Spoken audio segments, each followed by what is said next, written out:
York City, 6 a.m. An out-of-control satellite radio show is being broadcasted to millions of Americans. At the controls, Greg Hughes, a father. I am amazed it lasted this long. Anthony Cumia, an alcoholic. Holy mother of God. And Jim Norton, a comedian. There's no positives out of this thing, except for everybody's blood. The three men make up the Opie and Anthony Show, a popular radio program known for its cringe style of entertainment and having very few limits. Oh, my God. Okay, no, this is getting really intense now. It starts funny and then gets very uncomfortable. In the past, they have been accused of multiple FCC violations and have even gotten their show suspended from satellite radio. You couldn't have picked a fucking more self-destructive show. Yeah, crazier the better, yeah. What are you, 19? I'm 19. Delicious. You made Springer uncomfortable. Do you know how hard that is to do? Thank God this show's on radio. Everything you are about to hear is real. Real people, real excitement. Hey, let's go fucking have a good time. What the fuck? Get ready to experience the thrill of a lifetime. This is the Opie and Anthony Show. Just sit back and enjoy the show. But enough of this palaver. Let's get the show on the road. Happy birthday to you. Happy birthday to you. Happy birthday, dear Anthony. Happy birthday to you. Wow, E-Rock. Thanks, E-Rock. Was that an audible? Yeah. Was that your big surprise today for everybody? That was E-Rock's big surprise. I didn't know that was coming. I guess E-Rock runs the show now. Yeah. It's E-Rock's show. Yeah, because we wanted to just kind of start with the subject, and hopefully the calls would come in on that. Yeah. Instead of 8,000 calls on happy birthday or anything, but yeah, good choice. All right. There you go. Eek. E-Rock lost sleep over that one. He couldn't wait to do that for everybody. Wow. It's just weird that he doesn't tell anyone. What a fucking ghoul. That's a little. Good morning. Welcome to the Opie and Anthony Show. Hi, everybody. Morning to Anthony. Hi. Morning to you. Morning to the people out there and our staff and Kenny. Well, why Kenny? I don't know. He's sitting there reading the paper. You think he's actually reading the paper or just looking at the... Looking at the pretty pictures. And They're trying all to figure in color stuff now.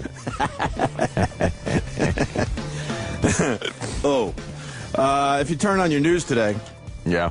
You're going to see a lot of people talking about gas prices. Yeah. Yeah, we saw that. Big story.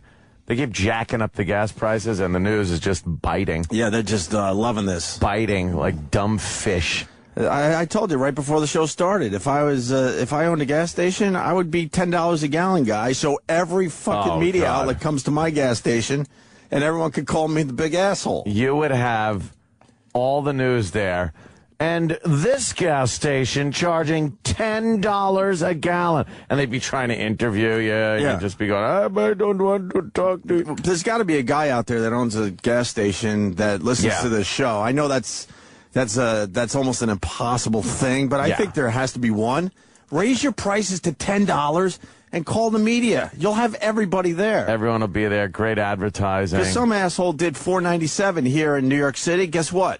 That's where the media is hanging out today. They are. They're hanging out at the place that has the highest gas prices. The high prices. Free advertising for you. Yeah. And then some dopey politician, where was that guy, in Long Island? I'm not even sure. Yeah, I think it was Long Island. Because the politicians have to get involved. Like, they have something to do with the gas prices. Oh, they're going to bring him down. This guy, I guess he has a podium in the back of his Subaru. So wherever he goes, he can look official. So you got this asshole. He's a politician. You don't even know his name. And he's like, rah, rah, rah, rah, rah, rah, harumphing about gas prices as he stands behind a podium in front of the pumps. Yeah, he put his podium right where your car pulls up. So the pumps are behind him. And then he's got his cronies, too. Yeah. You can't just go to the podium by yourself. Right. You need some cronies next to you. And you're talking to the mic about high gas prices. But isn't that embarrassing? Like, his people have to pull out the podium from some trunk. Set the podium Set up. the podium up for this asshole. On some big oil stain in the middle of the fucking lane that you get gas in. Got oil on his podium. Then he has some kind of weird seal. I don't even know what it means. The seal of the great fucking county of shit. Right. And he's just standing there yapping about high gas prices with the no ability to do anything about it. No. You know who the biggest asshole is in the area as far as promoting themselves goes? Who's that? Chuck Schumer. I've mentioned this a few Schumer. times, and it happened again, and I haven't brought it up on the show. What did he inject himself into?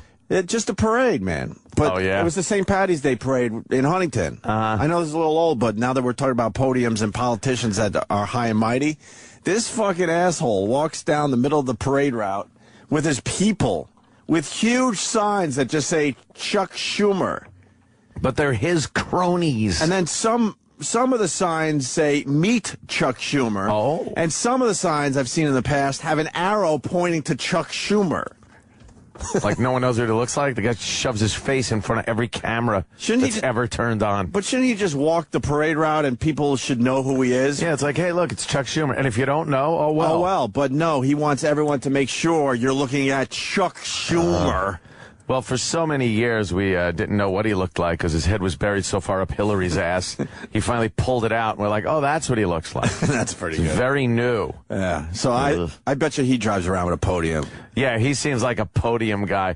I want a podium. I'm just going to put one in the Escalade. And just set it up? Because then, no matter what you're saying, it seems important. Fuck, that could be a good video. So you could just pop a podium out and just start talking to people. About some kind of issue? And it doesn't even have to be anything, but you got a podium so it looks really important. Have a seal made up. Right. Some seal that means nothing. Yeah. Well, shock jockery. Some crest on it. Yeah. Do you need a crest on your podium? Yeah, you need a bird and some, like, stars and shit. Some twiggy-looking thing, like a twig. A twig. The bird's got to hold a twig. Yeah, and then you talk, and people are like, holy shit, this guy means business. That's right. Well, now when you see the podium on TV, you'll have a little chuckle. Fucking asshole driving around town with his own podium so he can say some shit. That's ridiculous. Hey, look at that. And he punches up some podiums. Can we buy a podium? Oh, man. What kind of podium you want to buy? I want a podium. Wait, I want that small one where you just put a... No, I like the podiums, actually. No, I'm going to back up. Full wood. I like the podiums that hide your entire body. Yeah. Then you feel like you're almost in a womb. Yeah, like that's a good podium. Yeah, I hate the podiums that have... $2,000. That's a good one, though. Yeah, see, I like that. I like the big blocky podiums because you can hide your body behind it. And you can put a lot of microphones in front of you. Those stupid podiums, what are they called? Where it's just like a little shelf and then like just a little pole. Oh, no, that sucks. Yeah, you can't hide behind that shit. You need to be able to hide. People will be looking at your cock bulge when you're trying to say something important. Not paying attention to what you're saying. I'm going to get a podium. $1,025 for a podium with no shit on it? But you're saving $455. All right. Oh. Whoa. Is it assembled? We passed the savings on Or it. is it like an IKEA podium where I got to put that motherfucker together? Anything worse than putting shit together. Oh, stop. Who's helping you take pounds? It's 150 pounds. That's 150 pounds? So that asshole that was in front of the gas station, it's safe to say his podium could be up to 150 pounds? That's what his cronies do. Potentially, sure. Oh, my God. Oh, but that's good podium right there. I think I need that. How about it look cherry? Cherry's nice. Cherry wood podium. You an oak man? I think an oak man there, Jimmy. I like the cherry wood. Well, nah, that's kind of. My buddy Jimmy at Toluca Lake needs a podium. Oak's nice. Well, now we're down to $600 for a podium. Yeah, $600. Yeah, this one's $160. Does it look cheap though? The podium? The picture really sucks on this one. Yeah, that kind of looks a little. That cheesy. looks a little cheap, man. We want something that looks like fucking solid. There is room for papers to put on the podium. Well, let me see. That's a little thin. It is a little thin. Yeah, but you can hide your body behind it. But look, that one comes with one of those little reading lamps. Oh, and a mic stand? Yeah, it's and a mic sweet. stand. That's not bad. That looks damn official right there. It's got 3.5 stars. Not enough. No, look, not enough room. Wait, it's small. There's an actual business. Where'd you go? Podium.com. Yeah, it's like fucking. I pumped in podiums into I just Google saw Shopping. Google Shopping podiums. The last one we were just looking at was from Sears. I didn't know Sears had a podium Sears section. sells a podium? They sure do, because I saw 2 of them already. Holy shit. Fucking podiums. Why are we talking about podiums? Because they're cool and Very we're going to do some important. fun bits with them. Very important. Guest is pushing $450, and we're talking about podiums. Damn. The price of podiums have risen steadily over the years. True. I mean, look at these prices. It's ridiculous. How high can you make your gas prices before they come down on you for price gouging and all that?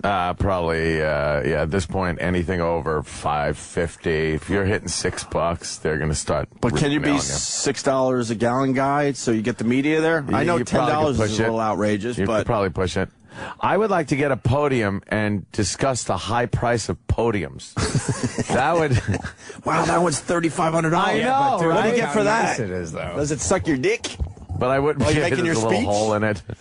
There's a glory hole. There's an oversized reading surface that holds a 3-ring binder, heavy-duty industrial casters for easy mobility. Oh man, say the casters. How much does it weigh, though? Because if you don't have your cronies with you, yeah, you're going to look silly trying to haul it out. Haul your 200-pound podium out You of don't the want trunk to press there when you're doing that. to say some shit. Looks silly. I bet shipping has to suck on something like this. Oh my God, big and heavy. Yeah, well, we'll get in front of the podium and talk about the high cost of shipping of podiums. Anything podium related. I can't even say podium anymore. It sounds funny. Psycho Bob says, send Bobo to give speeches from a podium. No, he's the one-man band right now. That's all I want Bobo to do in the near future. One-man band. Is the one-man band shit. And I then wake people up. we got to figure out where the one-man band is going to show up next. Yeah. I'm thinking Starbucks in Times Square myself. That'd be nice. You boys need teleprompters to go with these podiums. No. Can we get one of those invisible teleprompters? The where glass? Yeah, it's right in front of you, and no one knows what's on there. It's tilted. Yeah. I would like that. You don't see it, but they can see it. Obama uses those all the time. Rocco's got a great idea. You would look like the biggest asshole. Go ahead, Rocco. That's funny. Please deliver this properly, because I gave it a lot. Okay, here we go, guys. I'm thinking about putting Keith the Cop on a Segway and then having a podium around the Segway, and he can go around in Times Square and just spill his venom at everyone that has any. And would you be Segway podium guy? That would where you be go from great. place to place making Where you just go on your Segway, you can then stop and give a speech. And as soon as the Segway stops, it is instant podium. Now you're a podium. And then you just segue your ass to another location. This could be the strangest opening to an Opie and Anthony show. When I drove in today, I wasn't thinking podiums whatsoever. But then you see that asshole in front of the gas station with his dumb podium. I'm thinking, hey, we got something here. Because we were just thinking logistically, it's silly. A gas station, you don't ask the gas station guy, excuse me, do you have a podium in there? Right. Just in case someone wants to give a speech at your gas station. You got to bring the motherfucker. But when you set up that podium and the people around are People going, will respond. Are going, holy shit, some stuff is going to be said today right here. If you're just talking, right? Yeah. People aren't really going to pay you. No, never mind. No. But if you have a podium in front of you, now you're saying something important. People are going to stop and listen. You want to talk to a guy that actually, this is his gig? What? He rents out podiums? Derek. Derek. Good morning, boys. Hi. Happy birthday, Anthony. Oh, bless you. This is. It's not the only thing I do, but I work for a company. We rent podiums. We set it up. We have to deal with these political assholes. It's never them. It's always a group of people. I'll give you a great example. My company did a lot of work for Cuomo when he was Attorney General.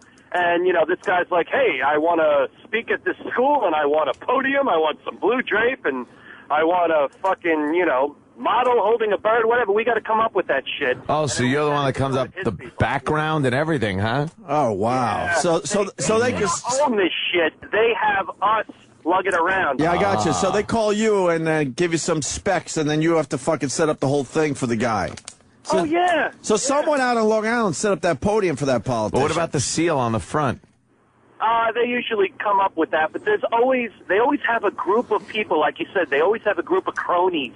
And they're always like, could you put it a little to the left? No, could you put it a little bit? No. Very important podium placement. Very important. You want to make sure. Placement, fucking where the mics go, how high the mics are. I don't want it blocking my face. Well, of course not. I know, it's a fucking thankless job. By the way, I'm just going to throw this out there. This is neither here nor there. But I keep having this recurring dream where I'm on your show. In fact, I just had I know it sounds like I'm a fucking madman now. I just had a dream where me and Opie were planning a joke on Anthony, and the joke was I was co-hosting while Anthony was on vacation. Just thought I'd throw that out there. Wow, this guy. That's amazing. Should have said that in front of a podium. You dream that instead of dreaming about a podium. Banging young pussy. That's wonderful. I'd rather have those dreams. Wow, that's an amazing fucking imagination you got. I was dreaming I was a unicorn and I was popping teenagers in the ass in midair. But you have a fucking dream about co-hosting a dumb show with me. Wow. You know, wow, Derek. The guy did good on the podium thing, and then he got creepy. Yeah. Right? Yeah. It was like your Obama dream, Opie. Oh, man. Like you doing good. Like this guy was doing good with his call. You really like my Obama dream, don't you? Yeah, because it's so typical of what would happen. Because you're like, oh, I can't blow this. I need it. Blew it. And then Obama was like, take a hike. Yeah. All right. Thank you. Boys. Thank you, Derek. There you go. This guy rents podiums. Now, someone is suggesting we need a gavel, too. For what? Do you gavel when I don't think set you up gavel a podium? No. You don't gavel a podium, no. No, you just use your voice. You can't get carried away. Do you go with the microphone and then they have to set up the little speakers, or you just talk loud enough for everybody? I think you have the microphone, but it's recording something. Or do you have an area on your podium where all the local news stations and radio stations put their flags up? And they throw the mics with the flags on them, and then you talk. Okay, I think that's But you talk loud. You gotta have that politician talk where gas prices must come down. You gotta pound your fist. Pound the podium. So you need something that sounds good when you pound it. And the podium's got to be, it can't be particle board podium. You need a poundable podium. That's fantastic. Well, the guy setting up his podium to talk about gas prices, and I've never seen that asshole before in my life. Yeah. What are you going to do? Seal of the president. They got us. Real deal. They got us. So we'll be paying a lot of money for gas this summer. Yeah, I noticed they're doing something at these gas stations, though, because people have said, hey, have you had the $100 fill-up yet? And I think I have had that already at some point. But now it gets to $74, and it slows way down, and then it's tink, tink, tink, and then barely goes to $75. Right. It goes $74 and then $75, and then it shuts off. Why? So and then I'd have to slip my card again. Seriously? And restart at $75. Yeah. I think I did 77 the other day. I tweeted a picture. I forgot what the total was on that picture because I couldn't believe it. Yeah. Like it finally hit me. Like I just filled up for how much on my dumb car? There it is. Rising prices. It's everywhere. See, $4.97 guy. $4.97 guy is That's getting, the highest. Yeah. Why wouldn't you beat out $4.97 now? Just for the attention. Price is Right rules. Right. People aren't going to remember that you were the guy that decided to be the highest one. No. Just do it for the fame.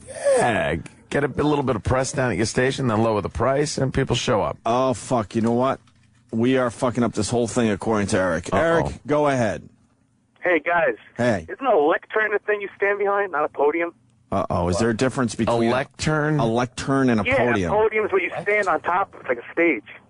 No, we were seeing podiums. We went to podium.com and they showed... Podium.com's fucked up. A lectern. What's a lectern? What's the difference between a lectern? Okay, a lectern is a shitty podium. Is a shitty podium. A lectern is more like just it has a spot for paper on top that you read in front of, but it looks very narrow for the most part. They do make thick lecterns, but I think that's more for giving a lecture at in a college or something. Yeah, or a gas station. No, podium better than lectern. Yeah, you know when you're looking at a podium. Oh, that's the ruling? Okay. Yeah, lecterns suck a dick. I wasn't sure. I'm sorry. Lecterns are for valedictorians. Who needs that shit? Yes. Well, what about a salutatorian? Could you use lectern or no? A lecturn's like a music stand. Did you say? Oh, okay. Yeah. All right, sir. All right. Well, thank you. Hey, Jimmy, happy birthday. Suck a dick. Yeah. Jimmy, anything? Jimmy, he doesn't feel like talking. He's sad today. He's very sad. Over there crying. Knows why the pump will stop at 75. I don't think my pump stopped at 75. Mine does, yeah. But it was pouring, and I did the old, I put the gas cap in, because they don't let you just fucking automatically fill anymore in most places. So I say, fuck that. I take my fucking, the gas cap. The gas cap, thank you. And I shove that shit in there and I get back in my warm car. That's illegal. They don't like that. Fuck that. Like a savage is able to work that automatic lock to keep your gas in, but they don't trust me doing it. No. Shut up, I'm cold. John in Connecticut, go. Hey, what's going on, guys? Hey, man. The gas pump will stop at $75 because the credit card only gets approved for $75 when you buy gas. Different gas stations do it different ways, but the thought was that at one point, $75 was more than enough you ever needed to fill up a tank. Yeah, well, they ought to change that motherfucker. They're losing money because I leave after $75. Well, what it is usually the idiot kid that works at the gas. I know this. My friend's a manager at a gas station, and we're in Connecticut where gas is fucking retarded. Mm-hmm. But you just have to go in the system and change that pre-approval. But most little stoner kids are too fucking lazy to do it, so they don't. I got to find that stupid picture I tweeted there because I think I was over 75. Yeah, maybe I had one of those stations you can. Maybe I was at a gas station that didn't give a shit about that. I don't know. Yeah. All right, thank you, sir. Let's go to El Paso. El Paso City by the Rio Grande. Nice, El Paso checking in. What do you got, brother? Yeah, gas in Juarez is only $2.80. You have to do the Born Identity fucking car chase to get around all the fucking cartels, but it's still cheaper gas. Oh, you go down to Mexico for your gas? Yeah, that's taking your life in your hands. Go down to Mexico, shit, it's fucking 3 miles from my fucking house, man. There's the border. Yeah, but I mean, you got to worry about getting shot. The shit. They had a shootout and it hit buildings at UT El Paso. You don't even have to go to Mexico to get shot anymore. Yeah, they're flying over the border. Crazy ass Mexican cartels. What the? They're chopping off heads and throwing them at the fucking police station and blowing up car bombs and shit. Oh, and the fucking Acapulco, what'd they have? Like 5 bitches would be headed to some shit. It's crazy. Yeah, the beauty parlor. It's great, Craig. All right, thank you, El Paso. Take it easy, boy. So I'm on my I'm on my iPad, right? And I'm trying to find that fucking picture that I tweeted of filling up, whatever. Yeah. Who gives a fuck? I clicked something on one of my pictures. It goes to matchfucking.com and it's showing me all the guys available in my area. Whoa, what have you been delving into? Yeah, that shouldn't happen. Do you do Plixie? iPad. No. People are telling me Plixie sucks because they do this shit with advertising. And what the fuck? I don't do Plixie. Image hosting's got to cost something to somebody. Yeah, what did I click on to get this shit? Look at the men in your area. You could change your options. There's some hot guys here. Best part of living in New York City. Change the men in your area. Hoster. What? You could change the picture host. Yeah, I'm absolutely gonna do that. Get the fuck out of here. All right. That's what I do. I don't use that. I use, what do I use? That fucking frog. Y-Frog, I think you use. Y-Frog. I don't know which one is the good one to use. I've tried them all. Yeah. You know? Oh, look at there's John Huddy in West Hempstead, Long Island at a gas station. The cheapest gas. For now, we're live here in West Hempstead, Long Island. Dick, back to you in the studio. All right, John, you'll have to drive a long way to find the cheap stuff anyway. People are demanding answers after months of vandalism. Dozens of cars were vandalized on Right. Shut the fuck up. You're not 70 years old. That's what 70-year-old guys do.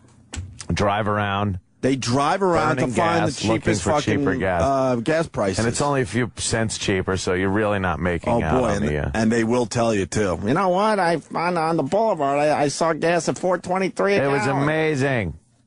I pulled in there. Where is that? I'll drive there. I drove an hour to find it, but still. Yeah. I'm only paying $4.23 a gallon. There's a line out the place, so you've got to idle your engine. To save pain in the ass. Get the fuck out of here. Just the nearest gas station.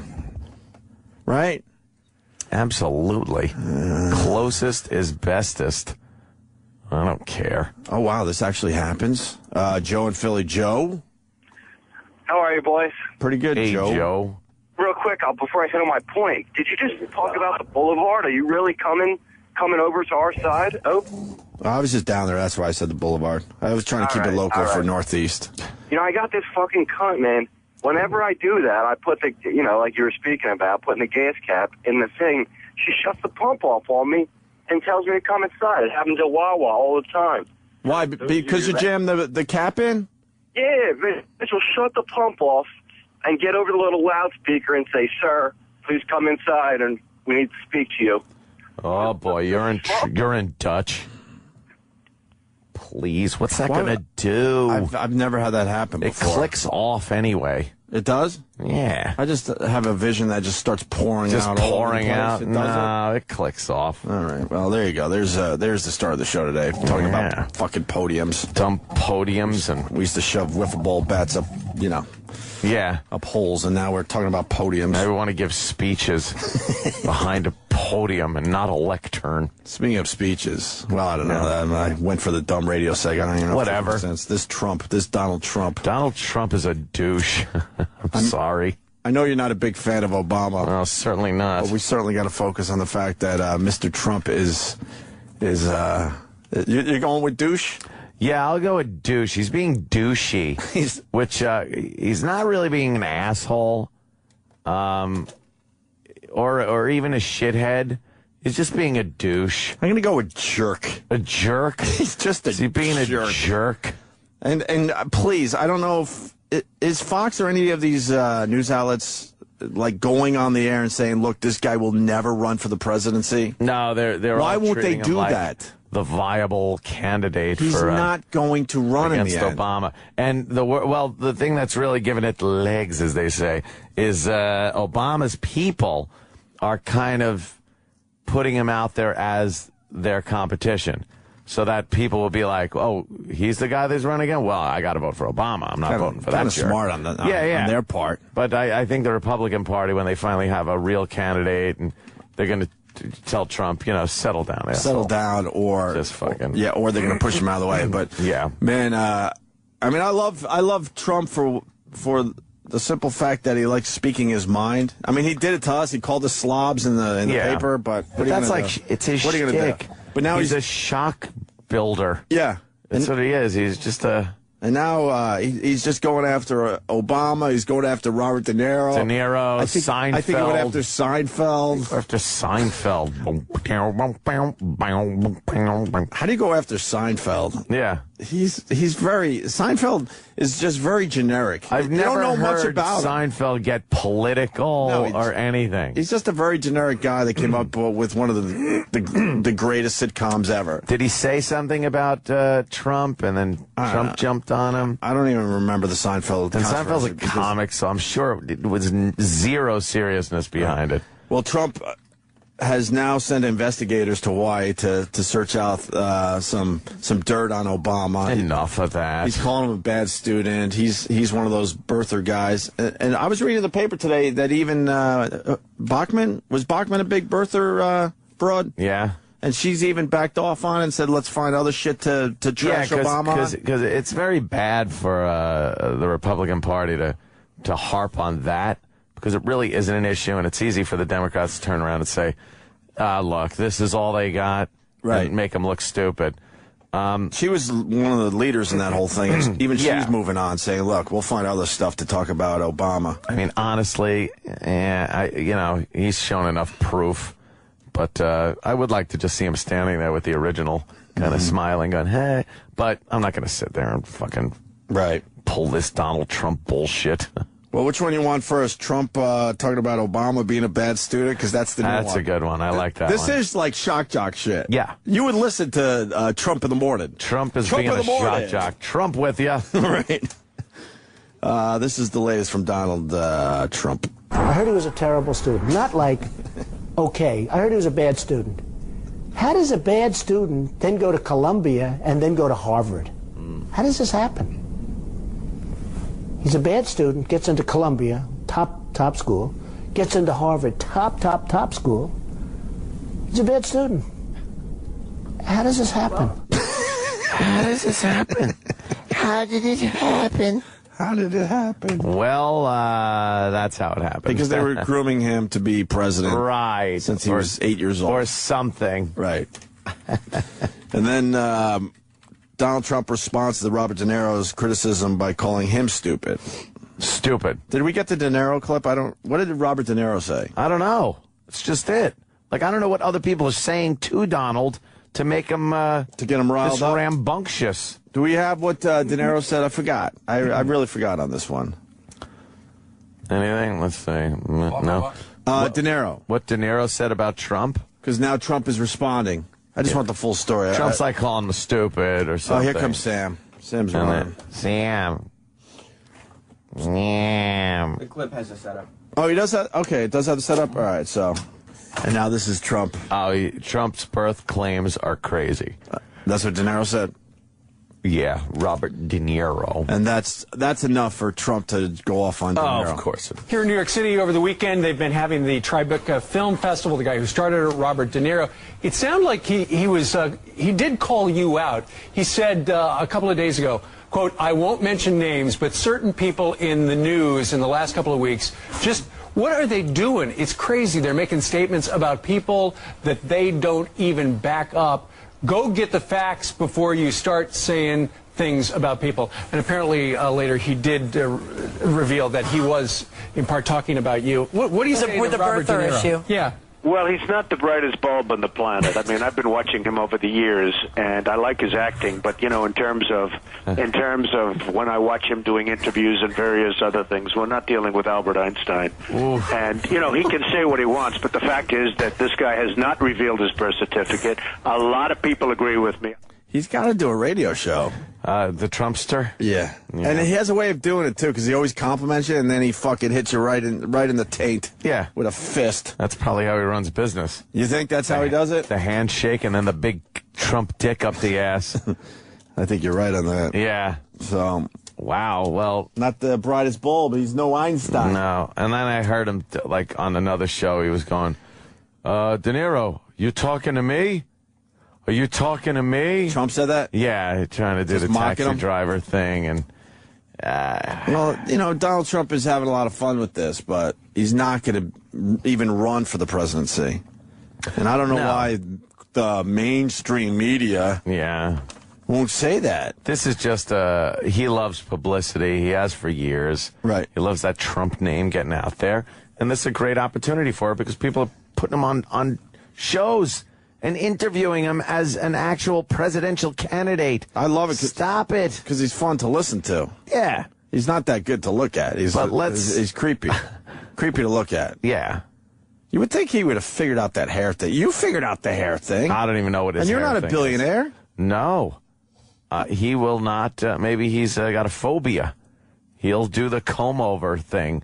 But that is a comb-over. It's a comb-over that's nailed down, though. Yeah, he sprays the shit out of it. He must spray it. But no, I think it's nailed down. Spray. What do you mean, like a couple stitches or something to kind of hold, wig? I don't know. But why would you have such weird hair? I know this is hack material. I know, but Trump's in the news. Yeah, and he's a billionaire, and I just don't understand why he never figured that hair thing out. Yeah, he's a billionaire. He could go and get, like, the best of the best. Some fucking B-list actor could get his hair looking really good. It looks like the hair's coming from the back and wrapping around the front. Like, it doesn't look like it's brushed from his hairline. But where... See, that's coming from the back or something. I don't know where it's coming from. No one does. That's just it. Like, what? No one could figure out this comb-over. What kind of balding you think he has? I think he's completely horseshoe bald. Completely horseshoe bald. And has grown a shitload in the back. Well, how low? Just above the ears? Those type of guys? You know what I mean? Way low? Not way, way low, but low enough where the whole top is gone. Wait, this is a guy... This is a diagram. It's some arrows. From a guy trying to figure it out. He's got arrows all around. It's the greatest thing ever. I have never seen this. He's got arrows. So some of the hair he pushes to the back. Then in the back of the hair, he's got some hair that pushes over the top. The first thing he does is take that little bit from the side and brush it around his forehead to cover up the bald spot. And that makes a foundation. Right, foundation for number two. Slow, way the fuck down. Yeah. Start over. He goes. I'm really confused. All right, number one is the side, right there in front of and above the ear. And then he parts that there right about at ear level and swoops it forward in front of his head and forehead. Okay.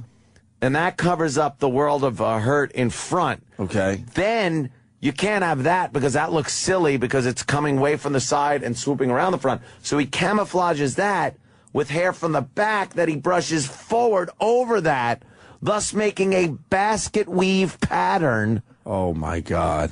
And then 3 is your standard rear part over the ear, comb over for the bald spot in the back. And then 4 looks like he's just getting something over his ear to make it look like a natural sort of where your sideburn kind of brushes back over your ear thing. That's too much work. And then he must just spray lacquer on it. Wow, someone figured out. Someone did figure it out. Where's the one with his hair blowing in the wind there? Oh, I love that one, yeah. Let's see what's happening there and if there's any. I love that. Yeah, because, oh, my God. See, there's much too much hair there. He's got really long hair. It's long because he needs to whip it around. See? Oh, boy, that comb-over's coming apart. Wow. Yeah, look, there's no natural front hairline. Can you tweet that picture? It's a great picture, man. His hair's all over the place. Just send it to me. I'll tweet it. Fuck it. His hair's going crazy. Or Big Duties will tweet it. We'll get it out there to the people. Because his hair is easily 8 inches long. Yeah. He's got long hair because you need it to wrap around. You need a lot of it to swoop all over the fucking place. Yeah, it's like a turban. You got to wrap it around your head. That is amazing. It's amazing because he's a billionaire, and I think they figured out the hair shit. Yeah. Unless he doesn't have a lot left, because you need. If you have too much balding going on, that harvest area thing that you did isn't going to work. No. You got to be a certain type of just thinning, little thinnage. Right. But he. I can't even tell how much he has or doesn't have. First of all, the blondish hair makes it very hard to detect. Right. And then the way he's got it swooping around, it's crazy. That's what that's like when he wakes up in the morning, though. Like, because your hair's always at your worst when you first get off the pillow. Yeah. That must just be all over the place. Yeah. It's got to look like... You think he gets up at 3 in the morning so no one ever sees how horrendous it looks before he works it out? Oh, yeah. Yeah. And just sneaks into the bathroom. It's got to look like when Bugs Bunny put dynamite in Gossamer's hair and it blew it all back and left it bald on top and it was just hanging off the sides. I'm with you. Like a peeled banana. I'm with you. And he's got to put all that shit back together. Yeah, then he's got to fucking... For his board 1, meeting. 2, 3, 4, spray the shit out of it. Well, fuck, man. I say to Donald, keep it up. Yeah. Some great sound bites coming out of you. Yeah. We're loving it. But the second... it gets serious. He'll back out. Well, he doesn't want Obama to be president again. And he knows damn well that it's... he knows if he's in there fucking up any of the Republican votes... Right. Yeah, he'll do his damage. It'll be a Ross Perot thing if he stays in. He'll do his damage this way, and then he'll back out for some serious. He'll back off. Serious candidates. Maybe he'll go stumping for people. Stumping. Royal wedding. When is this fucking thing? Friday. This Friday. I think it's Friday. Oh, really? I thought we'd be on the air for it. Friday. Friday, meaning in the morning. Yeah, because it's really early in the morning. It's like... Yeah, there you go, Gossamer. That's what he looks like when he wakes up. It's like 4 in the morning and that coverage starts and shit. So we'll be able to pop in, I think. I like your Gossamer. I really do, Anthony. Yeah. But Ted in Wisconsin might have one that's pretty good, too. All right. Ted, go ahead. Yeah, I was just going to say, when he wakes up in the morning, he probably looks like Bill Murray and Kingpin. Yeah, that's a good... All right, that's a good one, too. I think Bill Murray's hair in Kingpin was hilarious. I think that's pretty accurate. There it is. He's holding up the bowling ball, and his hair is just flopped over the side, his comb-over hair. There you go. That's it right there. Bill Murray and Kingpin. Oh, God. That movie is all right, then. All right. Let's take our first break. Gotta eat. I think it's just me and you today, brother. Mm-hmm. I don't think we got guests or nothing. No, that's cool. Jimmy's doing his L.A. run. He'll be back Thursday. And no guests, which is nice. I like guests, but I also like to just chill out. We had a lot yesterday. Tomorrow we got Bill Burr, Bob Kelly, and Joe DeRosa all in studio at the damn. same time promoting their movie. And cheating, or is that what it's called? Cheat. Just cheat. Cheat. Cheat. When we get back, do you realize there's a list of films that people pretend to have seen? Why? The top list of movies people pretend to see. They say they've seen them, but they haven't. Yeah, why wouldn't you just see it? Or say, no, I haven't seen that one. Right. Although I have been guilty of that, but I don't know why. You do things sometimes and you go, like, what? I do it for the radio. Because I want to. Like, oh, did you see that movie? I'm like, oh, yeah. I want to sound informed. That was great. And then I realized, no, I didn't see it. Yeah, I'll do it for the radio. But when you're walking around in your regular life, you do that? That's weird. Maybe just to keep conversation going. Because if you say no, it's like, and that person has nothing to say to you. What movie did you do it with? I don't even remember, but I think over time I have said, like, someone goes, did you see this? I'm like, oh, yeah. I'm like, why would I just say no? Why would I just say no? Why did I lie? Yeah. I don't know. What is this? Steve in New York City. Steve, we're going to break, Steve. But they're really doing this? Go. Dude, they're having a huge event in Times Square on Friday morning, starting at like 4 or 4:30. I run one of the billboards over here, so it's going to be like on all the billboards in Times Square. They're having the stages set up and singing and all this crap. For what? For this stupid wedding. Oh, for the wedding? Why would they do that in Times Square? No one's going to know over there. It's all tourists over here. We don't acknowledge that royal shit over here. Oh, for the limeys that are here, so they can watch it on the big screen in Times Square or something? More importantly, stinky bastards. More importantly, Steve, you run one of the billboards? Yeah. One of the electronic ones? The biggest one. How about a little Opie and Anthony shit? Dude, whatever you want. No, don't just say that for the radio. Throw it up there. Dude, I'm a huge fan. I've been listening to you guys since... Would you get I don't care. Would you get fired? Probably. Oh, wow. So how about we do this when you know you're finally sick of this fucking job? Because if we do something in Times Square, it's got to be over the top. Not just Opie and Anthony on Sirius XM. Who cares? We want something that makes people go, what the fuck? Panic. Radiation levels are up in Times Square. Evacuate. Can we get the Goatsy Man in Times Square? Yes. That would make my day. Are you gonna quit the job soon? Nah, probably not. I'm gonna stick around. Oh, that's a good idea. All right, then there's cock picks. So we called you out on the anything you want. Gaping. Right, if that was in Times Square, you would let your balls off. Yeah, can we do a gaping? I would definitely. Can we do gaping ass cave? There'd be women with their children running like there was a bombing going on. Wow, that is nasty. Sorry, guys. I mean, I would, but, you know. All right, then don't say anything for you guys. I'm sorry, sweetheart. All right, Steve. God, why is the inside of asshole so red? Just looks like a fucking roadkill in there. It's horrible. Ew.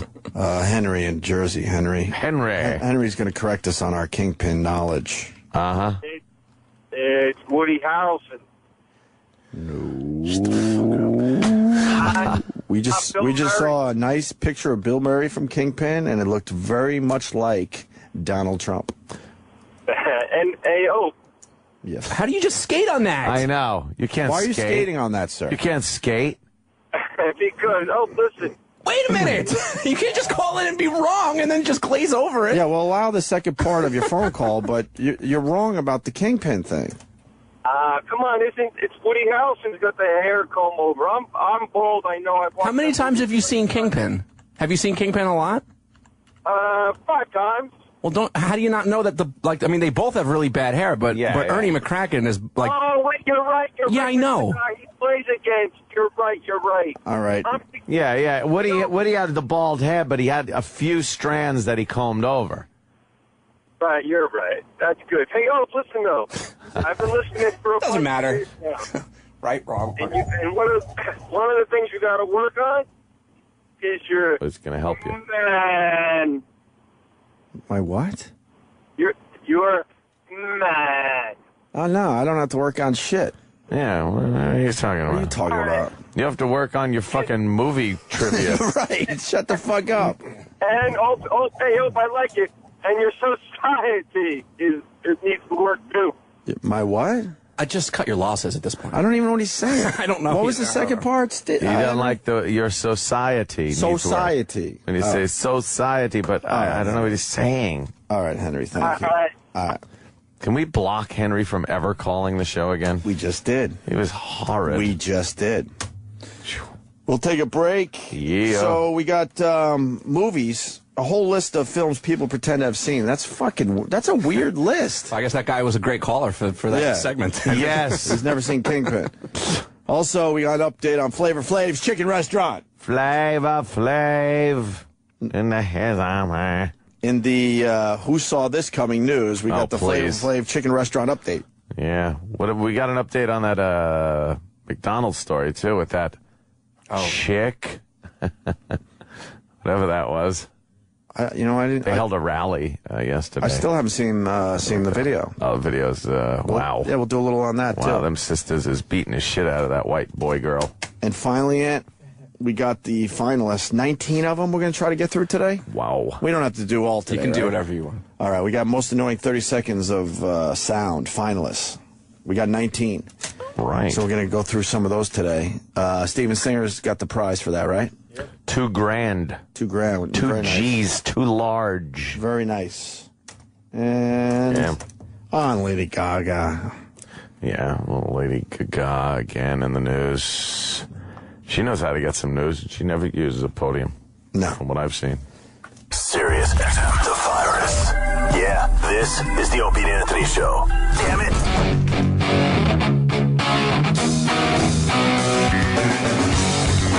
Today's theme is podiums. Looking at Fox 5 locally here in New York City, and we're looking at Donald Trump. Of course, we just did a little Donald Trump for everybody. He's in the news. And we noticed that he's got a podium on a riser. Yeah, a podium on a riser. Do we have to get a riser, too? No, that's very pompous. Because then you need stairs to walk up onto the riser to get behind your podium for your big speech. Yeah, I think it was... I think it was a band playing or something. So if you have a band, then you definitely got to go riser. Yeah, so if you get maybe a local band, if we're going to be doing the podium thing around Long Island, I'm feeling that. Maybe we could get a homegrown band. Homegrown? Oh my God! I got to write the book. The horse shit that you have to deal with when you do radio. Why did I have to play a fucking homegrown band every night during a night show? And it's homegrown time. It's because the only people that cared were the band, right, and some of the family members of the band. Yeah, that was it. That was it. That's all you were catering to. But they wanted it to seem like BAB supported local music. They supported everything local. Everything local. That complete angle was just Long Island local. Fucking Jones Beach reports and traffic reports that never went into Queens. And my wife laughs at me a lot. At me is the key. At you, yes, is the key. You want them to laugh along with you, but in my case, it's at me. And I told her recently that I had to do beach reports, and I explained the whole thing to her. She covered her mouth and goes, "No, you didn't. Yeah. No, you didn't." And I'm like, "Yeah, I did. No, beach you didn't." Reports. It was outside the fucking men's bathroom at Robert Moses in the Breezeway. I had to get on a fucking payphone because I didn't have a cell phone. And do beach reports. Were you on the station that reaches the beaches? Was that their slug line? It's somebody's slug line out there. Beaches. What was BAB's? I think it was just the WBAB Beach Reports. Beach Report. Brought to you by Sam Ash. That's some kind of fucking... Right.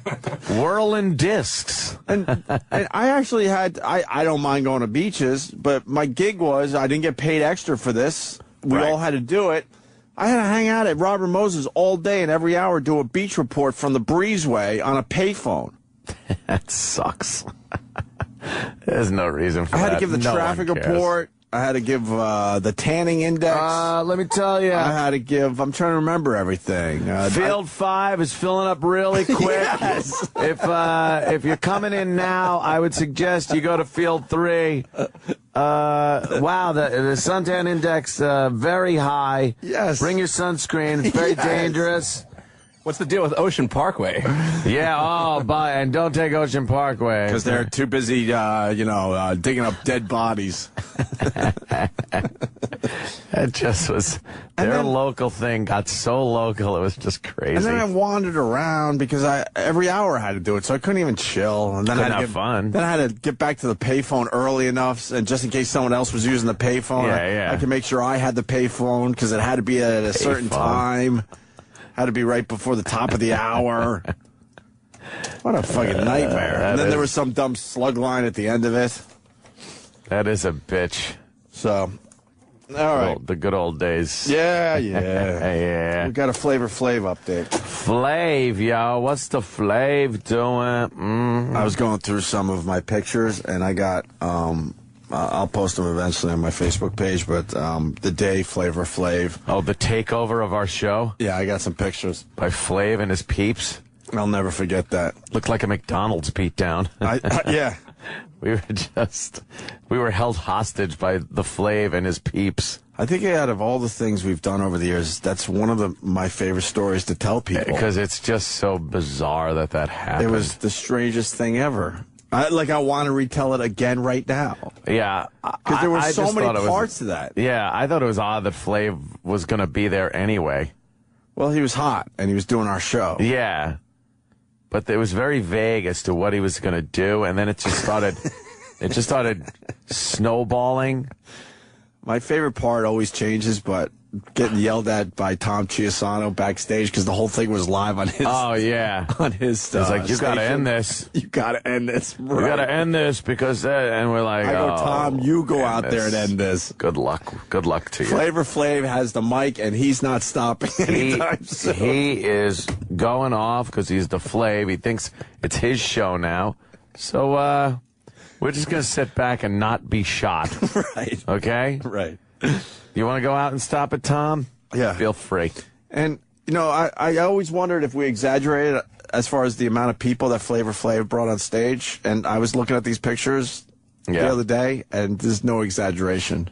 There was 20 to 30 people that he brought on stage just to introduce to a very white crowd. Insane. It absolutely looked like a lineup.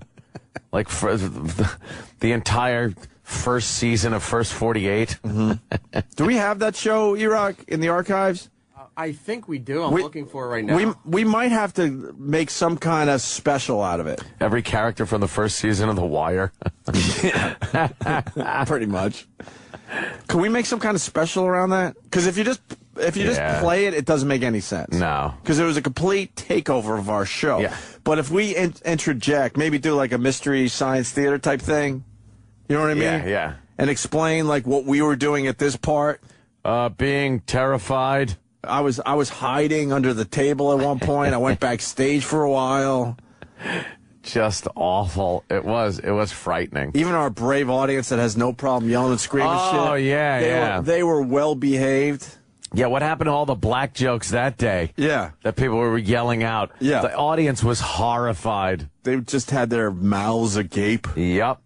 We should find some audio from that day and work a special around it. Yeah, that'd be cool. And finally put it to bed, because we bring it up a lot, but I think there's a lot of people that have never heard that show. It's one of those great moments. Yeah, because we buried that fucking thing after it aired, too. Yeah. I don't think any of that audio ever saw the light of day. If you got a few little clips, E-Rock, that would be great. I'm looking for it. Maybe for tomorrow or later today. But anyway, we mentioned that because Flavor Flav opened up some chicken restaurants, or maybe one chicken restaurant. Of course he did. He opened up one and was hoping that this thing would take off, and man, he would be putting Popeyes out of business. What was it called? Flavor Flav's Chicken Restaurant. That was it? Something like that. Real original. Flavor Flav Chicken. Flavor Flav. And wasn't it in Iowa or something? Some out-of-the-way place. Yeah, he picked some place out of nowhere. Isn't he from, like, Long Island or something? I don't even know. Why wouldn't you start in your hometown? Flav's Fried Chicken. Well, as you'll learn in the story, he's not exactly 100% owner of this thing. Oh, I know, but the other owner is saying that Flavor Flav took advantage of that guy when that guy had Flavor Flav on all the buckets. Yeah. So that guy was taking advantage of Flavor Flav's notoriety. Could you imagine sitting with a bucket with Flav's big dumb face on it and just wing after wing and leg, you're just eating it? Did he have a chicken catchphrase? A Flavor Flav chicken catchphrase? I don't know. Where's my Flavor Flav? Yeah, boy. Is that a chicken with a clock around his neck? Where? In the upper right corner of the first No, that's picture. Flavor Flav. Oh, okay. Oh, wait, that right? Yeah. Wait, no, I don't think so. I think it's a clock hanging off of You can't even tell. the words. Okay. That was the first thing I noticed. He hired the worst Design people for graphic design. Yeah, that artists. really looks bad. First of all, it doesn't even look like Flavor Flav. It's a cartoon version of him, obviously. And then we don't even know what if the chicken has a clock on it or not. And, what's then the he's using that font. Help me out, Ant, from the 70s, like action movie. Who was the badass black broad? Yeah, with the afro. Yeah. What the hell is that? I'm trying to remember. Somebody will get it. Yeah. She was in everything. She was a hot mama. Like Jackie Brown? Jackie Brown? One that played Jackie Brown? Yeah. What was her name? Yeah. That bitch. That motherfucking bitch. No one's getting it down there? Pam Grier. Pam Grier, motherfucker. He's using that font from like the old Pam Grier movies where they kind of... Down. Giving the font some depth. It's a lot of background shadow thing. Well, here's your Flavor Flav chicken update. Hip-hop and reality TV star Flavor Flav. This fucking guy again. Oh, this guy. Thank God Jimmy's not here today. He hates this guy. Worst delivery. His boring, droll delivery. This isn't the worst guy. Not Who's the worst guy? Absolute worst guy is Ross Simpson, Associated Press. Yes. Oh, this is a isn't different him? guy, no. Oh, it sounds like him. Yeah, they both suck. Hip-hop and reality TV star Flavor Flav won't be letting anyone else savor his newest venture. After just 4 months in operation, Flavor shut down the Iowa-based chicken franchise that bore his name. 4 months? That's all it lasted? 4 months? I thought it was longer than that. I just want to say hi to Vincent Bayonne, because he came up with Jackie Brown, and then he goes, Judy Greer? Judy Greer? And then I had kind of like a Anthony X mother-in-law, Judy fucking... Judy! Judy as the badass Judy Jackie Greer. Brown. Stop it or I'll shoot. I swear. She's making all kinds of right turns during car chases. 3 rights make a left.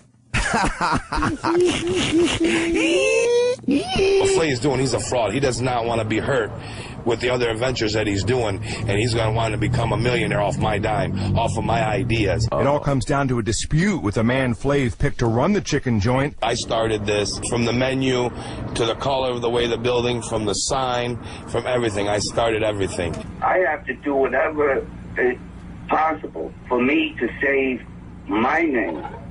And the only way that I can save my name is to shut the business down because Nick Cimino is not running the business right. Save his name? Well, what do you think your name What are is? you talking about? Your name means shit. That brand, the Flava Flav brand, is not really something that needs saving. Flavor Flav is basically running a Kennedy Fried Chicken and pretending like it's going to be the next huge franchise to take on. Save my name. They probably serve pizza by the slice there, too. My name. Hamburgers. Yeah. Let me Hamburger. Maybe we could all take a turn, but let me tell you what I think of when I think Flavor Flav. Yeah. I think of that love show he did on VH1, and the women are all kind of standing around. Yeah. Wondering who's getting voted off, I think. I think this was a voting off ceremony when this happened. And one of the girls dropped a duty on the rug. She took a shit. It a went duty down her fell leg. out. That's what I think when I hear Flavor Flav. And a nugget. A nugget fell out of her dress and rolled onto the floor. Yeah, it's wonderful. That and you're trying to save that name, Flavor Flav? You got one when you think Flavor Flav? I just think, ugh. Ugh. You're just a little rat man from fucking, NWA or whatever the fuck he was in. Flavor of Love poop. I bet you we can't find this online anymore. No, it's got to be there. It's one of the greatest reality show moments ever. One of these girls that was supposed to be one of these hot broads lets a nugget loose on TV. All right, Danny will try to find that, but let's get back to the Flavor Flav chicken update. Right. There were signs of trouble. The reason why I pulled my license is because there's a lot of employees that wasn't getting paid. While no one else will be able to experience the novelty of eating at Flavor Flav's, Cimino won't miss the restaurant. But I'm not doing this because of my 40%. You know what I mean? I could care less. I'm just finally glad that I'm free from somebody like Flavor Flav. As for Flav, he says his next venture could be a restaurant in Las Vegas. Ah, there you go. Las Vegas. Flavor Flav will be completely broke. Hand out little grills for the kids. They could put little grills on while they eat their chicken. The Flavor Flav grills. Yeah, that'd be cute. Did you find that, Danny? I did, and then the website froze my browser up, so I gotta, gotta find it all over again. All right. Of course it did. There was something else. Oh, we want to look at the McDonald's thing, too. So we got a few things. Oh, God, that McDonald's thing was just... I haven't seen that one yet. Yeah, that's a couple of unruly women, one 18, one 14, got into it with now it's called a transgender woman. I don't know what this means. They're not being specific. I don't know if it's a transvestite or a transsexual. Well, the experts or not here a pre-op transsexual. I don't think it's a transsexual. What's a transsexual? Transvestite. I think a transsexual is the dick is gone. It's been built into a vag. Isn't that a transgender? But I don't know if transgender might cover it all. What do we got? Let's write. So we got transsexual. Transsexual. Wait, transvestite. Transsexual, right?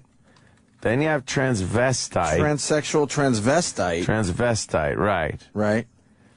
And then it's transgender. What the thing. fuck is that? And what about the freaks that have both? What are they? That's hermaphrodite. And you got a hermaphrodite. Hermaphrodite. So we got to figure out 4 of these today. But I think transgender covers everything. Really? I think. Transsexual means you used to have a dick, it was cut off, and now you got a vag and hormones, and you're technically a woman. Transvestite. And transvestite is a dude that's dressed like a chick, or trying to. Yeah, and all right, wait. All right. So transgender covers all this shit. I think covers it all. Really? Yeah. Transvestite still has a dick. Transsexual doesn't have a dick anymore. Hermaphrodite has both. Yeah. No, transsexual doesn't mean chick with a cock. Oh, no, you're all wrong. Transvestite is chick with a cock. Transsexual means it's been changed. Transsexual means you got your dick cut off. Right. Transgender could mean the same thing. I'm just worried about transgender. I think transgender is... A general term, transgender, is a general term applied to a variety of individuals, behaviors, groups involving tendencies that vary from cultural convention to gender roles. Thanks for that nondescript. Oh, I hate the definitions that mean nothing. Yeah, that really was Ben. But anyway, this trans whatever was in the bathroom at a McDonald's. McDonald's? At McDonald's. Oh, wait. Hamburgers, I'll tell you that. Before we move on, can we play this? Oh, the shit? Yes. It's a long clip, so I don't know exactly how much of it you want to do. No, we don't. I just want to see the Just the shit part. I want to see the duty fall out. Her duty.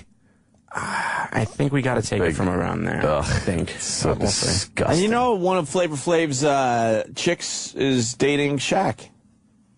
For people that saw that show, I was all in. Remember that girl Hoops? I never watched that. That's Shaq's woman nowadays. I never watched that motherfucker. All right. And out of frame for a minute, but then she came back.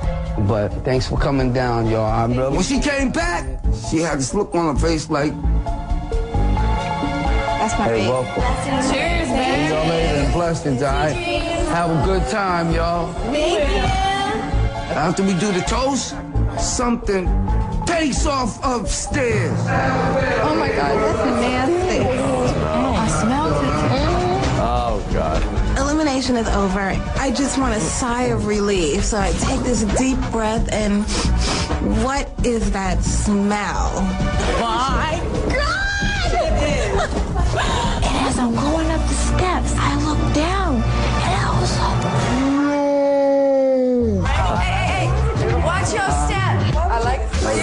Someone, yeah, watch out. What you is guys. that? Oh, my goodness. Watch out. I think I was like, wait a minute, I know we don't have no dogs in here, but they on my stairs. This is the name he's trying to protect. Hey, yo, I'm like, where did this come from?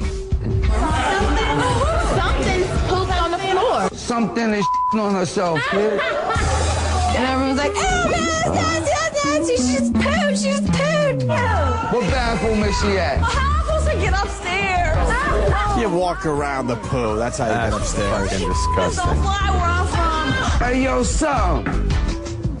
Hey, yo, son. And when she opened up the bathroom door, something jumped out.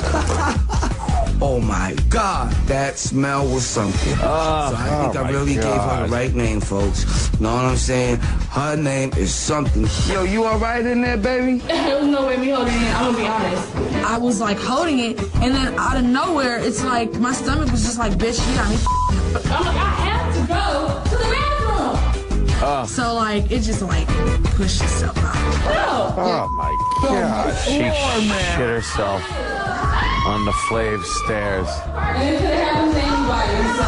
You can have that anybody. name. Protect that name. On my floor.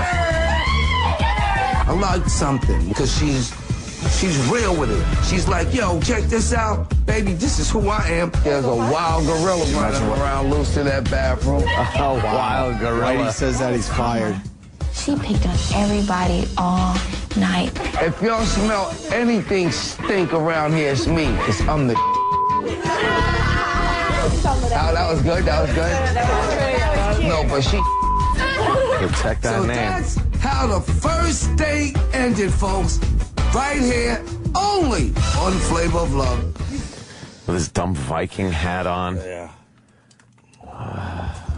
He had a little comeback for, he had a 15 couple minutes. He had like 2 or 3 really good years after it was over for him. Yeah. So. He's done ski now. Oh, very good question from Jordan. Which lasted longer, Flavor Flav chicken or Pop-Tart World?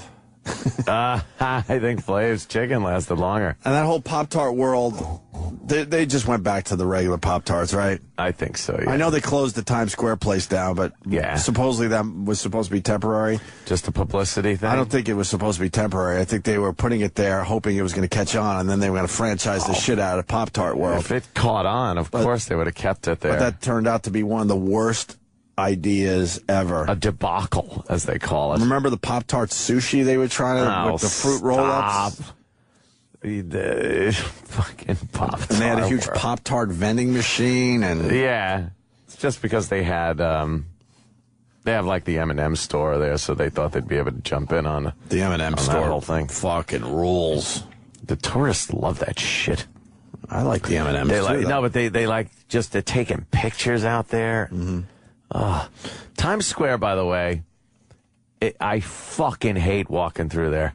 If I got to go somewhere like that's like when we were walking to the Hard Rock, and I got to walk through Times Square, it's so fucking annoying.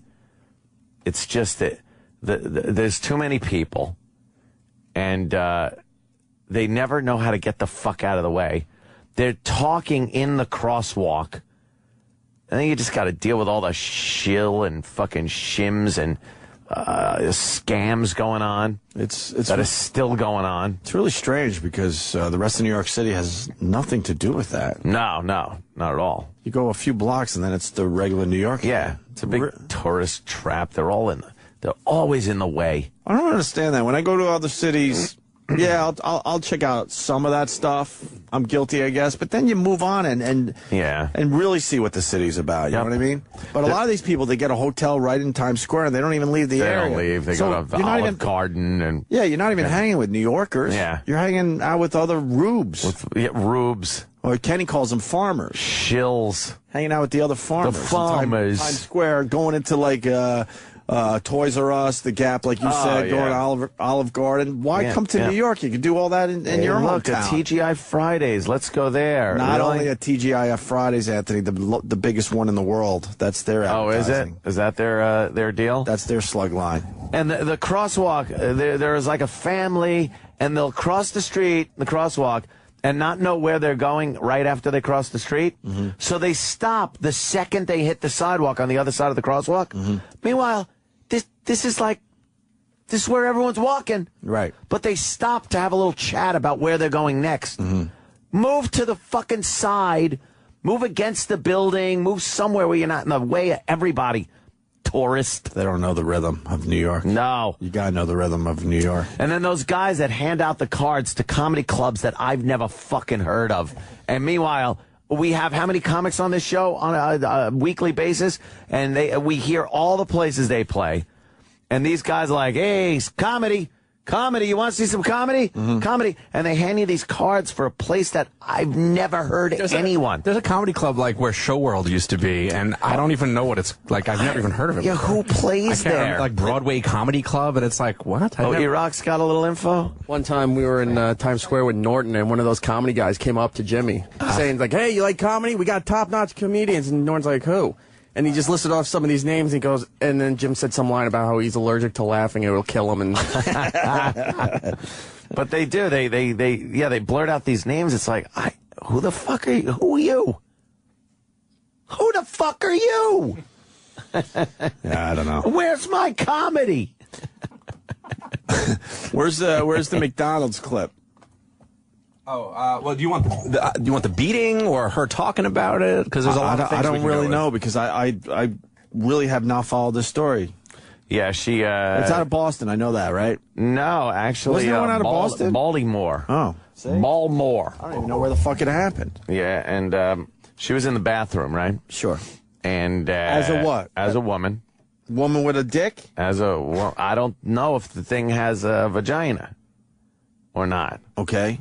And she's in the bathroom, and I think one of the girls accused her of looking at her mans, and then said that you look like a man, and just proceeded to start beating the shit out of him, her, whatever it is, kicking in the head, dragging by the hair, the wig comes off, and then pulling by the hair, kicking in the head, until this transgender person went into a seizure at the front door.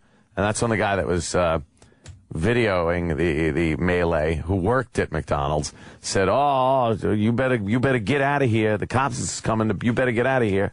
So they fired him for videoing it and not leaving or not helping. Why would you help when two? Well, one fat woman tried to step in and help, but that was to no avail. Right. It's just this fucking, like I always say behave, but just fucking behave. And so many of these things turned up. I watched a street melee in San Francisco, I guess it was, where some bitch got fucking bashed in the head with a high heel, and she's bleeding profusely. Her tits are hanging out. They're in the street fighting. It's just some ignat shit going on. It's great stuff to check out. Chuck E. Cheese. On a nightly basis, I look at nothing but fast food beatdowns. It's great. It's like an epidemic, you think? Yeah, it is. Why? It's something that's just happening. Because some people don't know how to just behave and have patience. When you're in a McDonald's, you're not getting the best service. I'm sorry, McDonald's. You're just not. So sometimes your food order gets fucked.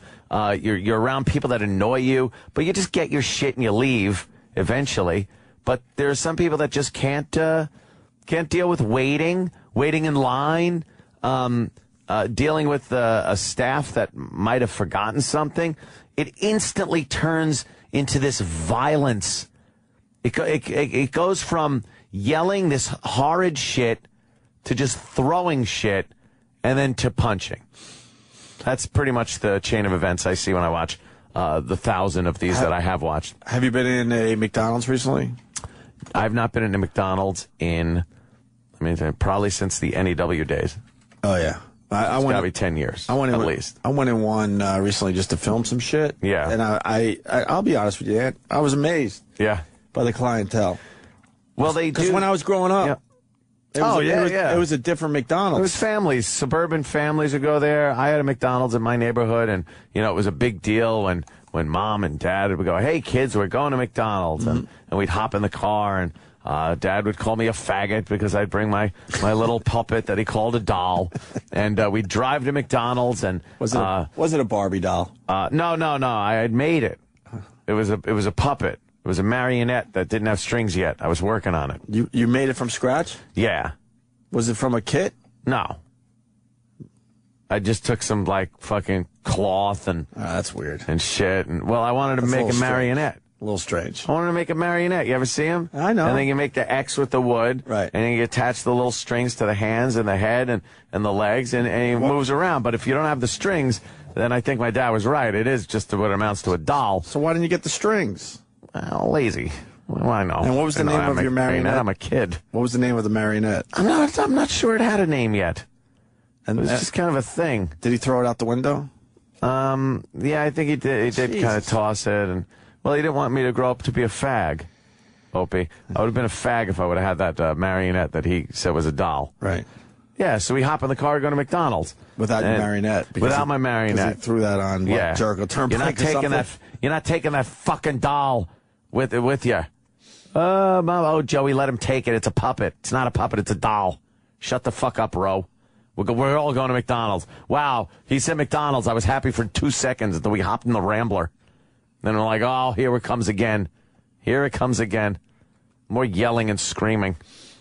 Yeah. What happened at McDonald's? Nice little family. Well, it was outing? a family thing. Yeah. When you used to get your fast food and go to a beach, that was a Long Island thing to do. I or guess did you sit in the McDonald's? I did that, but as a family thing, before I got older, you'd just sit at McDonald's and eat. But then afterwards, when you get a little older, you would do that. What was your favorite fast food joint growing up? McDonald's. Mine was Kentucky Fried Chicken. McDonald's. No, it was Kentucky Fried Chicken was number one, and then Burger King kind of sparked up. Burger King was a tastier, right? Yeah, that charbroiled thing. But then they were tastier. But then growing up to the point where like you hit 18, you start drinking. It's all about Taco Bell. Right. It was not Taco Bell. Holy shit, Jack in the Box. White Castle. What's wrong with you? Jack in the Box, dude. You get your breakfast Jack. Or you get your Jack tacos that look like they were filled with baby shit. Yeah, what was that? That was the furthest thing from meat. Thank God you were too drunk to give a fuck what that stuff really was. And then whatever you didn't finish, you threw against the window of the fucking Jack in the Box. You know what that was? And drove away. I know what it was. What? They had homeless guys in the back that pre-chewed the food before they put it in that shit. And spit it into the fucking... They spit it into a big vat, and then you had a Jack in the Box worker scoop it up with a ladle and make your, what was it called? The taco, right? Just the... I guess. Yeah. With that mystery taco meat. And then there was, when Roy Rogers first opened up, the clientele, not the clientele, the people that work there had to dress in cowboy hats and Roy Rogers uniforms, and had to actually, when you came up to the counter, they had to say, howdy, partner. And then when you left, they gave you a bag and they had to say, happy trails. It just reminded me of fucking Hamilton in Fast Times. Sure. It's all prepared the same way. Why don't you have a trout dog? Were you an Arby's guy? I liked Arby's because there was an Arby's by the drive-in movie theater in Comac. Wow. And we used to go there, and I liked Arby's until my sister had a tummy ache, and we all ate Arby's, and then she threw up in the car during that'll ruin it during forever. I believe Chitty Chitty Bang Bang. and she threw up in the car, and it totally put me off of Arby's for the rest of my life. That was it. Yeah. And yeah. But the McDonald's was, like you said, it was predominantly, especially where we were from, very suburban, very white. There was never violence at McDonald's, ever. And now they really are catering to a lot of ethnicity, a lot of Africa. I think they cater too much to African Americans, McDonald's. Which if I was African American, I'd be very angry that they're trying to pump you full of horrid food that gives you nothing but obesity and diabetes. But they're catering to, they even have this special secret site, something 360. Black and 360. it's all about diversity at McDonald's. And I think it's black365.com. Is that it? I believe so, yeah. Yeah. Yeah, I read that on a site. Yes, Iraq. There's a lot of McDonald's ads now where they're just sponsoring big like soul and R&B festivals and religious events. Essence Music Festival, sponsored by McDonald's and Coca-Cola. What's on McDonald's menu for the 2011 Essence Music Festival? Like McDonald's has completely gone black. And seems that way. You know, if you want to market that way, that's fine. But then you got to go with the repercussions of some people that I guess have grown up impoverished and disillusioned and strike out in certain ways. I love the families they're showing on this fucking webpage. What kind of stuff is going on there? I don't think I've seen any of that in my life.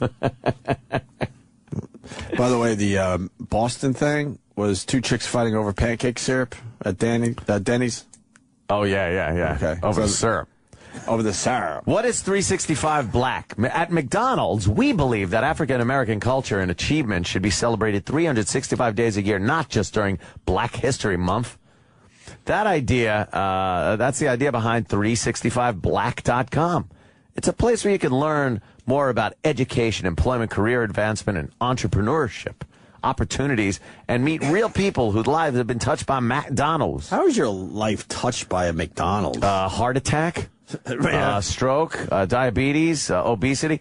Plus, you can also have a chance to win an exciting once-in-a-lifetime opportunities. Some opportunities, I guess you can win. So make sure you visit often. You just might get inspired. There's words like inspired and diversity and but meanwhile, it's a beatdown going down. Every video I see, there's never any inspirational moments going on. There's beatdowns. Is that Nick Cannon? Did he graduate from McDonald's College? McDonald's U? Because he's got a diploma and he's got that cap and gown on. I want to see one video of inspiration from this website. Yeah, where's some inspiration? Do they have a video section? There's a basketball at the bottom of the page. Look at this. And basketball slides in. They don't really have it. Check out what's new at McDonald's. I want an inspirational video, damn it. Well, the only videos I could seem to find are ads for McDonald's, which I'm sure star African-American families and people. What's in the opportunities section? McDonald's, the brand of opportunity. Hang on. And there's a young African-American gentleman dressed in a suit. Oh, that's from the other thing. Oh, that's the beatdown. Oh, that's the... That's what you... Oof. That's a bowling for behave video. Yes. That guy's it just says opportunity. Oh, and then there's a video. Okay. McDonald's. That's where we get some of our favorite foods, like hamburgers, premium chicken, McGriddles, and, of course, the fries. Yeah. But we'd like to give you a deeper look into our corporation to see all of the business opportunities going on under the arches. Our corporate diversity goals help build skills for professional development, allowing employees to achieve high levels of success within our company. At McDonald's, we know that education is the key to success. Vice President of U.S. Marketing Strategy is a black guy. All right, now it makes sense. And many of our individual franchisees provide college scholarships. We also proudly support programs such as the United Negro College Fund and the Thurgood Marshall College Fund. Thurgood Marshall. The entrepreneurial spirit is part of our community. More than 1,200 McDonald's restaurants are owned and operated by African Americans. They look like black zombies. Jackie and I they're horrible readers. The National Black McDonald's Operators Association. National Black McDonald's Operators generate billions of dollars in sales every year in our McDonald's restaurants. Speaking of dollars, McDonald's also spends hundreds of millions with African American suppliers and vendors. My name is Erin Johnson, and I work for Baldwin Richardson Foods Company. We have been a supplier of ice cream toppings and dipping sauces to McDonald's since 1998. Wow. McDonald's is your neighborhood restaurant. We make sure we understand. It's not a restaurant. No, it's not a restaurant. It's a fast food joint that make each person special and unique. A restaurant. Our company and our restaurants reflect the people we serve every day. So you see why we proudly say that McDonald's is deeply rooted in the community, 365 days a year. In person. In person. In person. In person. Keep fucking that chicken. Yeah, keep fucking that chicken. It's not a restaurant. A restaurant.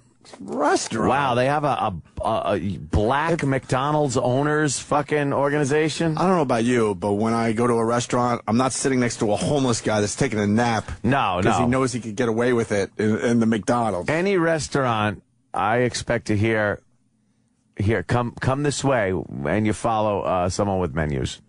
That's a restaurant to me. Right. Not just, walk up and point at the fucking board and have some inept asshole behind the counter push buttons with pictures of the fucking food on it because you can't add. Sure. And if your chair doesn't move, it's not a restaurant. Yeah, it doesn't move if you can't slide your chair in and out. If you can't pull the chair out for your date, it's not a restaurant. It's all plastic and bolted to the floor. I smell bit. I think we got a bit going here. That is not a fucking restaurant. I don't see an appetizer menu. No. They never ask you, would you like to have dessert when you're finished? A light board. If you order off of a light board, it's board. You look up, and if you could order just by numbers, I'll have a 6. Whoa. If no one says you're Chinese restaurants. Yeah. You can order by numbers, and you are sitting, and it sort of looks like a restaurant. Yeah, but I think that falls under it has to meet this criteria for what makes McDonald's a restaurant too. Right. So I think if you walk in and it's not like a last name followed by party of and then a number. Yeah. No restaurant there. If you're using plastic utensils, it's not a restaurant. You cannot call up McDonald's and make a reservation. Right. If you have to go and get your own soda, it's not a restaurant. We could do this all day. Of course. If your dessert comes in a cardboard package. Vince from Bayonne, there's no drive-thru at a restaurant. Yep. If there's bulletproof glass, it's not a restaurant. Kevin from Connecticut, bravo, sir. Career development, entrepreneurship, education. Nate Sack, is that how you say it? I always fuck up your name. Yeah, that's good enough. All right. Any place where you would rather eat in the bathroom is not a restaurant. If you can accidentally throw away your tray, it's not a restaurant. Right. Even better, if you got to fucking throw your own garbage away, it's not a restaurant. Shit away. Right. If you don't trust me with a bottle of ketchup, it's not a restaurant. If I have to pump ketchup like I'm siphoning gas. No kidding. I love the ketchup. Yeah, how valuable is that stupid ketchup? Just fucking let it pour. Who made that move? Some manager somewhere is like, pump into those tiny little plastic things. We're losing a lot of ketchup bottles. We should do something about it. I said if you have to pour your own soda, right? We did that one. Yeah. If it has a salad bar, it's not a restaurant. Nah, restaurants have salad bar. Is there any other good ones coming in? No plates, no utensils. If the dining area smells like mop water, it's not a restaurant. It always does. That's Dom in Buffalo. Holy shit. Good luck to your Sabres, by the way, sir. Oh. If you have to pump your condiments, we kind of did that one onto your food. It's not a restaurant. If you could win a free food item, it's not a restaurant. Yeah, no restaurant I've been in has ball pits. I don't go to a restaurant to play the McDonald's game. I fucked up my own shit. The Monopoly game. If your salt and pepper's wrapped in paper, it's not a restaurant. It's not a restaurant if you can use coupons. If there's a retard cleaning your table, it's not a restaurant. Paul H. in Connecticut, very good. The floor is mopped while you eat. It's not a restaurant. Yeah, I love that when the retard brings the mop around. You're trying to shove some shit in your mouth. If you got to pay first, it's not a restaurant. Why do we? I was gonna say, if my change gets dispensed to me through a machine, it's not a restaurant either. Yeah, you know what I'm talking about, where you get your bills back, but then there's like the magic change machine. Yeah, the change ride. If it comes down and goes, wee. If the change comes down a slide, it's not a restaurant. How fucking dumb do your workers have to be like, you know what, we just got to get one of those fucking change machines. They just can't get this right. Jamie from Puerto Rico. If you have to ask the manager for the where'd it go? For the bathroom keys, it's not a restaurant. If you could order a meal with a toy, Chris in Buffalo. Okay, good, Tom. Tom at PA. If your spoon and fork are one and the same, it's not a restaurant. Yeah, if you have that spork. Please drive around. McDonald's, may I help you? Oh, God. No one wears a headset. At a restaurant. Not true. Really? Where? Not true. You want to busy restaurant. I've seen like hosts with headsets on. Really? They need to be in communication. Oh, wow. Yep. By me. Matt in Iowa. If there's shit all over the bathroom walls, it's not a restaurant. There's a good one. Yeah, if there's like a changing station in the bathroom, it's not a real restaurant. Ryan, Virginia. If the fanciest thing on the menu is filet of fish, it's not a restaurant.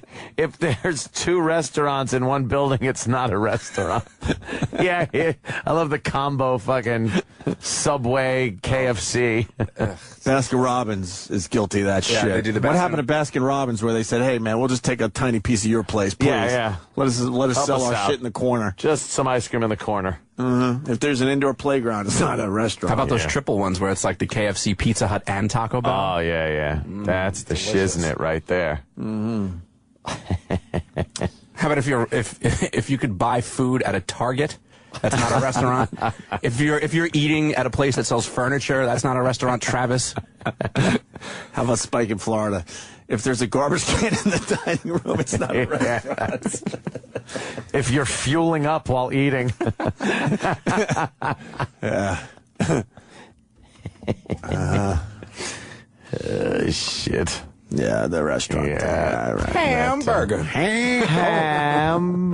Hamburger. That's it. Hamburger. Burger. Shucky ducky, quack, Quack, quack. Ducky, ducky, quack, quack. I'll have the shucky ducky quack, quack, and a hamburger.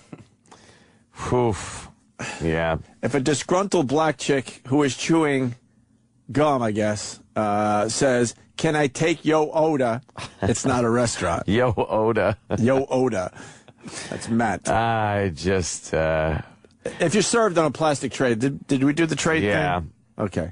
Yeah, there have been some tray. Heat lamps. How about if like the majority of the menu is $1? It's not a restaurant. Yeah. I got a perfect way to end this. Yeah. Steve, you in Buffalo. If E-Rock is eating there, it's not a restaurant. Oh, damn, E-Rock. Thought he was unscathed through this one. Unscathed. Almost made it, E-Rock. Almost made it. E-Rock's a Wendy's boy anyway. Everybody knows that. Wendy's is good. It's not fast food. It's good food fast. Oh, all right. Chris is a little confused by you today, Anthony. Why? Chris on Long Island. He'll explain. All right. Well, let me see if I got this right. First, they're shiftless, lazy, no work, and drains on society. But then we get a place that's going to give them a job, and you bitched about that, too. Well, the job thing, as I see it, is, I don't know. I think it's a way to get some free food. So I see a lot of people. I'm not talking just black people. I'm talking whoever gets a job at McDonald's. It's kind of like, I get some free food. You know what I mean? No. And the service sucks. And the service stinks. He just goes, no. You go in there and the service, if I hear, "May I hit you?" I'm like, I'm just fucked. I'm going to be standing here forever. Where the hell? I mean, actually, I know where you live. I've been to your house for cars with your brother. But what fucking McDonald's do you go to? Because all my McDonald's don't have these people there. I haven't been there in quite some time. Okay. I go to the McDonald's. I go to the McDonald's on YouTube. Those are the best ones to go to because that's where all the beatdowns happen. And I love watching a good beatdown. Well, I'm going to get my oatmeal McDonald's. Take care, boys. All right, Chris. He almost didn't get the invite back to your house there. That's right. He was pushing it a little Gotta bit. watch I it. think. I got to go back to Flavor Flav for a second because I just checked my my email. Oh, did he email you? No, but Don Wicklund did. Oh, Wiki. Wiki was in charge of the channel back then. Oh, that's right. For the Flavor Flav thing, when he hijacked our little Halloween show. Was it Halloween? Yes. Halloween Yeah, it show. was Halloween. Yes. I don't even know because we didn't get to do half the shit we wanted. No, we didn't. Don writes, by the way, I had to pay his bar tab for his 65 family members. Wow. You want to guess how much that was? Actually, the number is not that outrageous. Cavassier. $4,200. That was on XM's dime. Was it they actually paid? That wouldn't happen now. No, Don had to pay. Yeah, but... Oh, I see what you're saying. But like he was reimbursed by XM. I doubt it. Really? I bet he was, but nowadays that would never happen. Nowadays they would say, well, they'd be like, it's your why'd you problem." pay? Right. Fuck you, you paid it. Right. Fuck you, pay me. Kind of like that. I kind of like that restaurant bit we just did. Yeah, I like that. Off the cuff. A lot of off the cuff stuff today. Oh, why not? Podiums and... Podiums. It's not a restaurant if. Podiums. We got Lydia from Oceanside. Lydia. Uh-oh. What is this? Good morning. Oh, Flavor Flav takes over Halloween 2006. Damn, yo. This is almost 5 years ago. I call it 4.5 years ago. Are these clips good, or you just scrambled and grabbed some shit? No, that's good. This is good shit. And you want to run through this? I'm flabbergasted by how quickly those years are flying by. You want to run through this? Yeah. Absolutely. All right, we'll take a break and run through the flavor. But Lydia's going to explain transsexual, transvestite, transgender, and hermaphrodite, right? Yes. All right, Lydia. All right, go. Our resident shrink. A transvestite is someone who wears the clothes of the opposite gender. It has nothing to do with their sexuality. Right. So, like, you're a dude, you still have your dick, and you're wearing, like, dresses from, like, the 50s. Because that's what I see on the streets in New York. But a transvestite isn't necessarily a gay guy, right? You could be married with children in the privacy of your own home where your wife works. Sure you can. Stop it. If you're a guy putting panties and a dress on, I say gay. You're sucking dick. There are many men who find it very comforting to wear women's underwear, but are totally heterosexual. Why is it comforting? Besides the softness of the panties. I would just be like, wow, it gives me a boner. Right. There'd be no like, it makes me feel pretty or dainty. I would just be like, wow, this fucking silky material rubbing on my weenie gives me a boner. There's a reason why underwear is just horrible material. It's to keep the boners down. Right. Yeah, that's what the cotton's all about.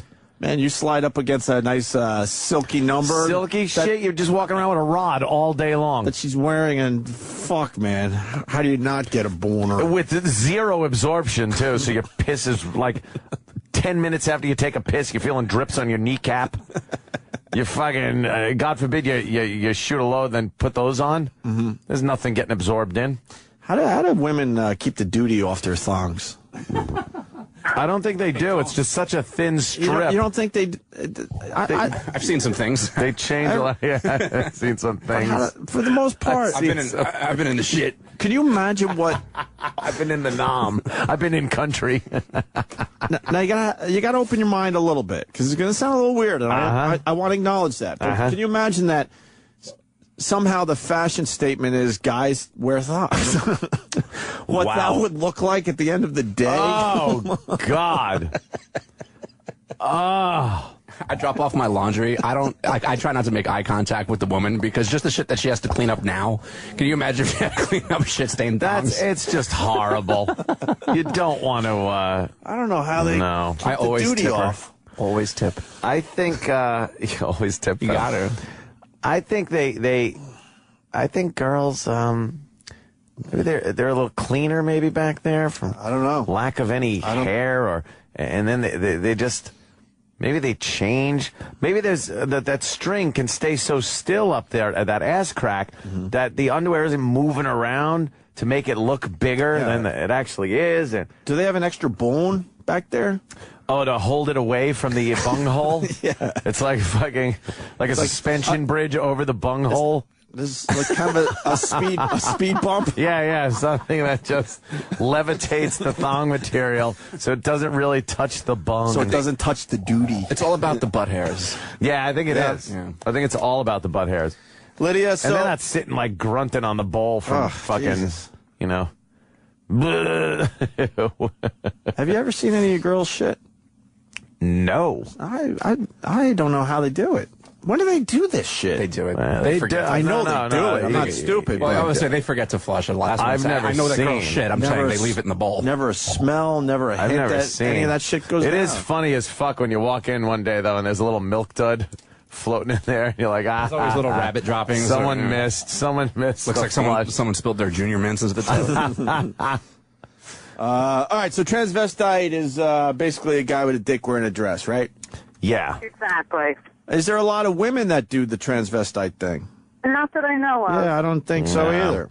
It doesn't seem to be a woman thing. But what's the transgender? But, I mean, we glossed over this. I said this, but then we had too much going on here. I'm not kidding. When I see the transvestites walking around New York City, why do they pick clothes from, like, the early 50s? Some horrible... It is like I Love Lucy dresses. Yeah, some outdated dress. Yeah. If you're going to dress like a fucking chick, wouldn't you pick a fashion from what's happening now? I think a lot of the transvestites that you see around the city are also transgender, meaning that they are also interested in being another gender and perhaps a pre-op. Most transvestites, you never see them wearing women's clothes because they do it behind closed doors. But once again, you're a guy with a dick, and then you decide, I need to be a chick that looks like I'm from the 50s. I don't get it. When you try to be a hot, fucking sexy chick with whatever the hell is fashionable. You'd have to ask a gay guy about that. I don't get that myself. All right, so the transgender, and then the transsexual is the one where they had the operation, right? Or wish to have the operation. Wish to have the operation. You don't actually have to have the operation to be transsexual. You can want to have the operation and be pre-op and be a transsexual. And what are you? I'm all female. You're all woman, aren't you there, Lydia? All women. You're all woman. All fucking woman. I don't know. I'm trying to look up the article on Chaz Bono because it was in the paper yesterday. We couldn't get to it. We were too busy. Yeah. There's some weird shit going on. I think they're going to do a documentary on, is it OWN? It might be OWN, Ant. Yes, on the Oprah Winfrey network. And she's taking us through her transformation. She's now. Thank God. She's for now that. Charlie, right? Thank God. Chaz. It's just Chaz. Anyhow, guys, I just wanted to clarify. Oh, well, I guess you got fuck us go, running. Huh? Well, I guess you're busy. You're a busy gal today, huh? I'm trying to find. Busy lady. I'm trying to find something. I'm so sorry. Do you know if this person at the McDonald's had a penis or was completely I actually don't know anything about that. I'm feeling really guilty for taking my twins to McDonald's now after listening. Why do you feel guilty? And by your twins, you mean those giant tits of yours, right? Yeah. Yeah, I thought Right. so. Right, and the boys. Those big implants. Those givers of life. Yeah, I'm going to have to keep them out of McDonald's now. I just find that so odd that a shrink got implants. I think of that sometimes and think like that's like that to me says that you have a self-image problem, but instead of dealing with it mentally and through, just having self-confidence, and you had to do something physically to make people look at you differently or feel that people are looking at you differently. Well, wait till I get my facelift. Are you doing a facelift? Oh, are you? Well, not anytime soon, but definitely planning for the future. Oh boy, that facelift is very rough. You gotta make sure you get the right person. Yeah. Yeah, I guess that's true. Otherwise, they could really do some damage. Yeah, I've seen it. How are the tits though? They turned out good. Oh yeah, they're holding up very nicely. I'll come in and show you guys one day. Will you show us the whole thing though? We want to see areola. Yeah, we want to see the Well, I'll tell you what. I'll prove that Jewish girls have nipples that have color. Oh, really? Look, all right, then maybe it was the one I was with. Well, yours are fake. But the nipples are still real. That conversation horrified a few people, but I stand by it that the Jewish girls in general don't really have nipples that you can really see. Yeah. They have nipples, but they blend into the skin color to a point it looks creepy. I think you were with a defective Jew, Opie. And I'm basing this on one Jewish girl that I dated sort of until her mom realized I wasn't a Jew. That'll do it. And then I was done. No more Opster. Get out of here, you Gentile. Right. And that was their mistake, for sure. Brand new production by D-Boy? All right, Lydia, come on in and show us your big Jewish titties. All right, guys, have a great day. Hey, is the Passover thing finally over? It's over, finally. Because I want to get my damn camera, but the Jew had, closed up shop for a week. Yeah, they close I up. think B&H should be open again. Today? It should be, yep. Yeah, I think yesterday was the last day. All right, right on. The Jews are back working finally. Jews are in business. Thank you, Lydia. You can buy your diamonds and electronics. Hey, someone wants to talk to you really fast. Okay. We have time for this. Sure. You're on with Lydia. Hi. Hi, Lydia. It's Erwin. Remember me? Irving.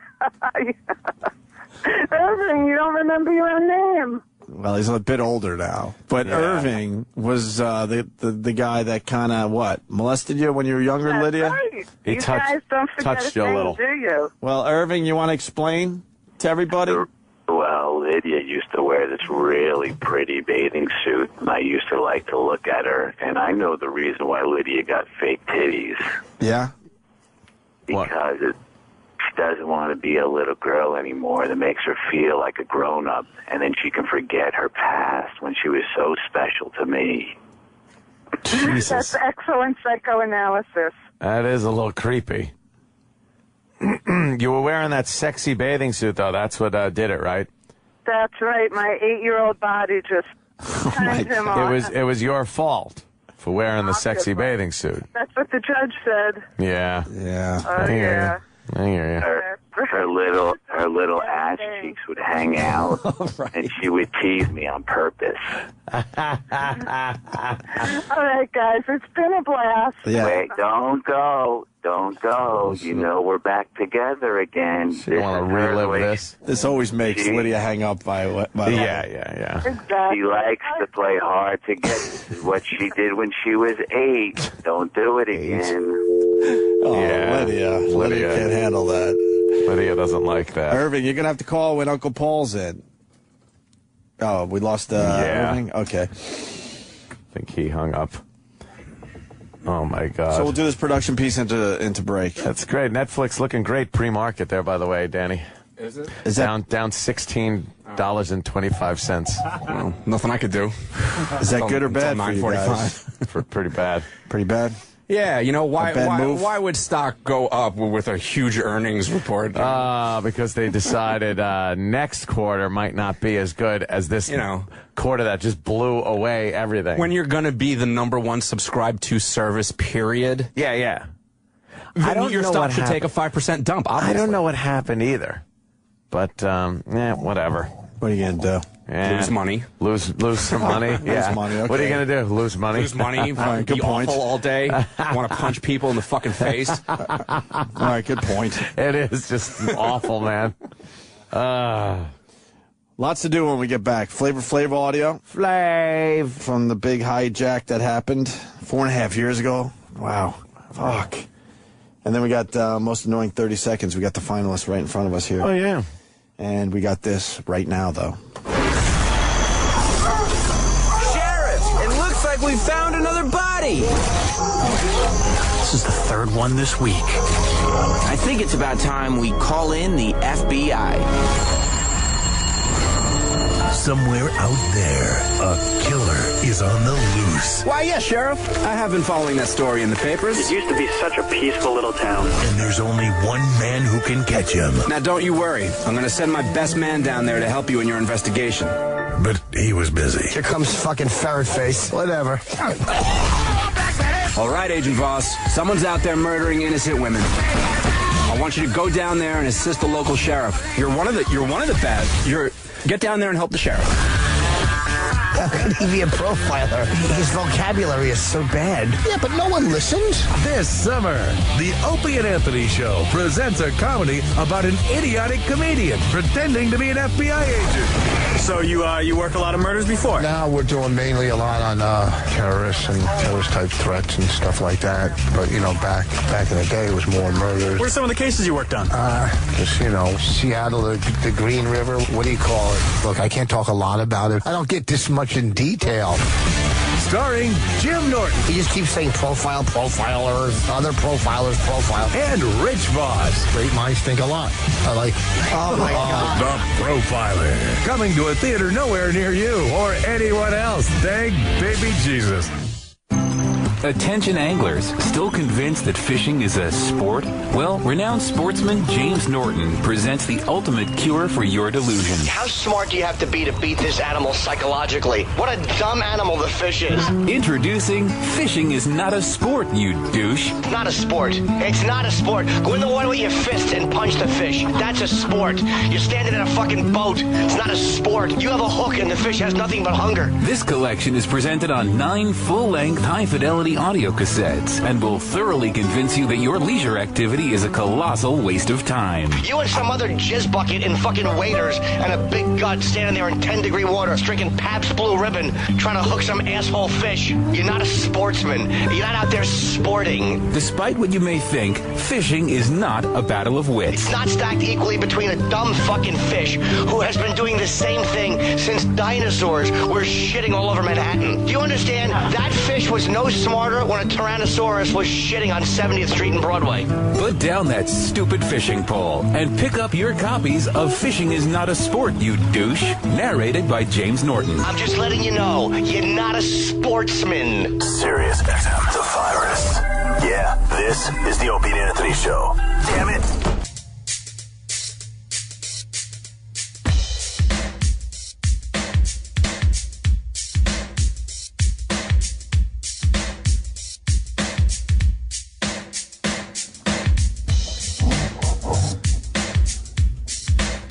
Yeah. Yeah. Yeah. What is this? It is the Beastie Boys? What song? She's Crafty. Oh, yeah. I don't know without the words. All right, Opie and Anthony. And remember I was talking about the Chaz story?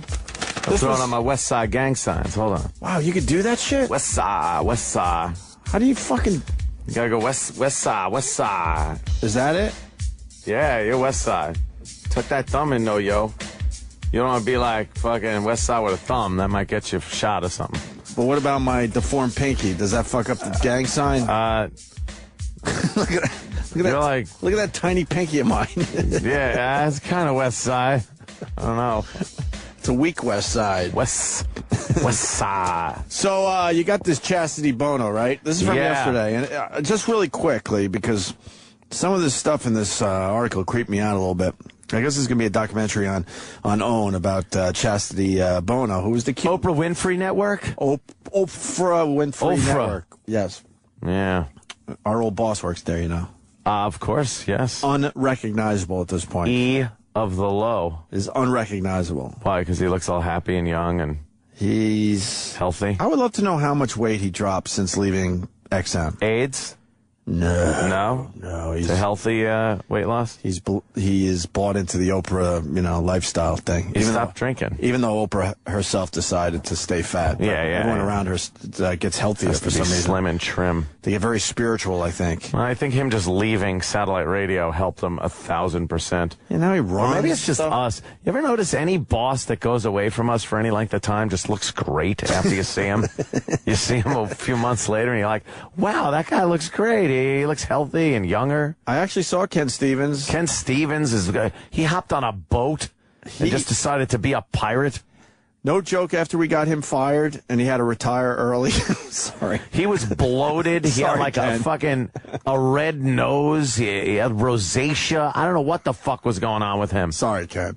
But when I was driving through Washington, I stopped and had a steak dinner with the guy. We've talked about this. The guy easily looked 10 years younger. Oh, yeah. And that's being safe. It could be close to 15 years younger than when he was working with us. It was unbelievable. That's what happens when you get the weight of me and you off of someone's back. True. They just go like, I'm waiting for him outside the steak joint. He pulls up in this ridiculous sports car. Oh, yeah. Hops out. No beer belly, nothing. Living the life. And then you get this Jeremy down the hall who doesn't even want to say hi to us anymore. What the fuck's that about? I don't know.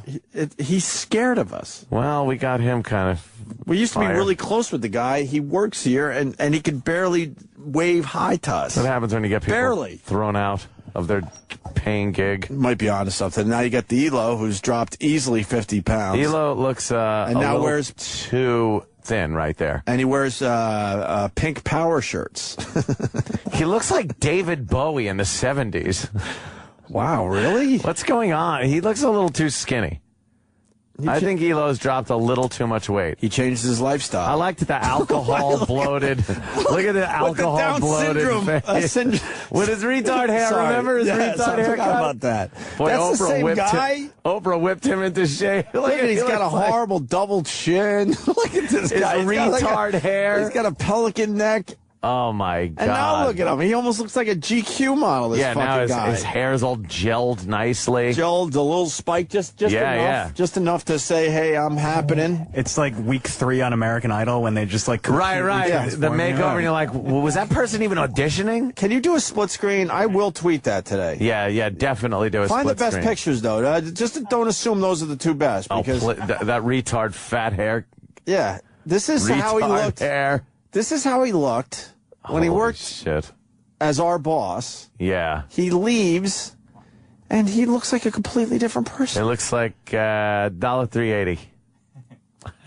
Look at. All right. Oh, you can't open up 2. You can't open up 2 browsers at once. Oh my God, He'll Travis! figure that out. So, anyway, somebody named Mr. Ross that knows how to do that. Oh, OWN. That's why we're talking about this. Yes, OWN. So there's a documentary about Chastity becoming Chaz. Yeah. Chastity was just a little girl. A young girl that wanted a penis, Sam. Cute little girl. When they used to drag TV. her out. They used to drag her out on that Sonny and Cher nitty-gritty hour variety show. And she grew up to be a beast. Yeah. Nice person, I hear, but she's beastly. That's what you get when your mom is Cher. And she's and she's someone that certainly looks much better as a guy. Yeah. Anyway, the film... I think she just looks the same. No. I really think she looks the same. The film begins by introducing viewers to Chaz, who looks every bit like a guy. He has a beautiful live-in girlfriend, Jenny, who's in graduate school and battling alcoholism. All right. Nice combo. While trying to figure out how a lesbian ended up having a man for a lover. She's even moved into another bedroom. Really? So wouldn't Chaz say, get the fuck out? Yeah, I would think so. This is Cher's money and you have nothing to do with this. Go find your own place to fucking sleep. Exactly. We learned that Chaz has been on testosterone, hormonal therapy for months. And as a result, ready for this? Now has the beginnings of a beard, muscular arms, and an alarmingly growing gut. Alarmingly growing gut. I gotta see this. Chaz is also developing macho man traits such as impatience, aggression, and this creeped me out, and a sex drive that shifted into overdrive. Oh, shit. So that beast wants to fucking lay on top of things now. You're not taking any hormones there, are you? I've seen you because the beard and... Who, E-Rock? Or? Yeah. No. And then him getting a little testy and, well, the gut, maybe a little bit. You shaved your beard, E-Rock. Yeah, I did. You did. What's wrong with you? It was the day after we fucking went off on the author. It was actually the day before Easter. Oh, it was? Yeah. Wasn't going to fly anymore. No.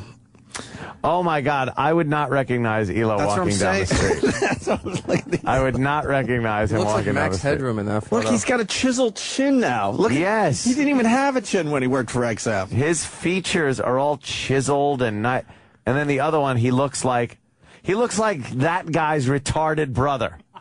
Like if Elo had a brother that was a retard, right? That would be the old Elo. Now I believe in those commercials, those diet commercials where they showed the before and after. Because there's one we do know. We do know that person. It's not twins or anything. What happened? That's the to same him? fucking guy. Look was a brightness in his eyes that was never there. There was always a dead, dull look in his eyes, lifeless eyes, like a doll's eyes. How do I do that? How do we tweet that? Do I have to take a picture of that? God, that's perfect. Yeah. I don't think so. I think. All right, you figure that out. His if you could smile email it looks to me, different. that'd be great. He looks like he could be modeling fucking menswear. It's bizarre. That's the same guy. No wonder he doesn't return my calls Thank anymore. God he got out of here. Why would he return my calls if that's how he looks? Yeah, now? he's working for the richest woman in the world. The most powerful woman in the world. He looks great now. He went from working with us. Yeah. Because he didn't really acknowledge the other shows. No. Sorry for all the other shows on XM. He didn't really acknowledge any of you guys. So he went from working with us to the most powerful woman in the world. In the world, and she did a makeover on him. I bet she did a makeover. He never seemed like smart enough to do it himself. Or having the fucking fashion sensibility. Well, he didn't want to. No. He didn't give a fuck what people thought of him. No, that's just it. I bet she went like, look, mister, could you bring in Eric Logan? Priceless. Could you bring in Eric Logan, please? I want to talk to him. Oh, Oprah wants to talk to me. Sit down, Eric. Look, You're a fucking disaster. And I can't have that. Did he have a hair transplant? Like, I don't know. His hair looks like really different and good and like it fits him well. Like you can see his cheekbones now. Look how bloated he was when he was worked here. You can see just like alcohol bloat. You can see like a chiseled chin. Even his nose looks different. Did he have like a superhero before they put their superhero costume on? Did he get a nose job? I don't know. Look at it. It does look slimmer, doesn't it? But then again, everything does. And his skin doesn't look as blotchy. And he's not making that dumb double chin smile. He used to have blotchy skin. He had Elton John wig hair. The old Elton John wig when Elton first got a wig. Now, GQ. I understand why you don't talk to me anymore. Now it's very, very evident. It's obvious. Okay, so we get back to Chaz doing a little documentary for Rome. Since Chaz is the producer of this movie, you might think he would only show himself in the best possible light. Which is no light at all, by the way. Right. See? And you'd be wrong. In fact, Chaz is not just coming out. He's barreling out after a life of depression, unhappiness, and substance abuse. Aww. And he's letting it all literally hang out, from the giant gut to his newly furry backside. What? He's happy that his backside's got some fur on it now. Oh, some hair on that fucking... A hairy ass?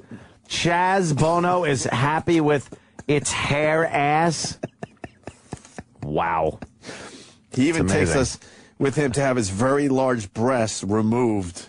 Whoa. And then later to a transgender convention. He leaves the convention discouraged because they haven't figured out how to make a functioning penis yet, he says. That is a when you have that, right there. When you have the, when you have the sex drive that has shifted into overdrive, you need a functioning penis made for you. Yeah. Those two go together. Side by side there. Well, I don't think it'll work. I'm working on Paint here. What are you, Microsoft Photoshop. Paint? We don't exactly get Photoshop on every computer. Get anything. Anthony, and how does Chazzy's girly mom Cher and his stepmom Republican Congresswoman Mary Bono Mack, who both appear in the film, feel about all this? Surprisingly, the Congresswoman is more comfortable with Chaz's new gender than the artsy Hollywood diva. That isn't surprising at all. Who still calls Chaz her. That's not surprising. It came out of her fucking womb. Yeah, she should have an open mind about that. The stepmother's kind of just like, fuck it. Who cares what this one does? Cher is huge in the gay community, so she should have a big-time open mind about this, don't you think? That's great. I bet you're all for interracial couples, too, right? Who, me? Yeah. I'm talking about Cher. No, but I mean, it doesn't bother you, right? Not really. Yeah, what if you had a daughter? I'll deal with it then. See, that's what I mean. You could preach one thing. Look. Open-mindedness, but when it happens to you, you're kind of like... Is the guy an athlete? No, he's a thug. Well, that'd be rough because he's a thug. What about a mischievous white child that broken into some houses? He's, done some stuff that's bad. I'd have a problem with that, But his name is, Chip. I'd have a problem with What's that. Huh? Yeah, would you? Yeah, you'd have a problem with that, I bet. But what she brings home a bigger problem? If she brings home a black athlete, that's a sport I'm into. Fuck yeah, that's cool. Really? Yes. Wow. You would have to go to a white college though, and just be one of the black athletes that looks awkward walking around campus. we do have a split on our roads. Yeah, I know of life, don't we? We do. That would be something that you'd have a major I don't have problem a daughter. I don't have any children. You would really have a major problem with that? If I had a daughter and she brought home a black guy. What if the black guy was how would you? I'm just how do honest. I explain this to a racist? I would have a problem with that. And it's not being racist. It's just No, what if he's just a good guy? Good job. He comes from a good family. I don't know. Comes from a good town. Like I said, even. I have no problem with, I walk down the street every day in New York City. You can't not see interracial couples. And it doesn't bother me at all. I'm like, whatever you want to do. But I think in your own personal life, and this I think goes for a lot of guys out there with daughters, they would have a problem. I think they would have a problem still. It's not a problem down the street where you would, in the old days, you'd take a baseball bat to the guy or something. That's not, It would... I'd have to go with the dumb answer. It would depend on the individual. Well, that isn't the dumb answer. That's the answer that actually is logical and makes sense because you would want to judge them on their character. I certainly. Yeah, it would. But be, there's such a. It would be strange, absolutely. But I would definitely go with the individual. There's still a stigma that puts a kind of puts a bad light on a father if the daughter is dating a black guy. Mm-hmm. There's some the instant thing you think is, well, there's some kind of issue. She's trying to get back at daddy. Like, that's the stereotype. That's the thing that's out there. But I don't know. I would have a problem with it. I don't know why. I can't logically explain it. It's just one of these. At least you're being honest. Ingrained things that from my youth, maybe. I don't know. All right. I like pale white girls. Ryan in Buffalo just quoted you. I would have a problem if my daughter brought home a black guy, regardless of the guy, but it's not racist. Anthony.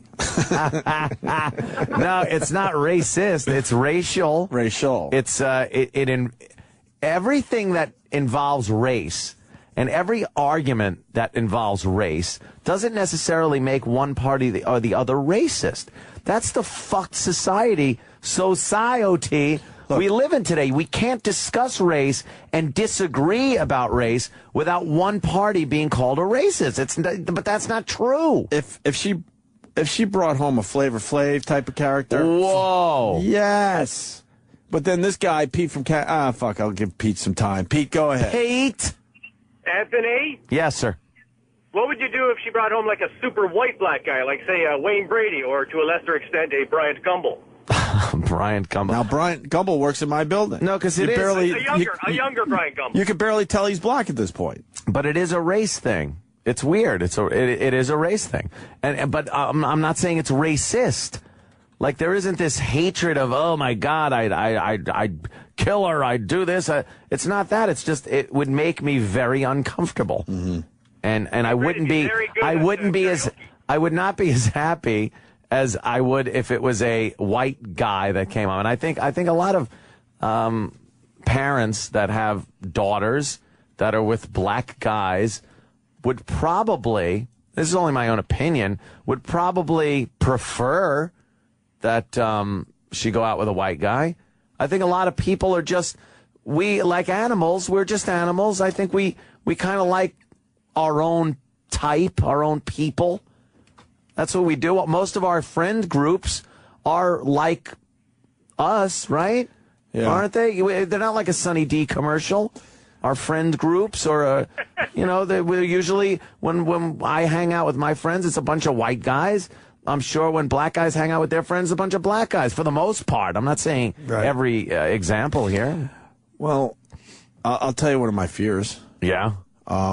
What if it's a gay situation? Okay, the gay. Now you having a son, obviously that's I would pressing. I would absolutely accept that. Absolutely. Yeah. But my fear is that I would have to again the black guy. No. I would now have to fast forward a bunch of years. Now I'm hanging out in gay places. You know what I mean? That's what I have this fucking dream of. What would you have to do? I'm like, I know I would accept it. I have no doubt about that. Right. I really would. But then the part about it that would be weird is, now having to hang out in gay places. Like why? Because he's having a party or something? Oh, yeah, whatever your kid does as he's growing up. Yeah. All of a sudden you're at a gay pizza party. I don't know, whatever. You know what I mean? Right. That's when I'd feel really fucking uncomfortable. Now, what about dinner at the family, right? And there's a holiday dinner, and him and the boy, and I'm not even saying name. I'm using generic, just him being whatever. It's the generic son of anybody we're talking about here. Gotcha. Is sitting at the table, and rubbing the back. That would be very uncomfortable to watch, I think. I completely agree with you. Yeah. But I would, And you would sit there thinking, because all your dreams and wishes for your child are sometimes your own dreams and wishes or your dreams and wishes for the best of them. So I believe it would be like, okay, he plays sports, he's got the pretty girlfriend, the later on there's the marriage, the kids, the whole thing, grandkids for you, and like that whole thing. And all that gets shot to shit because he loves cock. Right. Like that, to me, would disappoint the parent, no matter how open-minded they are. Yeah. When you want a real answer, or should I be a shock jock? Yeah. I just want happiness for my well, kid. of course. I think everybody says that, but there is because I know I wish I was happier growing up. I really do. So when you're a parent, you wanted to be gay? No. Oh, okay. I thought maybe happy. No. But I just want happiness for the kid. Yeah. Or the kids. Yeah. In the end. In the end. In the end. Oh, happiness you meant in the end. You meant finally. Oh, okay, Right. I get it. That's that. When you're a parent, that's in the end. That's all you care about. Yeah. Yeah. But you do. Oh, do I hope it's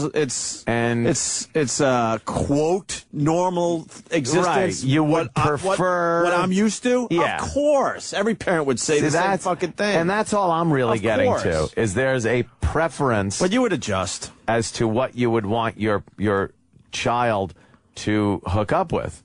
And for a daughter that I think that a man is raised for years and years, and then comes home with, I'll tell you, Laquan, you might go like, oh, okay. You're not instantly going to be like, hey, great, pleasure to meet you. You're going to be like, what are my friends going to think? It's going to be very selfish, all that, I think, and I'll agree with that. But it's just one of those things.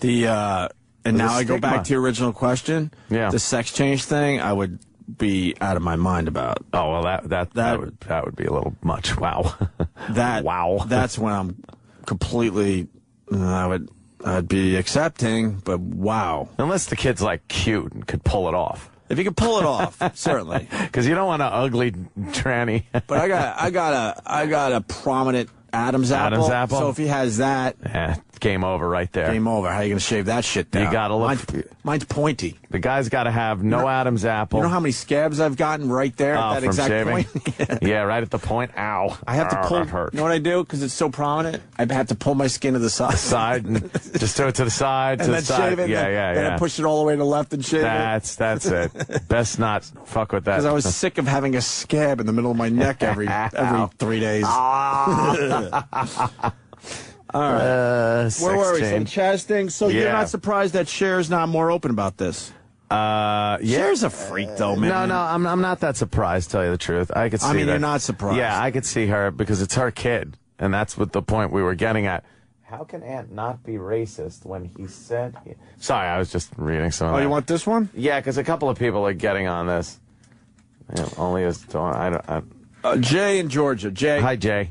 Hey, Jay. Hey, man. Coming from a black guy who has dated outside his race. How can you say that statement and actually not think it's not racist? Well, that's just it. It's not racist. Everything doesn't have to be racist. It's an opinion that I have that I think a lot of other people have, and I did call it selfish. It's a selfish thing. If the white daughter is happy with a black guy and brings that black gentleman home, I think any white father is going to have preferred she bring home a white guy. And I think that isn't racist. I think that's just human. No, see, I do agree. I'm glad that you did admit that it is selfish and you're thinking about thinking about your own matters instead of exactly what your offspring is thinking. Right. But for you to say, no matter what, the guy could be a stockbroker. Yeah. And for you to see this guy to walk in, and the first thing that you think of is, oh, wow, my daughter just brought home a nigger. It's color. It would, but no, you don't necessarily have to say nigger. I'm just saying. No, that's fucked up. It is fucked up. That's a fucked up way of thinking. But isn't that what we do? What if she brought home the fucking Rocky Dennis from Mask, and she brings him home, and the door opens up, and you go, there's a white kid, but Jesus Christ, he looks like a freak. You would prefer that she would have brought home a normal-looking guy. I think. Well, if she brings home Rocky Dennis, hopefully she's blind, and then she'll just. Yeah, she's blind and touches his face and goes, "Holy shit!" I think if you have a daughter, whatever she brings home, you're not gonna be happy with. Yeah, you would hope that she just, you know. And it's not fair. Hold on, sir. And it's not fair because Ant's speaking the truth, and this is how he feels, and that's how a lot of people feel. I bet you it's the same with black fathers if they bring home a white girl or a white guy. Well, if they were in the house, Opie. The father. If you can find the father first. Yes, you'd have to find. He would be very upset. He would be very upset as well if you brought home some fucking Wonder Bread chick or Wonder Bread dude. Yep. I am on the phone. I can't hear y'all. You know what, though? There are a lot of, hey, what about all these black chicks that get all pissy about the black guys going out with white chicks saying, you know, we can't find a good black man because they're dating white broads? Well, honestly, I've just got back onto the dating scene. I've just noticed more and more black women going out with How long are you in for? Hey, you know something? I'm fucking with you. Yeah, I know, but honestly, I'm one of the. I listen to you go off on your rants, and I feel the same way about a lot of it too. I'm looking at these niggas like, what the fuck are y'all doing? Y'all not helping us out. Why don't y'all stop? I've never been in. Yeah. I have a good job, and I got credit too. Oh, damn. Yeah, so I'm fucking call Gisbert World Records. Got credit. I'm going to get you a Louis Vuitton. Right. Shit. Oh, remember that? No, I'm just saying, dude, it's one of those things where it doesn't have to, and that's one thing I've tried to stress on this show. I go off and say a lot of shit. I know I do. But everything that involves race and a disagreement does not necessarily mean one party or the other is racist. And that word gets handed out so much that it's frustrating when you're really trying to be racist. Well, it's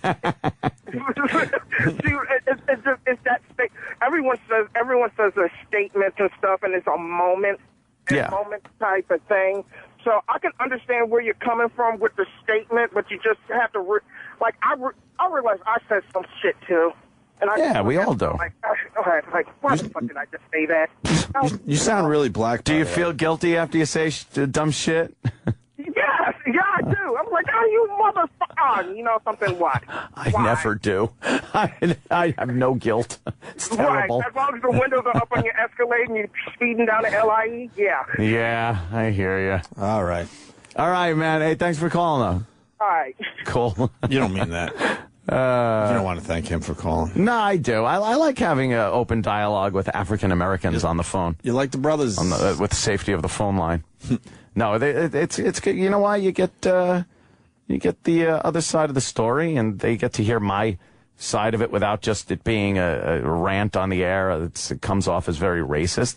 And I'll say it 1,000 times. It's not necessarily racist all the time. It doesn't have to be. No, we could do. I want to do a few most annoying 30 seconds. Most annoying 30 seconds. That's our big contest. Costume. That's our big contest. Steven Singer's putting up $2,000 first prize for this. Where does Lady Gaga fit here? Lady Gaga, well, that's annoying. Probably goes over 30 seconds. Well, she's saying she's a loser. What is she copying Beck now? I'm a loser. Say because she copied Madonna. Wow. We're going in. What do you think of this Lady Gaga? I like her. I got to be honest with you. I think she's talented. I think she knows how to make a pop hit. Her song's very poppy, very catchy. I think she's a blithering idiot. When she tries to speak politically on a stage, it's hysterical. And she's trying to speak for all her followers that she calls monsters or something, but she's not intelligent enough to really represent those people whatsoever. No. And she doesn't need all that nonsense either. Nonsense. Madonna didn't really have nonsense like Lady Gaga. She would do some things. She would be outrageous, and she'd change up her act every few years. But she didn't put a building on her head and walk out her front door. No, or show up in a pod or wear a meat suit. Like, she doesn't need that nonsense. No. She's good without all that shit. Yeah. You don't need props if you have talent. Oh, boy. Sorry, Carrot Top. Oh, poor Carrot Top. We're friends with him, and I just did that. Damn it. Just pulls him in. Fucking props. Amazing. Makes hundreds of thousands, millions. He's a multi-millionaire. Jesus. What do I know? With tattooed on eyebrows and giant muscles. That are implants. With his frozen face. But we're friends with the guy. We love him. But we love him. the guy. But we love him. We learned that from our comic friends. But we love him. He's great. He's honest about things.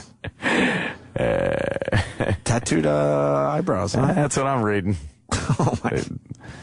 I saw it, Captain Carl. I saw it. He plucked all his eyebrows out. He plucked them out, and then he took a tattoo thing, and he just went, mama.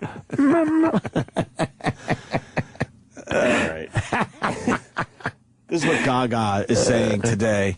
And then I think about how I don't really give a shit if people don't understand what I do, as long as my fans understand. She's so whiny. If you sing so powerfully, how do you sound like that? I just don't want my fans to ever feel... I just sometimes feel like a loser still. You're a phony. You know what, though? She came out of Dayton, Ohio with 2 bad knees. And you really got to give it to her because... 18 years ago, I left Dayton, Ohio with 2 very bad knees. Yeah. And a dream to become a Major League Baseball player. Well, what happened? I hope it came true. That's what I want to know. Did it come true? What happened? I thank God the dream came true. Hamburger! Oh, God, I love that clip. See, Lady Gaga has a certain part of her fan base that je ne sais quoi that feel like they're losers. Right. So what Lady Gaga is doing is relating by saying, sometimes I feel like a loser. Does she cut? Is she a cutter? I hope Lady Gaga is a cutter. I guarantee she's well adjusted, and the people you talk about that kind of know her from her Village days. Yeah.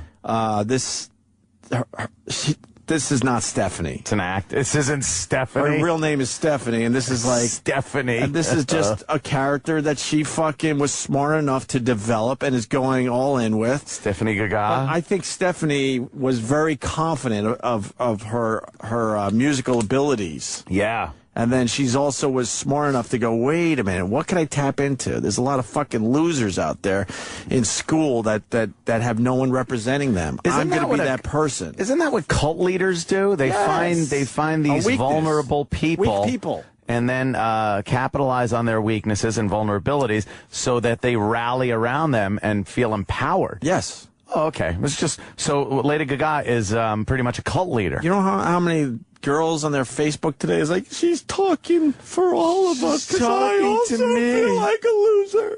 She's talking to me. Hi, Lady Gaga. Yeah, I just want to move on with my life. Had enough of you. Enough of your music. I don't even like it anymore. Haven't listened in forever. Just had enough of you, Lady Gaga. And I won't ever call you again unless I call you in 10 minutes. Fucking Stephen S. from Bayshore. This will probably make 20 people laugh, but it's worth it. Bring Lady Gaga trucker up in the freight elevator and have her cut a few tracks. Yeah.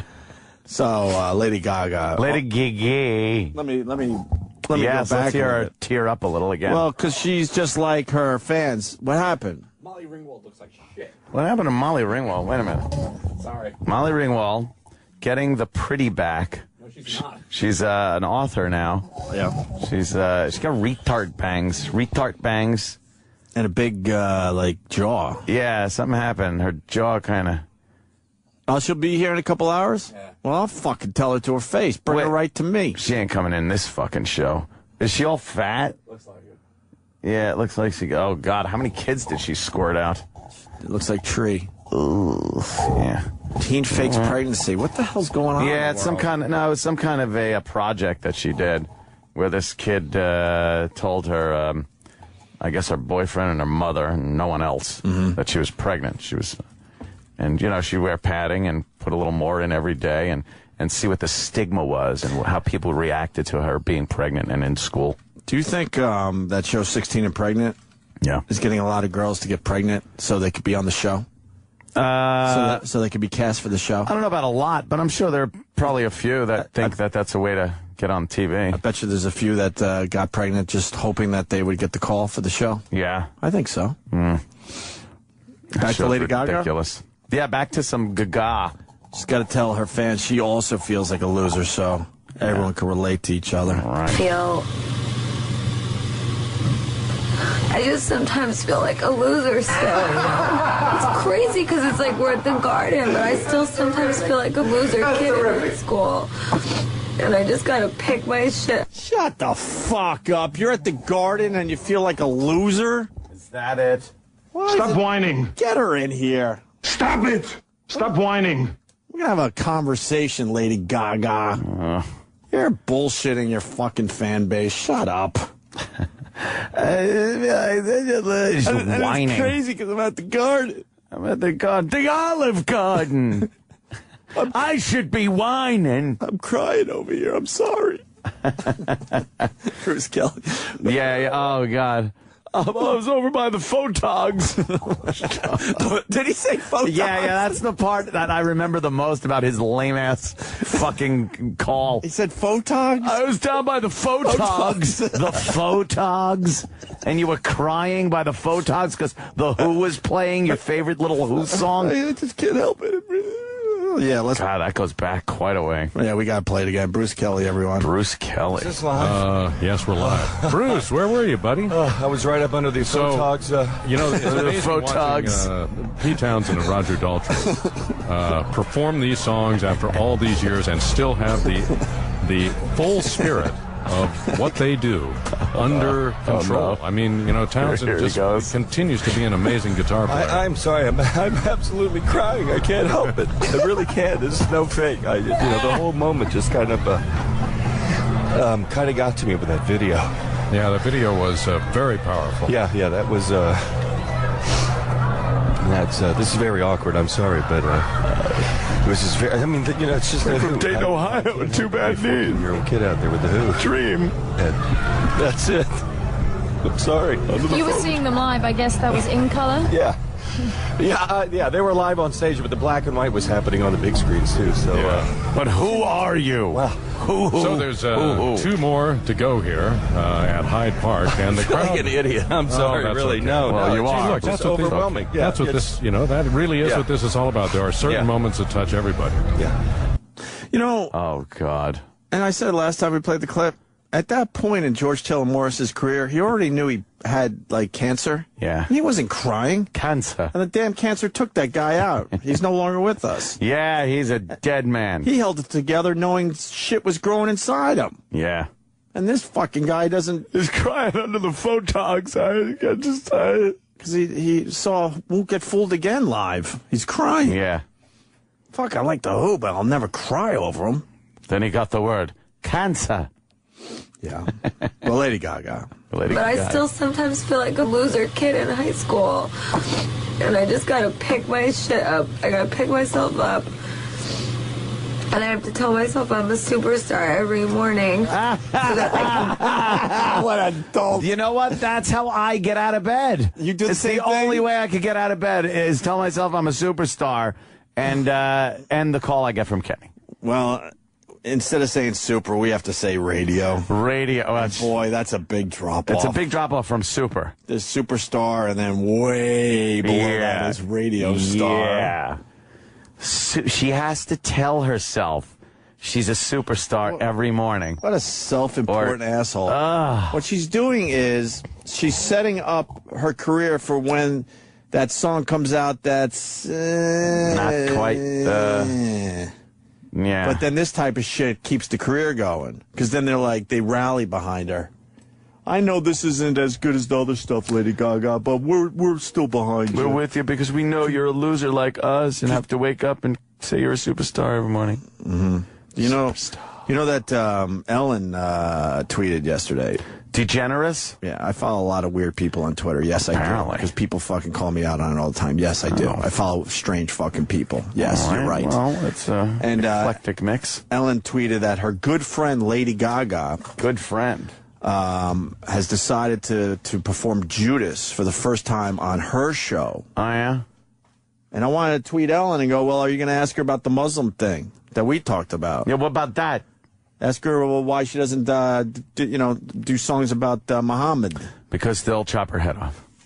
You know, I wake up every morning scared I'll get my hand chopped off. Mm-hmm. Yeah, I would too. Myself, I'm a superstar every morning. Oh, I got to hear that. Superstar. This is taking a lot longer than I thought. I thought this was a throwaway, but this is pretty deep shit. I pick myself up.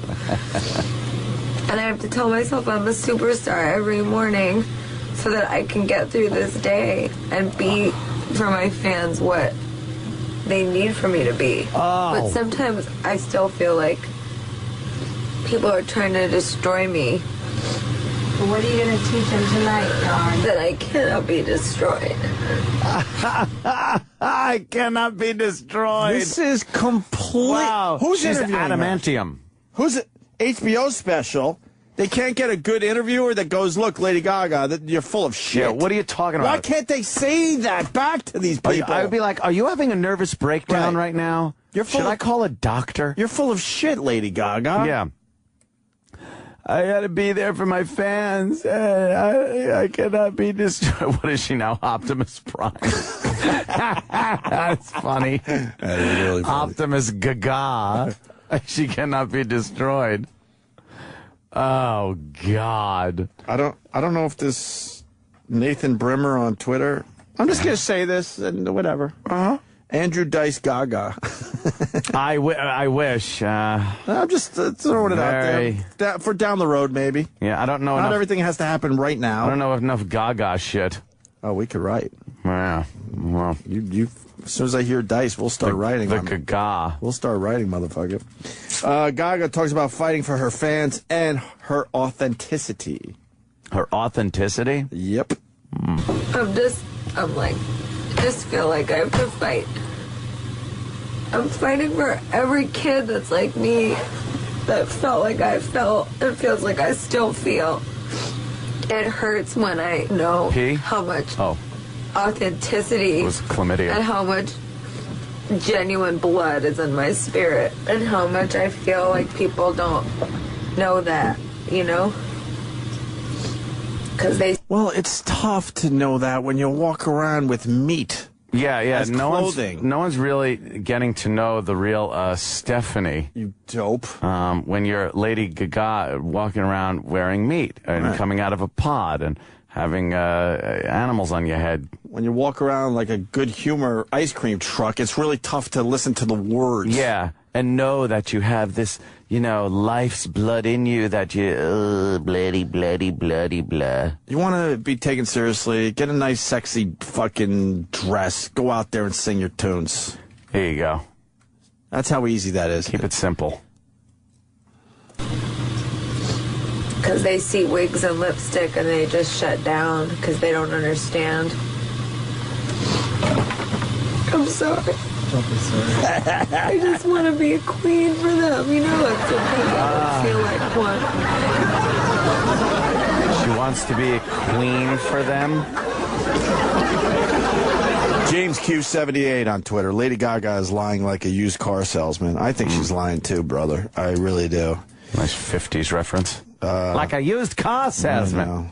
Big Billy B Money writes, Lady Gaga wakes up every morning in her bed at the Ritz or Four Seasons or on her star coach with her security and assistants. Yeah. I'm a superstar and doggone it, people like me. Yeah, she has to wake up and just tell herself she's a superstar every morning or else she doesn't think she can be for her fans what she has to be, which is a queen that cannot be destroyed. And she wants everyone to know she cannot be destroyed. Right, she's the queen of the That's losers. pretty much the summation of the horse shit that just babbled out of her fucking mouth. We got one more clip if you want thank God, I do, yes. Yeah? Wish there was more. All right. Anyone else hearing Courtney Love? Oh, really? Like she's doing a Courtney Love? Yeah, that whiny voice thing. Not saying she's like Courtney Love, just sounds. Yeah, there's that sound. That delivery. It's not about being a winner for me anymore. Really? You know, it's about being a winner for all of them. I'd be pissed off if I was a loser. A fan? Yeah, I'd be fucking pissed off. Like, look, I just like your music. Yeah, don't fucking put me in this category that I need you to be a martyr crying for me. Right. I don't need you. I could be a loser on my own. You don't worry. Don't worry. I'm all right. Yeah, I'm fine. Now give me another pop hit so I can fucking, drive to the mall with my friends. You don't have to cry wondering if you could be the person I think you should be for me. No. Just put a poppy tune out. I'll be like, hey, that's pretty cool. Yeah, that's catchy. That's a catchy one. I hate these one-sided interviews where she thinks she's why isn't the interviewer challenging her on this? Instead, Lady Gaga actually goes, I'm sorry for crying. And then the interviewer goes, that's okay. I would be in her face like, what? This is fucking fake. Yeah. What are you serious with this? I'd be like, are you serious? Let's go back to the Village when you were Stephanie. Do you read so much email, fan email and tweets every day that you think everyone that listens to you thinks like that and needs it? Because I'm sure all she reads is like, Lady Gaga, you are the best. I was going to kill myself, and then I heard your music. And then she's thinking, oh, wow, I'm playing God here. Right. I put out music, and I change lives. Right. Well, you know what, Lady Gaga? We make jokes and change lives, but I don't go home weeping that I'm not going to be enough for my fans. They don't deserve as what I give them now. Damn. I'm a fucking idiot. I'm an idiot. I'm just, Opie, I'm really choked up at the fact that I feel I'm not fat enough for our fans.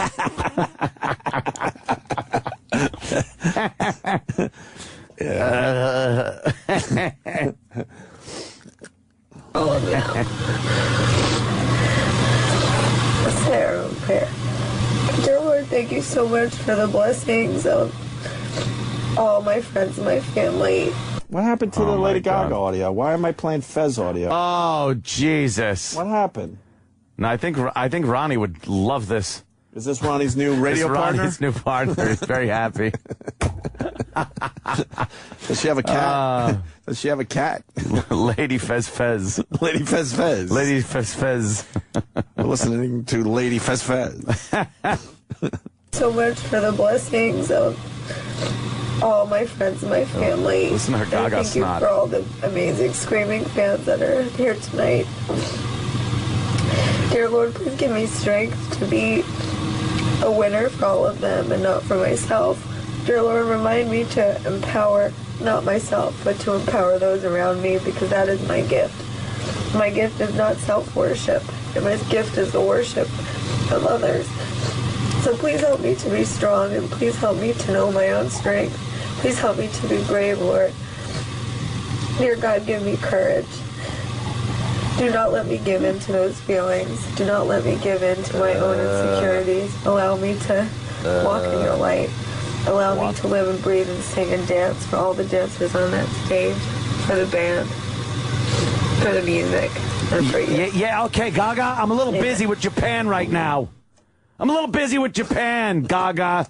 Trying to figure out how it doesn't sync. Could you shut your fucking, keep your prayers a little short? And God, please let me be the... Yeah, okay, I'll make sure you hit every note for your fans tonight while, while the Congo is fucking cutting off heads and clits. Clits. Holy shit. First bad song she comes out with? Yeah. There go her loser fans. Yeah. They're going to move on to somebody else there, Lady Gaga, because it's not about you. It's about the music you put out. Remember, give a call, 1-866-RON-0-GAGA, 1-866-RON-0-GAGA.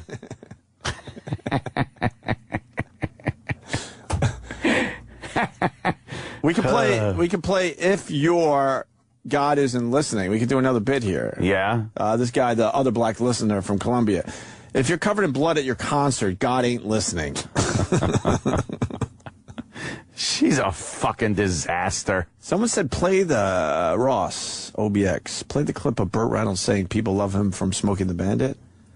Is there a clip of... I don't know, man. Wow. Like, recently? I don't know. He said that? That got my attention, though. I don't think they love him from Smokey and the Bandit now. I mean, you could watch it and go, that was cool. Let's see. What should God do? Save those innocent kids that were driven into the river by He saved one by their mother. By their psycho mom, or give Lady Gaga a strong voice for her concert strength tonight. For her listeners. That's a tough one if you're God. That is what tough. do you do? What do you do, Ant? You got to go with Gaga on that one. You gotta, Obviously, right? God did. God gave her the good voice and said, fuck the children. Let them die in that river. God gives her strength. Because I need to give her a strong voice. Yeah. Instead of maybe returning some of these missing people that I'm seeing on TV, like Bobo, missing Bobo. The girl Bobo. The girl Bobo. I like the girl Bobo. Yes. Instead of that, you help out Lady Gaga, please. Please. Could you? She's not feeling worthy today. Please, God, hear our prayer. You know what? Let me pray. God, could you please not let Netflix open 5.6% down today? Could you please, at the bell, there's 20 minutes till the bell. God, can you please miraculously at least bring Netflix to even? You're looking for at the open. That's not even a prayer. You're looking for a miracle. Exactly. Well, if Gaga could do that. I need some gospel music because we got to pray for a miracle. What's our go-to gospel song? Isn't there a miracle song? Oh, there's got to be a miracle song. What's that one? Something from the original Blues Brothers. I think there was a real gospel-y. But we need miracle in it for Netflix, for Anthony and his pals. Yeah, come on. 5.7%. Ow. Especially on options. Dan B in Connecticut. I'm hurting. I got in yesterday just in time to get fucked. Oh, really? Yeah. Oh, I dumped out of Apple, which, by the way, is up. And, I got right back into Netflix. Why are we Great timing, asshole. Why aren't we going with the obvious? Thank you, Cigars and Scotch. Always a pleasure. God's thinking to himself, wait, is this the same bitch that recorded Judas? Yeah, wait a minute. So what's she fucking... Why is God listening? Why would he listen to you? He's listening to you. You wrote a song about the other guy. You're a fan of the other team there, Lady Gaga. She's I don't know what she is. I think she's a phony. I think she's a complete showbiz fake. I think she came up with a character, and showbiz people come up with characters all the time. Yeah. She knows it's good for business. She's a fraud. And then when this isn't good for business, guess what? She'll change her image to something else. That's what they do. She is a fraud. That's what I say. I think so, too. A fraud that knows how to put together a pop song. Yeah, I mean, I'm not blaming her. It's good for her. But anyone that's buying this shit, and I don't mean buying like her songs or anything, anyone that's buying this act, yeah, please stop. You're an idiot. Remember when I said Courtney Love? I knew it. Thank you, Josh. Pull up the Courtney Love reading Kurt's suicide letter. It's the same fucking thing. Same voice? It's the same fucking thing. I knew it sounded familiar. Thank you, Josh. Whining. Stop whining. Exactly. Lady Gaga. All right. Well, Lady Gaga just wants to be understood. Yeah. That's all. Yeah.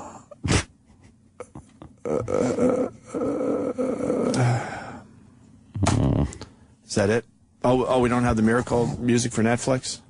No, we need we need a miracle. Oh, there this is for Netflix, Ed. This is for you, buddy. Jesus, please. Talk to God, Ed. A miracle. Talk to him. We're looking at probably 15 or so minutes before the market opens, and I know that even though Netflix had good earnings, I know that their second quarter prediction is very, it's not optimistic. And this is bringing the stock down. We're looking at 5.7% down at open. Jesus, I need a miracle. If you would please just at least even it out at open and then have an up day. It's impossible. This is an impossible mission for you.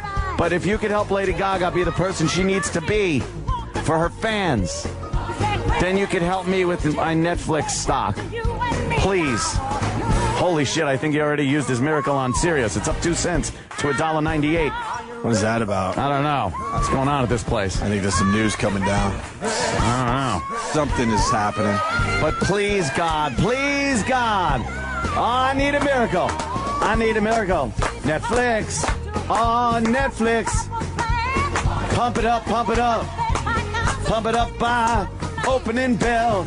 We're down $14.07 at the opening. I can't deal with that because I got options and they expire, Lord. Woo! Oh, there's your miracle laugh. Come on. Where is it? Since this song started, by the way, I think it went down another buck. Oh, boy. Yeah, so this ain't turn working. off the music. A lot of people are looking for some fucking production pieces. Lady Gaga, that audio with Creep playing by Radiohead. Maybe a little Don't Let Me Be Misunderstood by the Animals. Oh, she's very misunderstood. She sure is that. Yeah, Netflix down and Sirius up. I don't get it. What's going on with Sirius? I don't know. It's it looks to be. I don't own any Sirius. I'm disclosing that. It looks to be on the brink of cracking the $2 a share mark, which it hasn't been at in quite some time. As they say, quite some time. Today's going to be beautiful out, 80 degrees under sunny skies. Why does that asshole get to promote his show on our channel when he doesn't want to play with us? I don't know. And I told the guys down the hall to take care of that immediately, and supposedly they did, but now his commercials are back. Yeah, he snuck them back in. Thanks for the people letting me know that. He snuck him back in. If this fucking guy won't let us have Ira on our show, then why are we promoting his dumb show? We're gonna steal Ira? We just want to talk to him. We're one fucking happy company, remember? Yeah. Now this. Remember? The Opie and Anthony Show presents Primetime Sam Roberts and One Question with a Guest We Couldn't Get.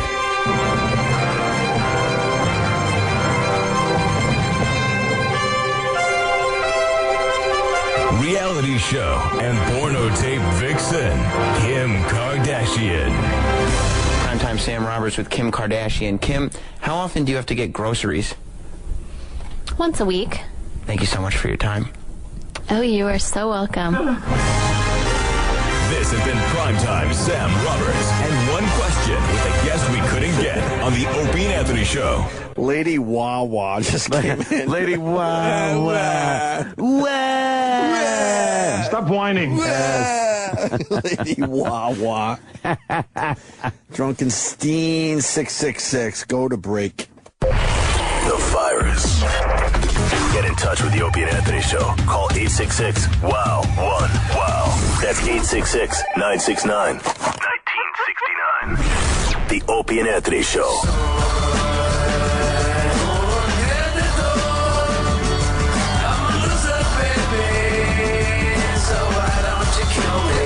Start that over.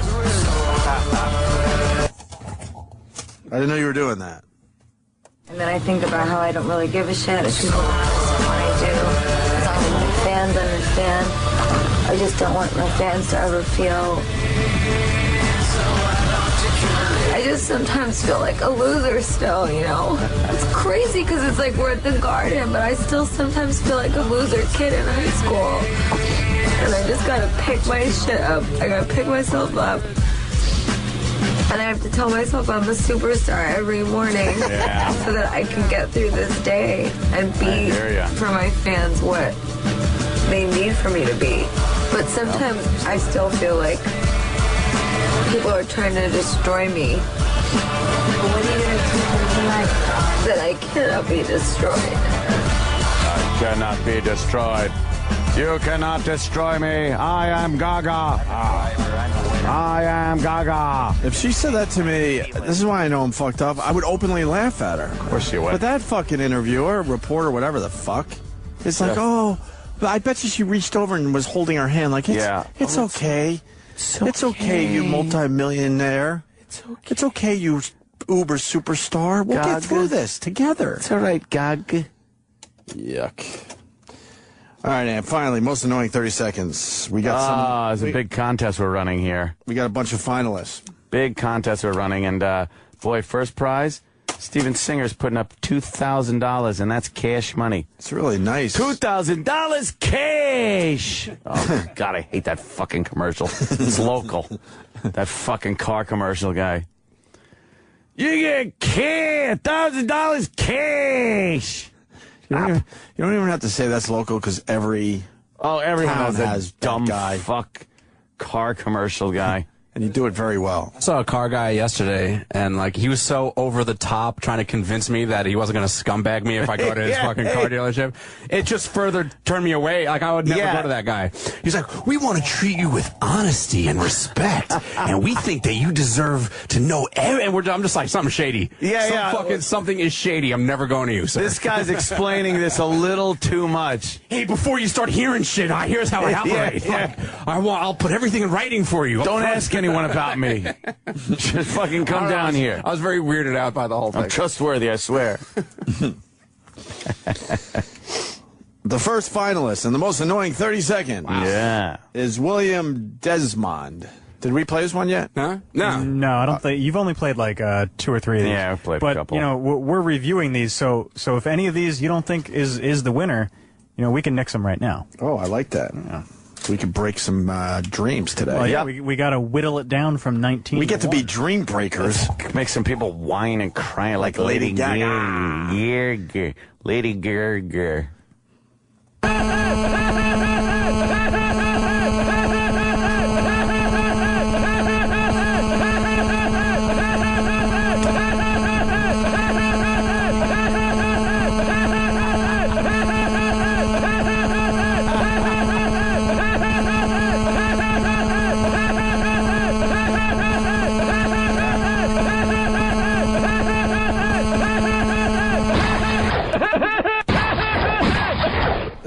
Wow. You know, that's me, obviously, and I had to take my own headphones off. I know. I just annoyed the shit out of mine back. I just annoyed the shit out of myself. That was well, we're not going to break his dream there, Travis. William Desmond is still in the contest. Jesus isn't helping. Huh? Jesus hasn't helped. No. Oh, really? It just opened. I got live here. We're looking at like $15 and 7 cents down. But we did the miracle song and everything. I don't know what happened. Oh my God. What happened? That thing just took a massive shit. Would you look at the money you just lost between yesterday and today, right? Ain't it nice? Wait, it went down even more? Oh, yeah. It went down $15 at the open. But they have a great business plan, Netflix. They had a great fucking quarter. I like that they mail stuff.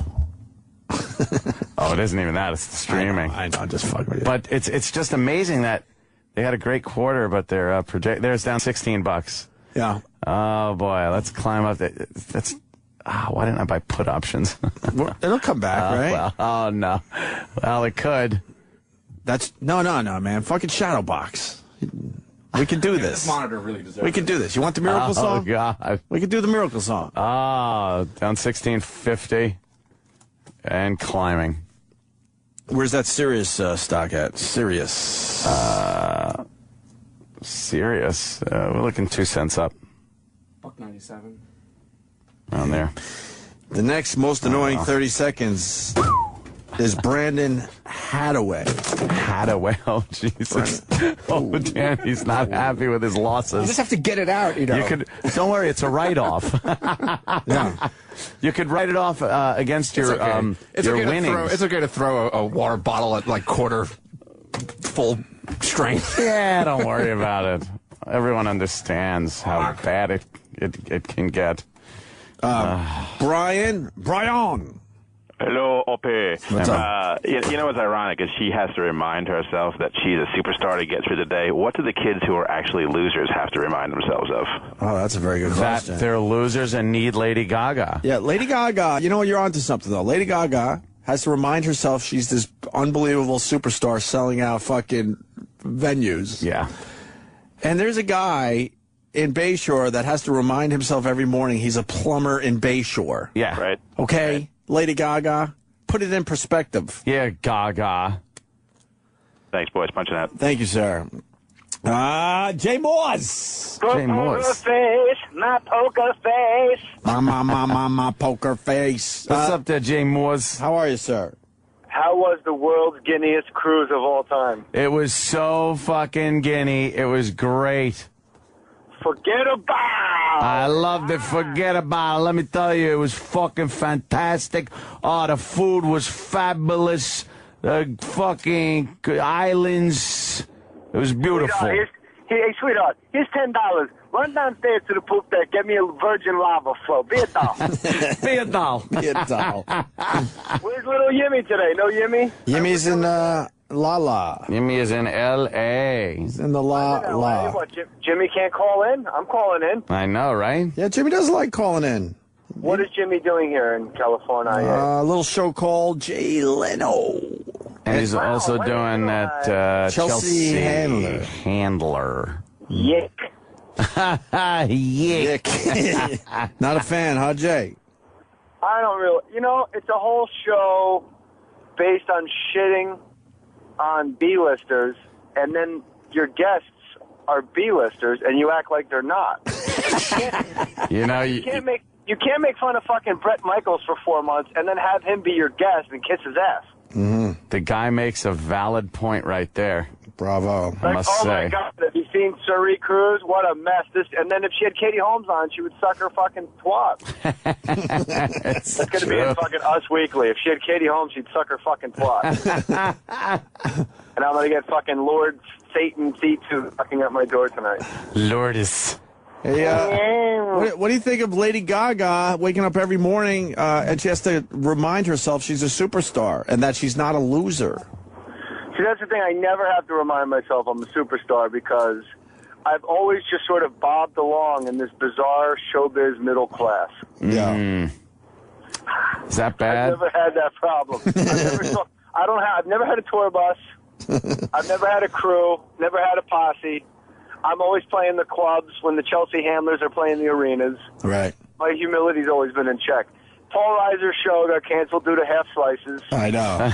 Half slices. Due to us not really pushing his show forward for him. We try. You missed a weird day, Ant. I heard. You missed a really weird day with Paul Reiser. Yeah. It wasn't that weird, Ope. I was driving down to Atlantic City. Yeah. And I listened to the entire interview. It was completely fucking normal and fun. And Ronnie B did a mind fuck on us like we totally insulted Paul Reiser. that's what Ronnie B does. And then when I listened to it on the replay, I mean, yeah, it was uncomfortable because I'm like an idiot, but you could not hear me laughing on the mic. And then he was the one yelling, "Take him to the zoo, Rock." Right. But we were going like, so tell us about the show. And then Paul Reiser was really funny. I really was surprised. I cringed. I had it on in the car, and I tried to get it off before my wife heard it. Right. Because I didn't want her to go, "What's wrong with you? Why would you act that way?" Yeah. And it was I thought it was totally fine. The guy came in and said, "I don't really want to act. I didn't want to write anything. And I really didn't want to be on television." And we all looked at each other like, "Well, then what the fuck are you doing?" Yeah, he didn't. Wow. And he didn't sell his own show. He knew. I want to listen to that audio again. He knew it just was He gonna... knew this show sucked so bad, so he was trying to, like, spin it in such a way, like, look, I didn't even want to do anything. I was happy just fucking doing nothing. Canceled they came to after me. 2 shows, by the way. Yeah, I know. They said worst ratings almost ever. In the history. Yeah. Anthony, at one time he said, I want to get this correct. He said, I got to look in the mirror every morning and tell myself I'm a superstar. Oh, my God, you know. No, he said, I've done 15 interviews in 2 days. I've yet to make this show sound funny. He did say something like that. Holy shit. Thank God we didn't see the show He before. knew it.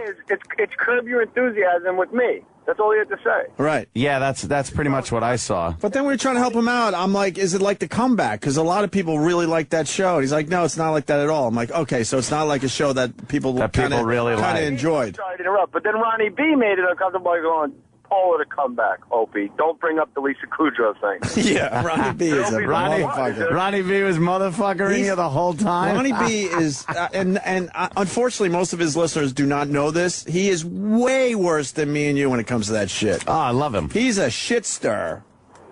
There's no one better.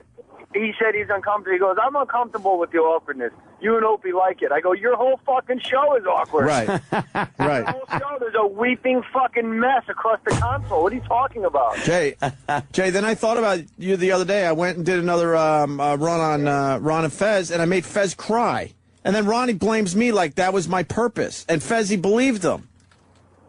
Well, you come out here to make me cry. I made him cry last year by inviting him to Foxwood. Yeah, that's why I bring you up today. It reminded me of that because it was not my intentions. I was asking, I finally figured out that Fez likes Batman. Yeah. This was the dumb bit. So I'm like, Fez, what character would you be in Batman? And he felt the pressure. I don't know. Maybe he didn't know how to answer that.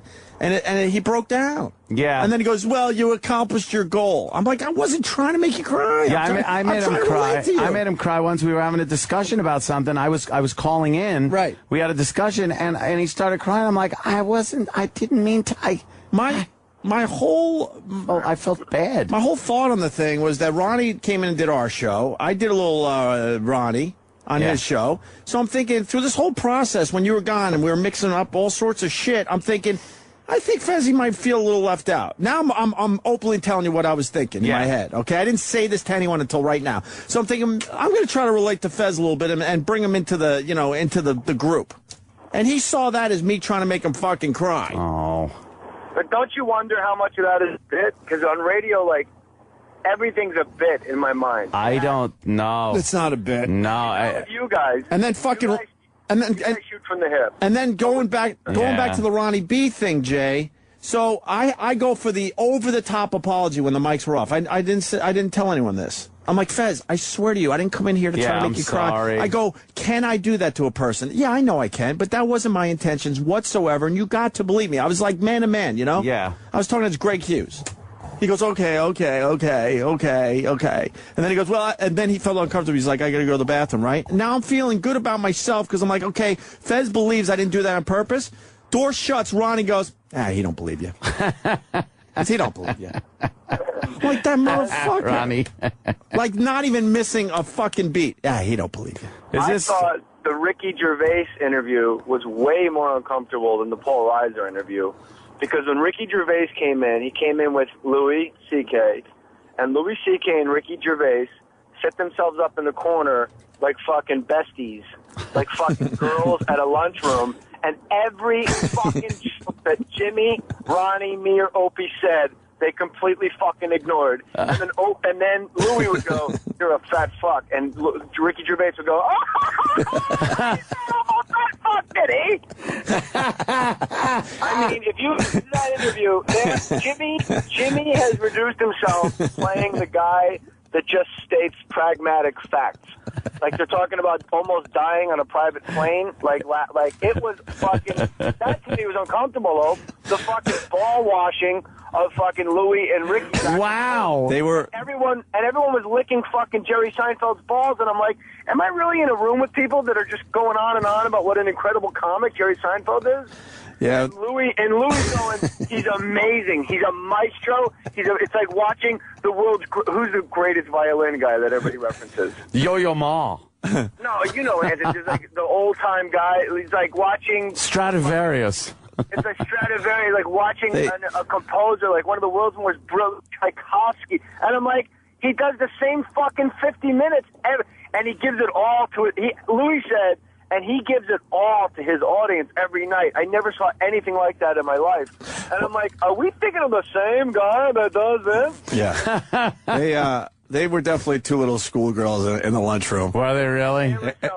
Not including anyone else. And then, like, Louis wanted Ricky's opinion on something he shot to see if Ricky thought it was funny. Yeah. And I'm thinking to myself, there's a lot of other funny guys in this room that maybe want to take a look at that, too. Oh, really? So Jay's onto something. It was they had their own little thing going.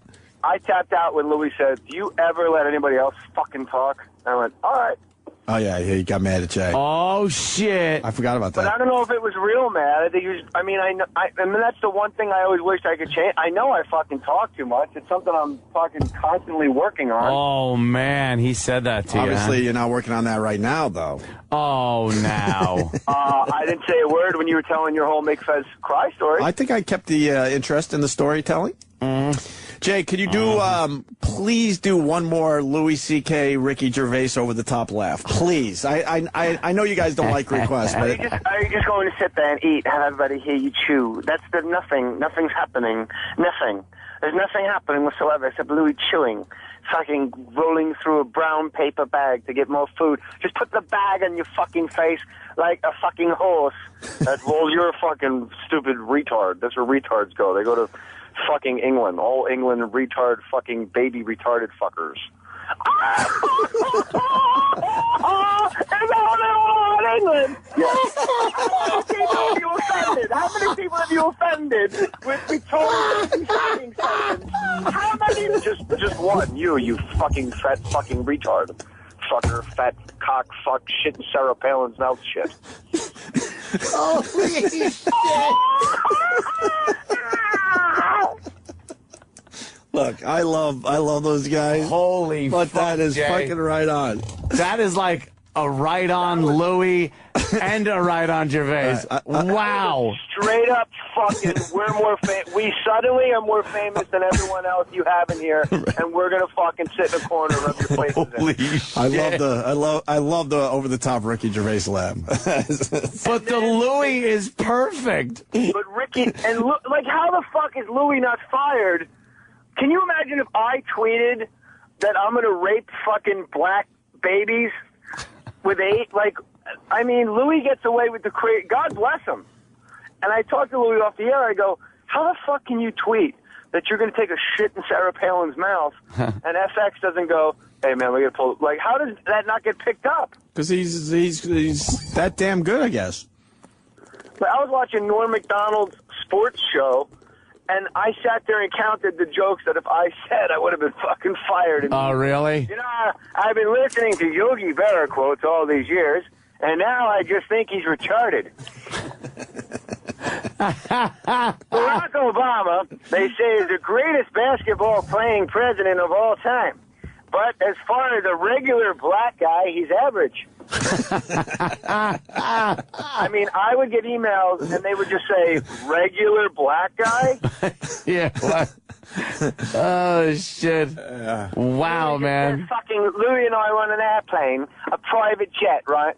And we're flying into Lowell, Massachusetts. And Louis going, fuck nigger baby, fuck them in the ass, right? Because he's afraid to die on the airplane. He's gonna fuck nigger babies.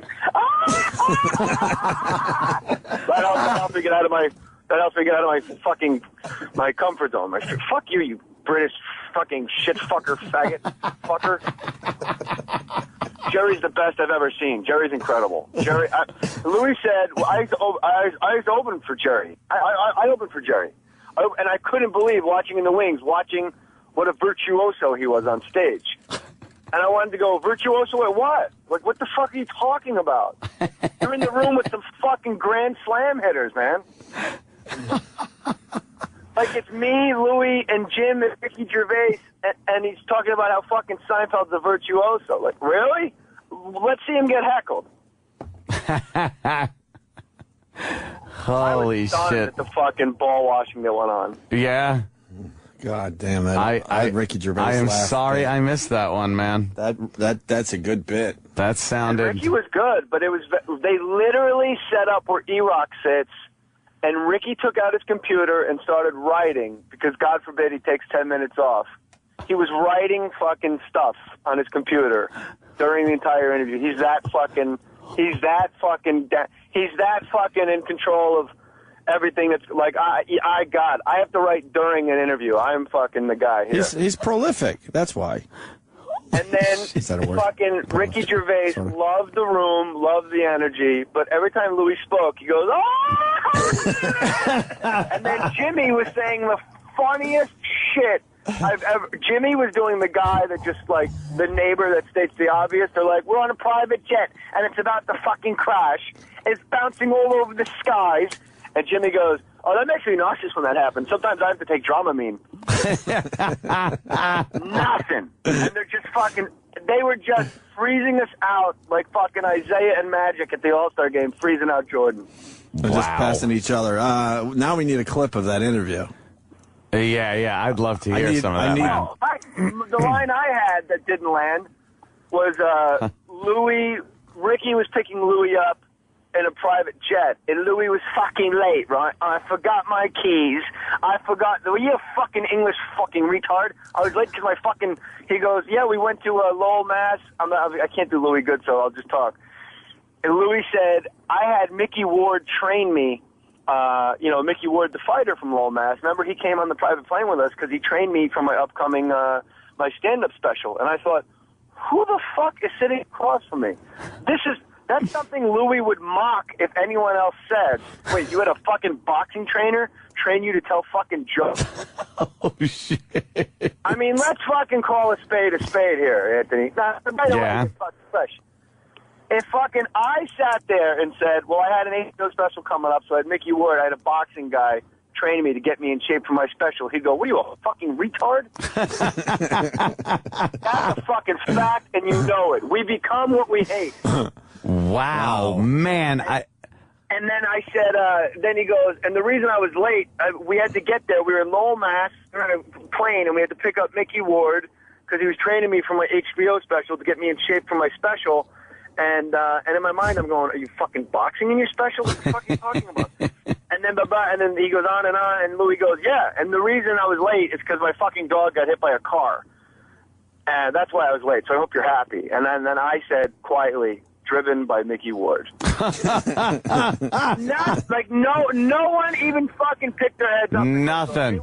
It was a fucking ice festival. It was the seniors and the freshmen were sitting at their fucking table. Look at the game tape if you don't believe me.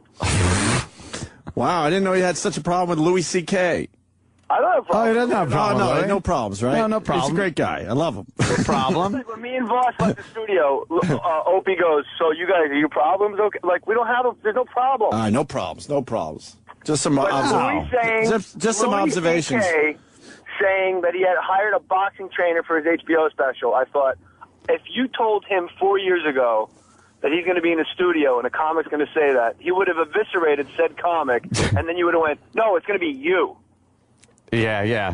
That one. Don't tell me I'm wrong on that, Ope. No, I think Jay's right on that one. It's a great observation. But people do, change, I guess. I don't know. Mm-hmm. Opie, you're That's telling hilarious. me during that interview you didn't feel like I said it was freshman. I said it was a good observation. Those two were definitely on the same page. I know, but good observations, like on the fence, like so you can jump over to Louis. Like if Louis goes, look, let me tell you what. Well, when Louis tells his side, I'll go, wow, that's a good observation. Great observation. Now Jay's calling me out. All right, it got a little. Okay, you know what? All right, Anthony. The fucking tape speaks for itself. Yeah. 15 minutes into the interview, I look over. Opie's playing Space Invaders. I think it was Angry Birds, but. Fuck you, Opie, and fuck Michael Jackson. Wow, that's harsh. God damn, Jay. People are loving this shit. Loving the Ricky Gervais. By the way, so goddamn funny. They're loving it. It's the whole show is Ricky Gervais, Chris Rock, Louis C.K. and Seinfeld, right? Jerry Seinfeld talking about comedy, and they were just fucking ball washing Jerry, and then in turn ball washing Lou. Did you feel, Opie? Did you feel during that interview like a freshman sitting with seniors at lunch? Oh, absolutely. Oh, really? Yeah, it was absolutely. that vibe? Yeah. Wow.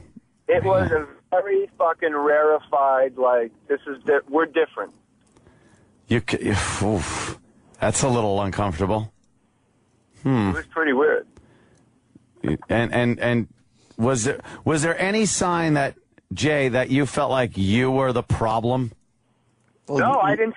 Louis yelled at him. That's what I mean. No, that was before it happened.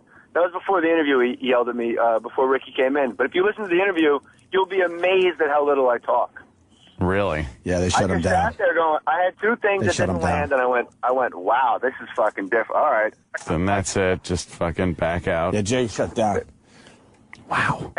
And that's saying a lot. If I was actually quiet. Now I want to hear this. Yeah. Yeah. Well, I'm gonna have to give a listen. We might have to pull to clips this. now. Ron Bennington shut down. Yeah, Ronnie. Wow. Ronnie B. shut Me, down. Opie, and Ronnie, and then Jimmy was going like, yeah. Oh, and the best is when Ricky Gervais said, I loved his face about Jimmy and thought he was Bobby Kelly. Yeah.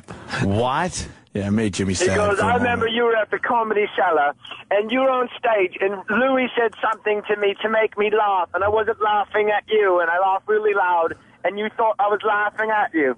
And I wasn't laughing at you, but it was so embarrassing. And he goes, please don't tell me you're mistaking me for that blob of shit. Yeah, Jimmy did say that. Blob of shit. I think Jimmy pretty much said it that way. Yeah. And he was. He thought he was Bob Kelly. Yeah. That made Jimmy sad. Wow, man. Jimmy never got over that for the rest of the interview. Oh, I don't doubt it. No, Jimmy will latch on to something. And then Ricky half-heartedly said, no, I do know who you are. Oh. You know, one of those. Oh. All right, Jay Moores. Wow, man. Ronnie B. and Louie said, you always live in the moment. You're like a fucking dog. You're like a fucking dog. Like, you just lick your own balls. And just live in the you have this crazy ability. You're just this fucking annoying, stupid fuck. You just live in the moment, like moment. It's like a little kid, Ronnie B. said, that lets go of the fucking handlebars, and he doesn't give a fuck what happens. Like that moment of floating in the air. That's you. You live in the moment. Fucking fast forward 20 minutes. They're talking about Carl from Ricky Gervais' show, and they go, it's really amazing. He lives only in the moment. He's like a Buddha. He's really like a Buddha. And that's like really the key to life is really to just live in the moment. And then I go, you just said I'm a fucking dog for living in the moment. And then Louis goes, yeah, but like you're like a bad dog. Oh, shit. Wow, man. Paul Reiser was a fucking breeze. Yeah, that was easy.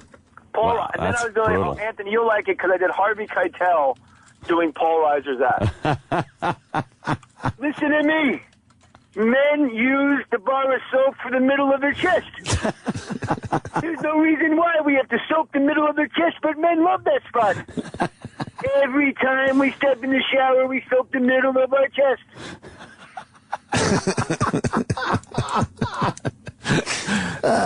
Shit, man. See, that's fucking funny. Oh, we had a good week, man. I'm glad you're back. That shit is hard. Yeah, we had fun. Fucking 4 Did some good hours shit. talking, people calling you up, telling you suck. Yeah, yeah, right. That's a treat, isn't it? Goes with the job. Fucking assholes. As they do nothing with their lives. Isn't that wonderful? This is my new thing that I do. If I'm going to go on a radio or a TV show, I go on that message board for whatever show it is. And it's like a TV show or whatever, like Criminal Intent or whether it's Leno. And when they're all like talking shit, and anything that's funny on that message board, I bring to the show, and I take their own jokes and I shove it up their ass. Clever strategy. The problem is, there's absolutely nothing funny on any message board. No. So, Anthony, welcome home, my lover. Thank you, Mr. J. Morse. Anthony made Fez cry just by taking out his cock. Ah, Jesus. Yeah, the Fez crying. Ah, jeez. What jeez. over there? Yeah, I got sucked into the Fez crying thing. It's very bizarre, 'cause especially when you know you're not trying to make him cry. Poor lad. And it's not a bit. No, I don't think it's been going on too long. Nope. It's a bit that's been going on why forever. Why isn't it the Ron and Pepper show or the Ron? Like, what is it? I don't know. I try to. That's not a question for us to answer. I try to. I don't know. Look at it with compassion and understanding. Understanding, yes. Mm-hmm. And see what happens. Yep. See how it plays out. Yeah. Mm-hmm. Yep. Eastside Dave McDonald. I mean, there's a lot of guys going around. The reason, the fact that they got rid of him just speaks volumes about the company. Yeah, the company. I like how they got a Twitter campaign for Dave. The theory being, if the company sees how many Twitter followers you get, then they'll say, holy shit. Yeah, get him back. And he got up to about 6,000. And the guy didn't even want a big raise. That's the sad part. He just wanted enough transportation money to survive. And they said no to that. Commuting money.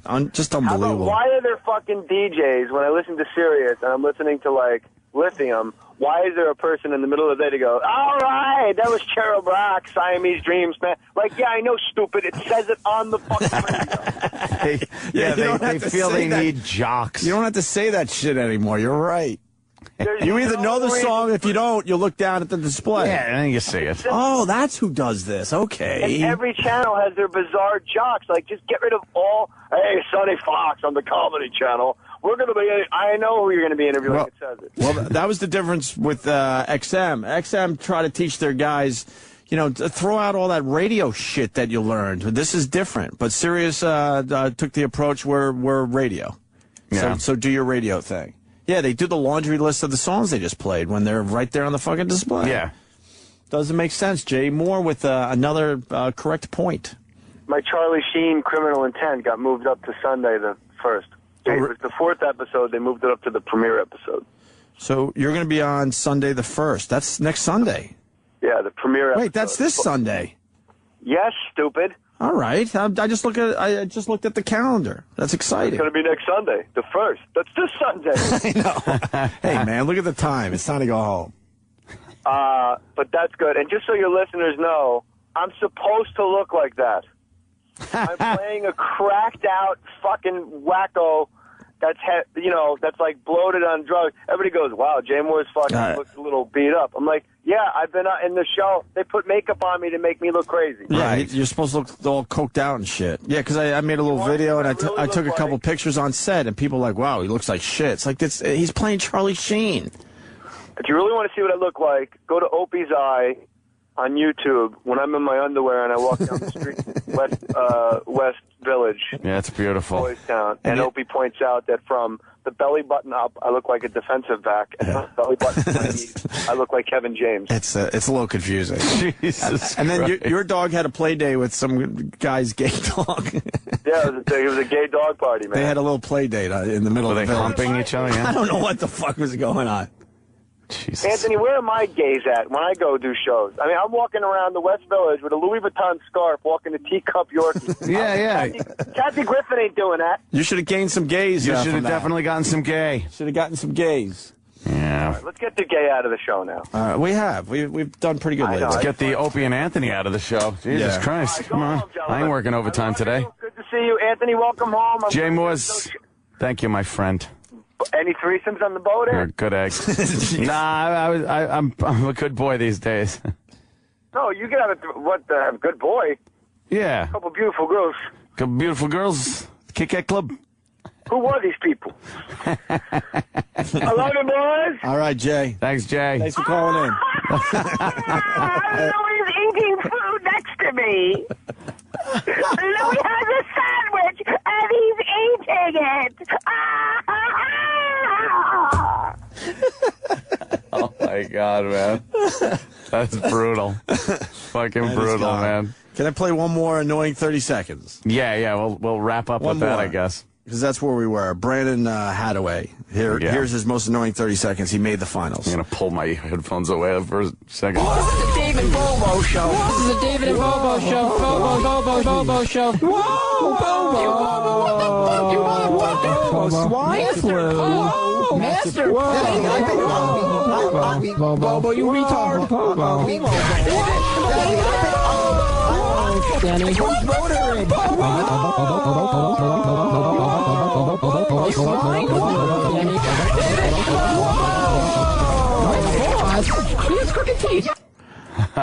That's pretty brutal. I missed the Dave and Bobo show, by the way. That's pretty brutal. Where's that? I don't know. Where is he? Where Dave went. You don't know where he is? No. Sam usually keeps tabs on that.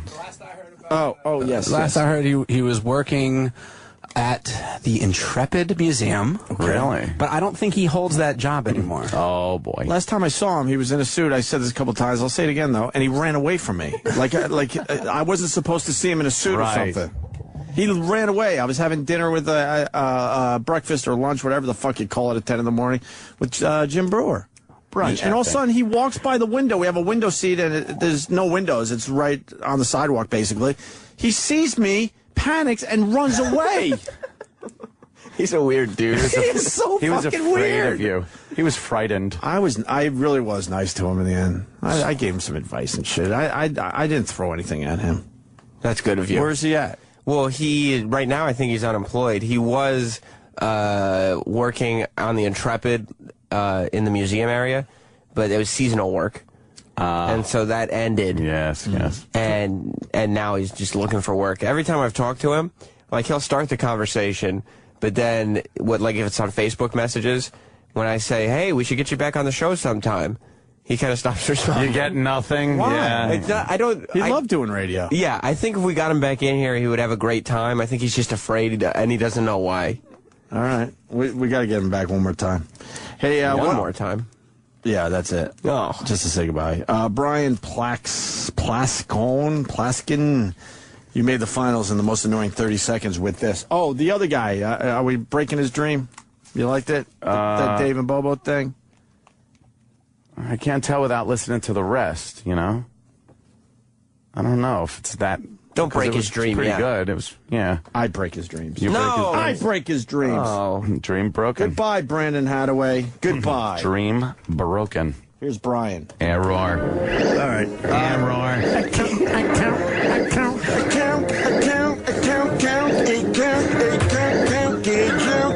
Why can't I count? Error.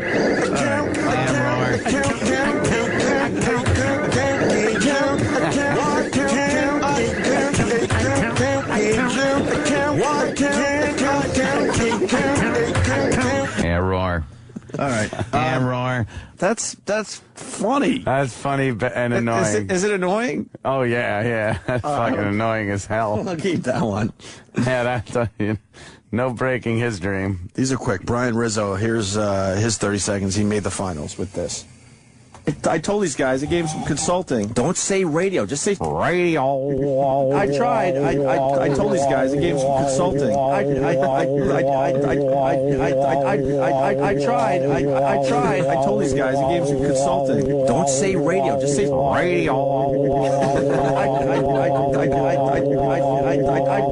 I tried. Don't say radio, just say radio. Why would you do that? That's fucking annoying. And funny. What a horrid contest. People are very creative. One more, Ant? Yeah. Before we get the fuck out of here? Yeah, let it rip. But then Coke Logic is after that. Can we end with Coke Logic? They get addictive, right? Yeah, they do, Yeah. man. It's like potato chips. You can't stop.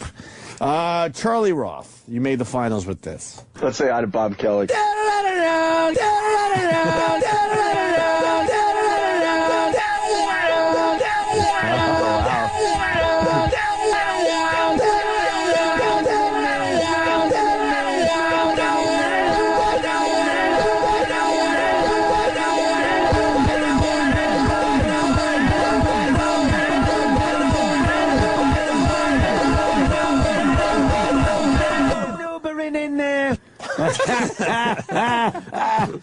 I had to take my headphones off for that one. Yes, that was good. And finally, yes, Coke Logic, you made the finals in the most annoying 30 seconds contest, sponsored by Steven Singer. Yes. IHateStevenSinger.com. Okay. But what you doing? Cause you want that gay. Kim Kardashian do it. Gay. Place in your tampon.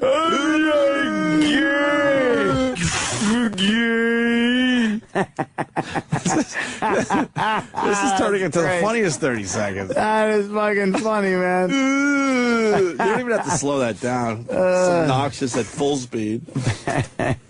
Why did That's addicting to do. You know what it is? Because I think the last time we left it more, it was more open-ended, so you could do whatever you wanted. So I think forcing the show audio in there is making it funny. It's beautiful. All right, so that's Great 6. job. We got 19 finalists, so we'll play a lot more of these tomorrow. And only one eliminated so far? Yeah, the rest are pretty good. And Brandon, I feel bad. I feel bad for David and Bobo. That was the David and Bobo one? That's the one you eliminated. Yeah. I think that just missed. So we got another 13 to play tomorrow, and then we'll narrow it down. We'll pick the finalists, and then we'll give out the money from IHateStevenSinger.com. Steven Singer got $2,000. $2,000. 2 G's, too large. Anthony, my friend, happy birthday. Thank you, sir. I didn't forget. It looks like everyone else did, but I didn't forget. I got a great E-Rock didn't. nice E-Rock bottle did of it. Shiraz that I will be cracking open, care of Greg, as they say, Opie Hughes. Thank you. And you know, the guy actually went to the... I know Ann likes straws, and I go to this... It's a pretty good wine store. Yeah. And the guy shows me this bottle. He goes, to the price, this bottle. This. No, not the one I got you. He goes, this is it right here. And the price is beautiful on this. $39.99. I'm like, if I give this fucking guy a bottle for less than $50 after the bullshit I spew. Yeah, because I'd have looked it up anyway, like you did with every bottle of wine. But you said that's a good one, because Yes, I don't know my yes. Shirazes, so enjoy that, man. I certainly will. And have a good birthday. Delish Shiraz. Yeah. And we'll No working out today. I get to just go home, fuck off, and do nothing. Nice. Watch the rest of The Wire. Oh, you get past the docks? I'm in the docks now. Hang in there. Yeah, I am. I am. I'm gonna hang in there. Hang in there. Not as good as the first season. I completely agree with you. And I'm trying. I'm pushing ahead. I'm forging ahead. I heard you got to break through that one. Get to season 3, and everything's hunky dory again. Yeah. But season 1 was just fucking great. Really great. Yeah. Just all how they Really talk and the good. codes. Oh, I know. It's fantastic. Just amazing. Fucking ruthless. Them ruthless motherfuckers. All right, let's get the fuck out of here. Nothing to listen to now, so go check out some music, and Ron and Fez will be on. There's plenty to listen to. What? Yeah. You know that. You were on the show yesterday. I wasn't on the show. You absolutely were. By the way, way to be a good radio host. You fucked up my one dumb bit yesterday. What bit? This is what Kenny told. You got Jim Norton on. All right, we're going to get into this. Yeah. What? Oh, not good. Exxon profits up 60%. Oh. $100 million a day they've made for 3 months. And we're paying $5 a gallon for gas. Yeah. Man! Project Mayhem needs to just happen. Yeah, Project it does. Mayhem, yeah. Fight Club, brother. Someone blow a smiling face into the side of a building so this could just end already. Well, so it could start. Someone's got to take the lead. Yeah. Talk to me about this bit. Well, quick, because we got to get in and out of here. So, It's my birthday. I'm on the 10 o'clock hour from Kenny's truck. Nothing special. It was special. I'll be honest with you. It's the first time your ride home's been broadcast. And then he has Jim Norton on, and Kenny pulls up to the building. So I go, hey, Jim, what are you going to be doing for Jay Leno? You remember when I asked that?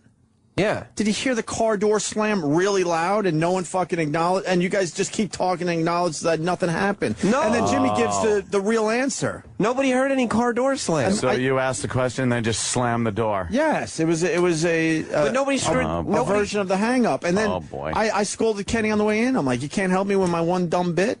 Well, it's not my fault. Because Nobody I heard didn't it. realize, and they just kept talking, so I don't like what Sam's saying right here.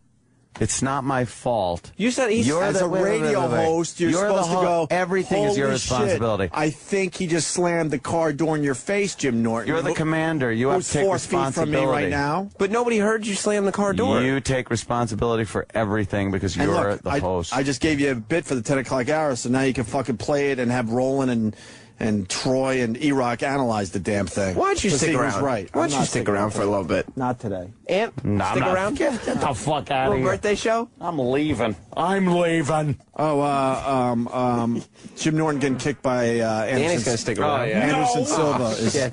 is up on my channel. That's a and good Is one. it on Opie and Anthony? On the Facebook? Opie and Anthony Facebook Yeah. as well? Okay, That it's is all a over the good place. one. Make sure you check it out because it's way more impressive than I thought it was when it first happened. So We'll talk about me and you'll talk about it on 10 o'clock. Nope. Bye. The Opie and Anthony Show on Sirius XM. The Virus. The Virus. Sirius XM. Hey! And now, the Opie and Anthony Show continues. This is After O&A Live. Here's your host, Sam Roberts. That's what it is after Opie and Anthony Live. I'm Sam Roberts. Opie and Anthony are long gone. They got out of here as quick as possible. As a matter of fact, Anthony was getting very antsy waiting to do that last live read. He did not want to be here, but as soon as it was done, both of them took off, ran down the hallway, and basically jumped out the window. The rest of us are still here, as we always are, on the Virus. Today was a very special day, as we talked about at the very end of the show. It's Anthony's birthday today. We tried to bring that up in the beginning of the show. If you missed it, the replay's at 3 p.m. Eastern. We tried to bring up at the beginning of the show that it was Anthony's birthday, and E-Rock, for some reason, that was a big mistake. Yeah, try to be nice, and of course, it's my fault. Do you think, because this is the second day this week it being Tuesday, this is the second day this week that you've done something that you've gotten completely scolded for. Do you think that they're harder on you, Opie and Anthony, than they are on anybody else? That's a very loaded question, Sam. Well, do you? I don't think I'm going to answer that one. Why not? I mean, do you think... Because there's no right answer to that one. Do you think you catch it worse than everybody else, or do you think that your performance dictates the scolding that you get? I think I catch it worse. Oh. Do you have any idea worse than everybody or worse than... Because, I mean, some of us catch our lumps. I catch my lumps from time to time. Yeah, but yours is that you haven't shut up and they want to move on to the next subject, but you're still making it about you. What else do I do wrong? Well, that's the big thing that you do wrong. E-Rock, you're getting good at coming back at me with this stuff. But what you think the other guys kind of get off the hook? I don't know what I'm not paying attention to them. So if they got in trouble for something that they did or didn't do, then it is what it is. I don't know. How come you think they're harder on you, Opie and Anthony? Because I'm the one right here in front of them all the time. So you think whoever's sitting in that seat is the one who would get it the hardest? No, it's just if I'm in front of them, then it's gonna be it's gonna be me. So it's just the combination of you being you and you being right in front of them. Yes, it's a lethal dose of venom.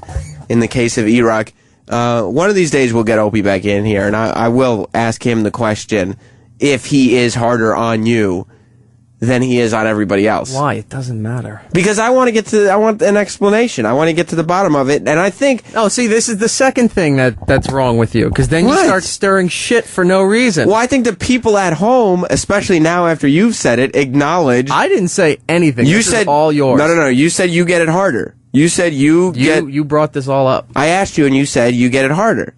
So, the people at home now would naturally want to know, hey, how come E-Rock gets it so bad? That's the answer I'm trying to find for people.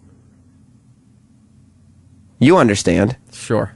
Well, E-Rock, it was a big day. On top of it being Aunt's birthday, we spent some time talking about Lady Gaga, of course. She has her HBO thing coming out soon, and there's a clip of it that came out online where she's sitting, getting ready for her big concert at Madison Square Garden, and she's crying and saying that sometimes she feels like a loser, too. E-Rock, today was not the first time that we've brought up Lady Gaga on this show, no, Opie and Anthony. I mean, this show is after Opie and Anthony Live, but on Opie and Anthony, it wasn't the first time her name's been brought up. No, and it's never to praise her music or her performance either. Well, honestly, whenever they bring up anything other than maybe Fios, or, no, just Fios, is it ever to praise it? No. No, just praise for Fios and nothing else. Everything else is horrible. But I'm thinking there's got to be something else that's been praised. Something else that's been praised that gets praised regularly. Bud Light and Guinness. And Guinness and Fios. Alcohol and Fios gets praised. Coffee. No, they get mad with the coffee. So no, the coffee does not get praised. Wow, this is a short list. So right now we have alcohol and Fios. Yeah. That's it, right? Wow, I'm really stumped. Yeah, I can't think of anything that they like. Well, Gaga's been brought up many times and picked apart and torn to shreds and just completely dismantled. One of everybody's favorite time that I've spoken to anyway was Opie was actually not here. This was like a year or so ago. Opie was not in studio, but Ant was here along with Patrice and Joe DeRosa. I forgot about this till you brought it up. Yeah, I mean, we haven't talked about it in a long time, but when it first happened, it was all we could talk about. It was during the immigration thing that was going on in Arizona with, people having to show their papers and all this stuff. Lady Gaga was on tour, so she goes to Arizona and gets up on stage and talks about how this is bad and, gets all political. Patrice's commentary on Lady Gaga was some of the funniest Lady Gaga commentary that has ever been broadcast. I am now prepared to share that commentary with you. Now, this is a shortened version, because this went on for a while. Yeah, I mean, we can't play the full version, because we'd literally go into Ron and Fez time, even if we played it now. But, and by the way, in reference to what Opie was saying, just as the show ended about the door slamming, E-Rock, do you think... Yeah, I'm going to go look for that as soon as this starts. Okay, so after we do this, we'll talk about whether or not we should have known that Opie slammed his door. But in the meantime, here it is, Patrice O'Neal and Lady Gaga on After Opie and Anthony Live. After O&A Live. I want to hear her and her wisdom on this Arizona illegal immigration bill. I just used to be brave. wasn't a brave person at all. But you have made me brave. And now I'm gonna be brave for you. What is she babbling about? Tonight, I want you to free yourself. They're cheering like... I want you to let go of all of your insecurities. I want you to reject any person or anything or any law that have ever made you feel like you don't belong. Show your big clit, you dummy. Shut up. She's wearing a fucking hefty bag and trying to be profound. Does she have a big clit? Oh, it's giant. This is what. You saw it? Where'd you see size it? of a thumb. This you can see it poking this out is of for panties. the spirit of all of you. I dedicate this song. Ooh,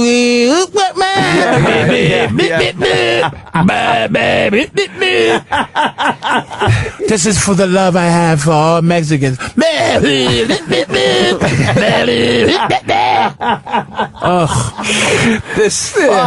fucking cunt has never made a song that had anything to do with anything. No. This song is for world peace.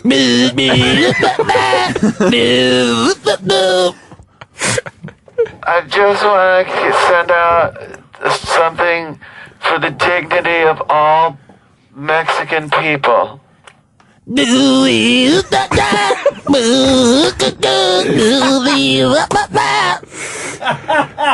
heart and soul of all mankind. Shut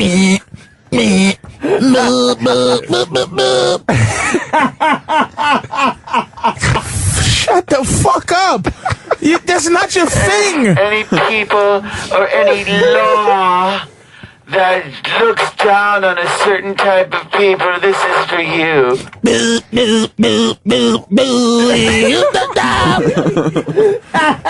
Put your peace signs in the air. Put them up. Oh, Put them high up in the air. Yes, yes. High up in the air. Higher.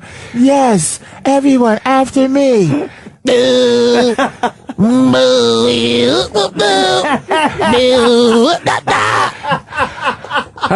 had to talk about the great people that have ever lived. Jesus Christ, John F. Kennedy, Martin Luther King, Malcolm X. This is my way of carrying on their message. This is for you.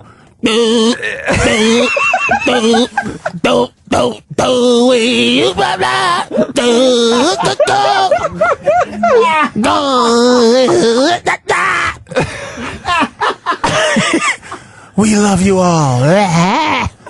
Fuck up. Just stick to your horse shit. Exactly. Stick to your fucking world. You had a fucking epiphany one day, but won't write a song that would dip her sails. She won't write an actual fucking peace song. No. She's gonna sing that horse shit and say it at the fucking.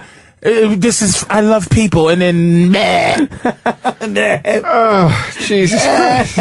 Jesus Christ. Hold on. I guess. Hold on. There have been so many great teachings in the world. The Bible, the Quran.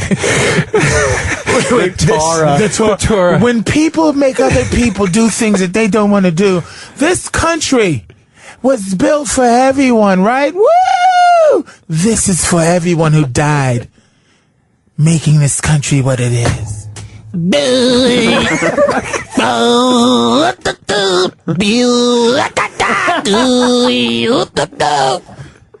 Don't you feel the tears? Fucking AIDS is killing Africans at an alarming rate. It needs to be talked about. This is for the little African children dying of AIDS. That's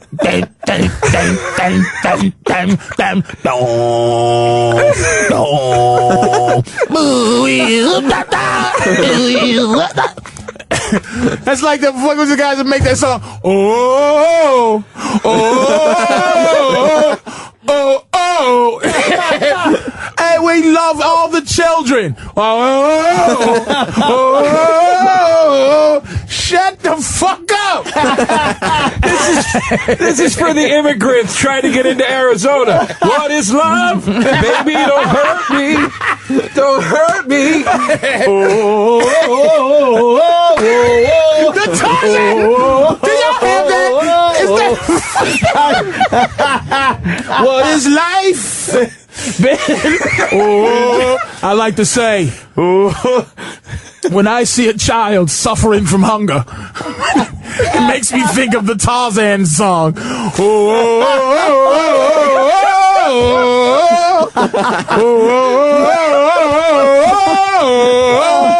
Abby Kelly just texted me.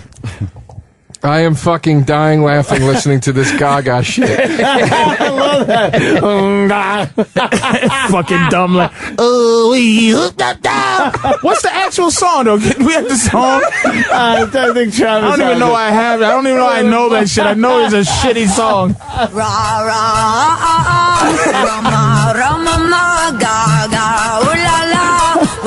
This is for the Mexicans being persecuted.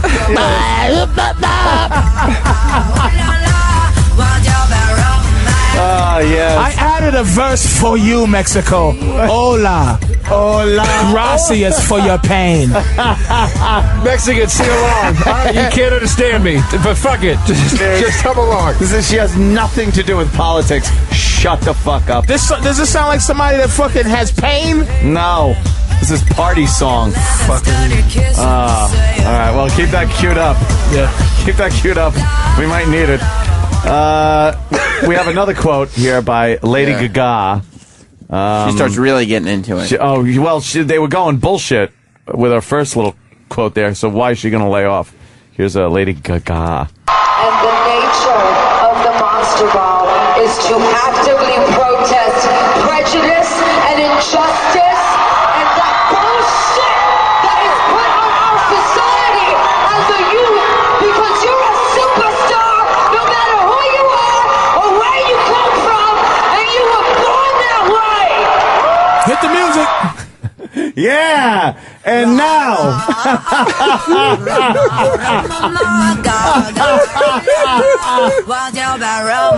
Oh, shut This is the song of freedom. Yeah, here she goes. Everybody's going to be in fucking at the Arizona State House with this song playing, a fist in the air. Blah, blah, blah, blah. That's what fucking slaves needed. We needed fucking Lady Gaga. Yeah. That'll finally get everything in perspective. And everybody go, yeah, Lady Gaga is right. I say rah, rah, rah, ma, ma. I don't give a shit if you're a famous musician and have an opinion about something. It's like, you can't be that kind of famous. It's just annoying. She's the wrong kind of famous. Yeah, it's like Bono. That's Bono's gig. That's Bono's whole thing. He started doing it right from the beginning. Everything was political about war and fucking this and that. She's fucking and then out of nowhere she pulls this Mexican shit. Give me a break. Come on. Ramen noodle song. Ramen noodles. Ramen noodles. Chicken, shrimp, and broth. I stay at Ramada Inn. Ramada Inn. Too much sodium. Celebrate Ramadan. Where's my bubble gum? I have a Ram pickup truck. Tommy, Tom. Yum, yum, yum, yum, yum. Oh. Ramming speed. After O&A, live. That's what it is with Sam Roberts. We're all still here. That was Patrice. Joe DeRosa was in studio as well. And one of the funniest days in the show history, talking about Lady Gaga and her political ways. Now, on today's show, as it ended, Opie had said that he had a problem, because yesterday on After Opie and Anthony Live, we didn't end up playing any clips just because... it was the Sam Roberts show. Well, I mean, I had guests the entire time. Booking guests now. I mean, I guess you could say booking, or they just walked by. We started with Opie, who was still in studio. Then Kenny called in. Then Opie and Kenny stayed on the phone the entire time Opie was driving home. And then Norton came in while Opie was on the phone. And then Ron came in after that. So it's like, who am I going to interrupt to play a clip? Opie, Kenny, Jimmy, Ron. There's not a lot of people to interrupt, so we didn't play any clips. But what happened was, at one point, Opie just wasn't on the phone anymore. And we were like, okay, I guess he just must have disappeared. We thought in the studio here that that was Opie's bit, that he had decided to just kind of disappear mid-conversation so that when we get back to him, he's not there anymore. We figured that's where he was going. And, I mean, E-Rock, that doesn't seem terribly atypical, does it? No, it seems like everybody's having a good discussion, and so rather than chime in, he'll just leave the phone there, and then when we actually go to him, he's already gone. He's gone already, right. So, what happened, and then I get in today at the end of the show, and Opie has a bone to pick with me because he said I didn't do my job as a host because I didn't pick up on the fact that he did a bit, which was he asked Jim a question and then slammed the car door as hard as he could. Now, the problem with that was none of us, include Jim Norton, myself, E-Rock, anybody who was in here, I don't remember who else was in here. There's a lot that goes on during this hour of transferring studios. But nobody in here heard any car door slam. So, E-Rock, were you able to find the clip? Yeah, I found the piece. It's really hard to hear the car door slam. Okay, well, let's let the listeners be the judge. Did we do our job correctly yesterday? This is Opie on the phone trying to slam the car door. Jimmy, have fun in L.A. Thank you, buddy, and I will see you. I'm taping Chelsea tomorrow. It doesn't air tomorrow, though. It airs, I think, next week, and then Leno Wednesday, and I'm back Thursday morning. You're a busy guy. Yeah, I try to, yes. What are you doing for Leno? It's a piece called Jim and Jay Give Love Advice. Love Advice with Jim and Jay. Oh. Did you hear it? No. Where was it? Let's play it again. All right, I'll shorten the clip down a little bit. Yeah. See if you can find it now. Yeah, I try to, yes. What are you doing for Leno? It's a piece called Jim and Jay Give Love Advice. Love Advice with Jim and Jay. Oh. See, I kind of heard something that sounded like he might have, sniffed into the phone or brushed his thumb against the talking part or something. Well, I'm guessing from the way the wave looks on this thing, it's when Jimmy went, like that, is at the same time when the car door slammed. Okay, play it again and look at the wave and listen to it, and you say that was it as soon as you think that we heard the car door slam. Okay. What are you doing for Leno? That was it. What? Right there. That just sounded like he moved the phone. When Jimmy said, I'm guessing, that's the only noise I could hear on this in the background, so I'm guessing that's where it is. And we were just supposed to, read his mind that he had just slammed the car door, that he couldn't have possibly been asking Jim what he was doing on Leno? Well, it's not that far-fetched. I mean, I'm not saying it's far-fetched, but it's also insulting to assume. You want to hear it one last time? Yeah, because I want to hear, because if I made a mistake, I would like to admit it and learn from it. Okay. It's right when Jimmy starts going, it was at the same time that the door slammed. Okay. What are you doing for Leno? It's a right there. There's no way anybody could possibly have listened to that and thought that he had slammed the car door. I mean, it also sounds like, maybe wind was blowing into the phone. Exactly. Or he breathed into the phone. It's a cell phone, and they're in a car moving. And I think for a while it was on speaker because I was hearing both Kenny and Opie's voices. Yeah.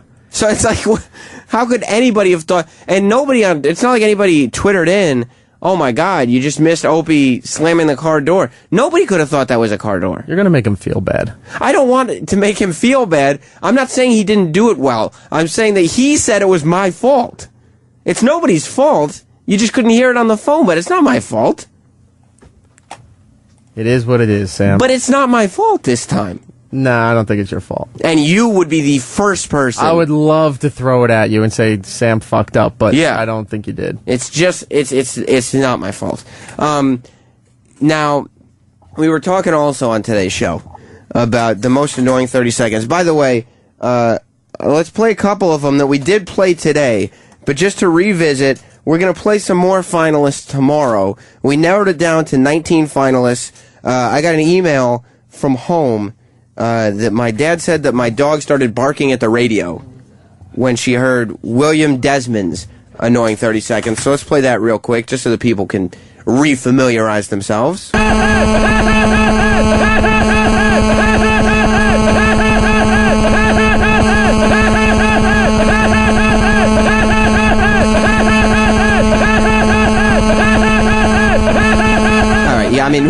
get the picture of where it was going. Wow.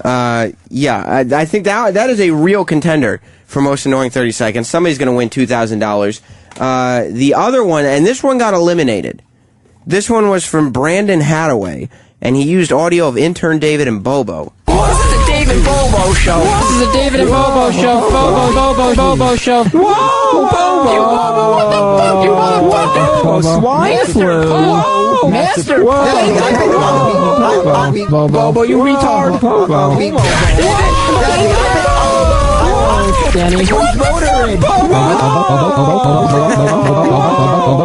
Swine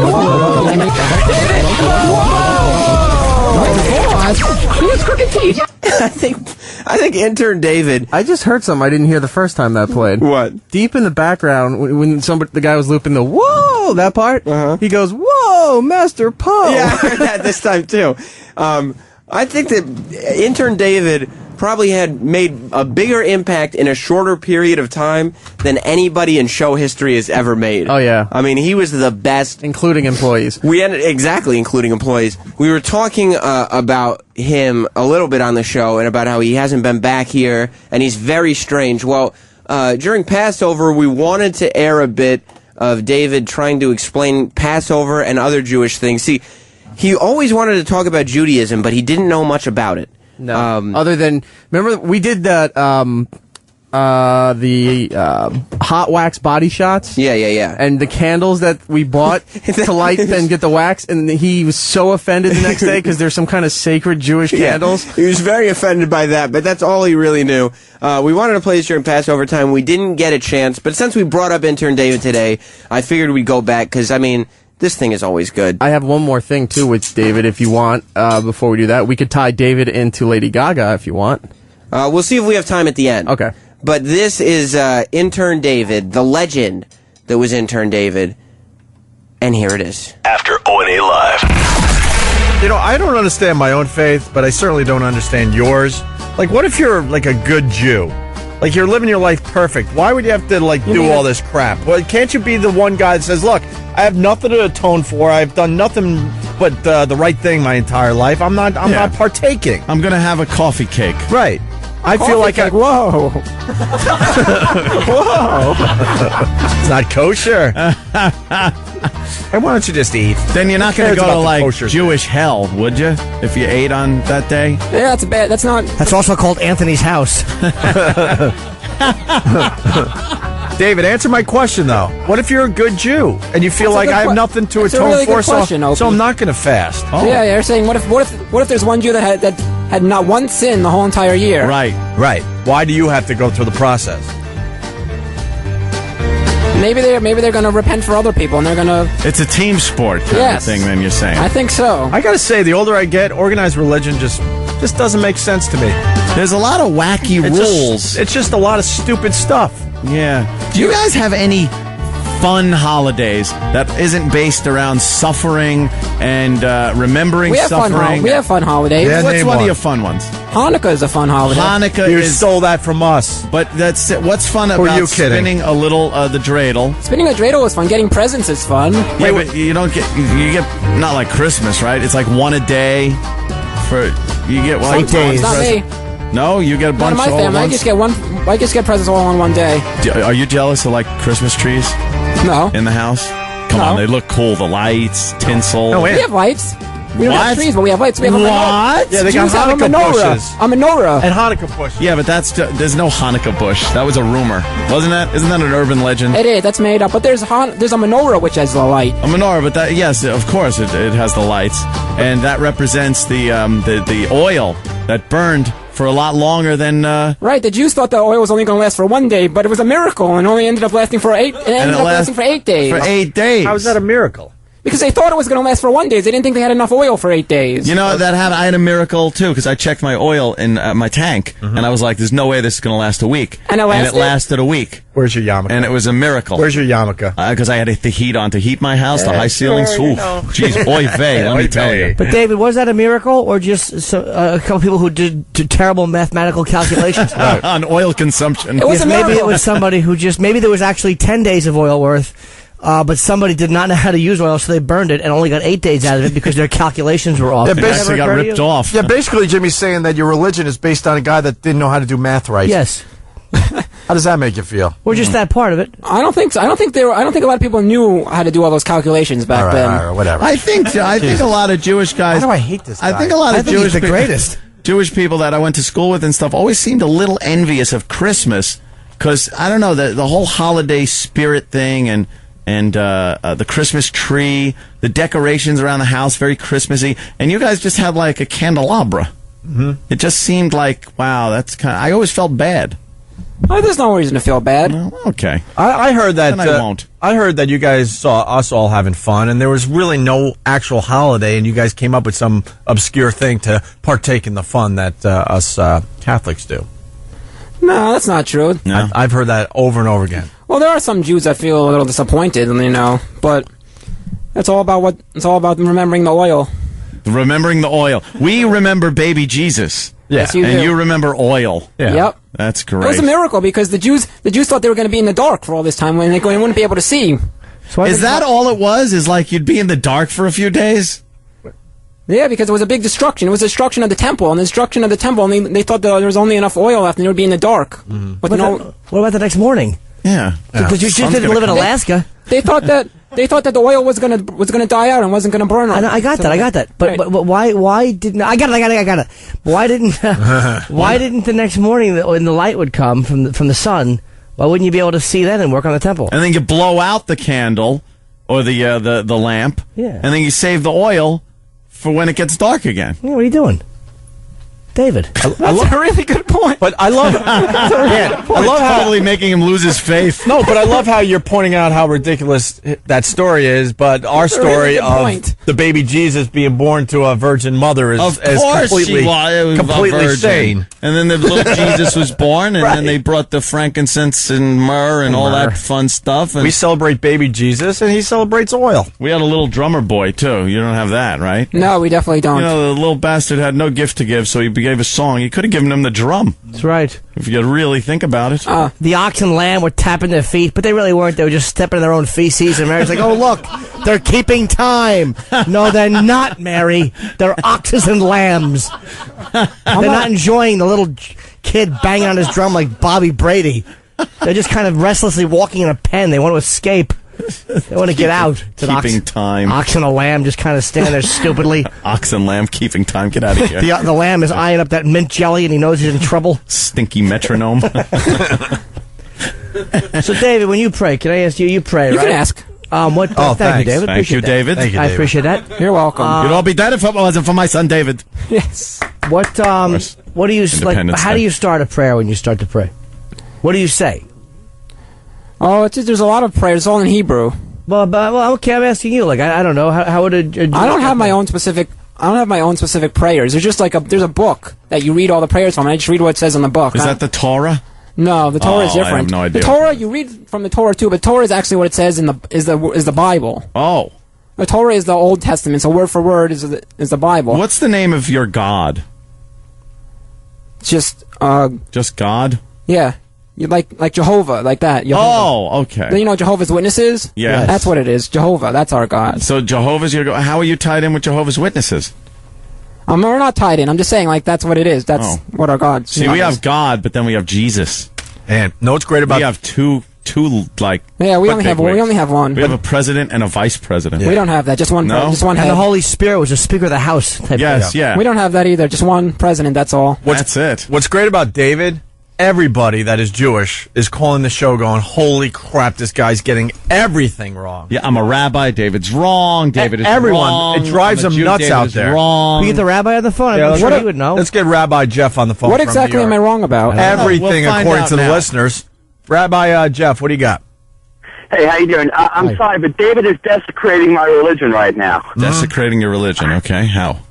First of all, Yom Kippur is to atone for the sins of the individual and of the jury as a whole. So if you don't have any sins, you still pray, because someone who didn't have sins that didn't want to pray wouldn't actually be, a righteous person. But forget about that. Hanukkah is not to remember the oil. Hanukkah is to remember the Jews who were massacred by the Greeks. they destroyed the Jewish temple, and it was a thing then to light the menorah every single day, to light the menorah with a fresh bottle of oil. And there was no oil left because all the oil was spilled out by the Greeks. So like the small token remembrance that we have, to remember the miracle that God performed, that everything was destroyed, but he made the bottle of oil last for 8 days instead of 1 day. Can I ask? After O&A, live. Look, we don't have all the time in the world to talk about Judaism. At some point, we have to let Ron and Fez on. Unfortunately, E-Rock, can you confirm, is Rob Cross out there talking to Ron? I don't. Yeah, he is, but I don't think Ron is willingly wanting to be in that conversation. Well, what is Rob Cross doing taking my co-host? I think he's loitering. I'm sure it's not an important conversation. He was talking to Roland and Liam, and then Liam made his escape. Roland was still there, and now I think Ron got sucked in. Doesn't he work here? I guess. I don't know what he does. Well, I mean, if anybody missed the fact that Ron Bennington did not make an entrance on today's show, you can place the blame squarely on Rob Cross, because he decided, I guess, as program director, that was the decision to make. However... He's program director? That's what Ron always calls him. I don't know. However, the Ron and Fez show is coming up next, so stay tuned. Opie and Anthony, and after Opie and Anthony Live, we'll be back tomorrow, of course. And I think I'm going to be on Hits 1 this afternoon, so after Ron and Fez... Who are you filling in for? Newman. Human Newman. So I think I'll be on there till 5, if I'm not mistaken. So after Ron and Fez is off, you want to hear some girly music, switch over. I'll be right there. In the meantime, Ron and Fez is coming up next. Goodbye, everybody. Opie and Anthony show is now over. For real this time. Check out the O&A show on Facebook at facebook.com/Opie and Anthony. And catch Opie and Anthony live Monday through Friday from 6 to 10 a.m. Eastern. Ron and Fez are next. Hey! On The Virus.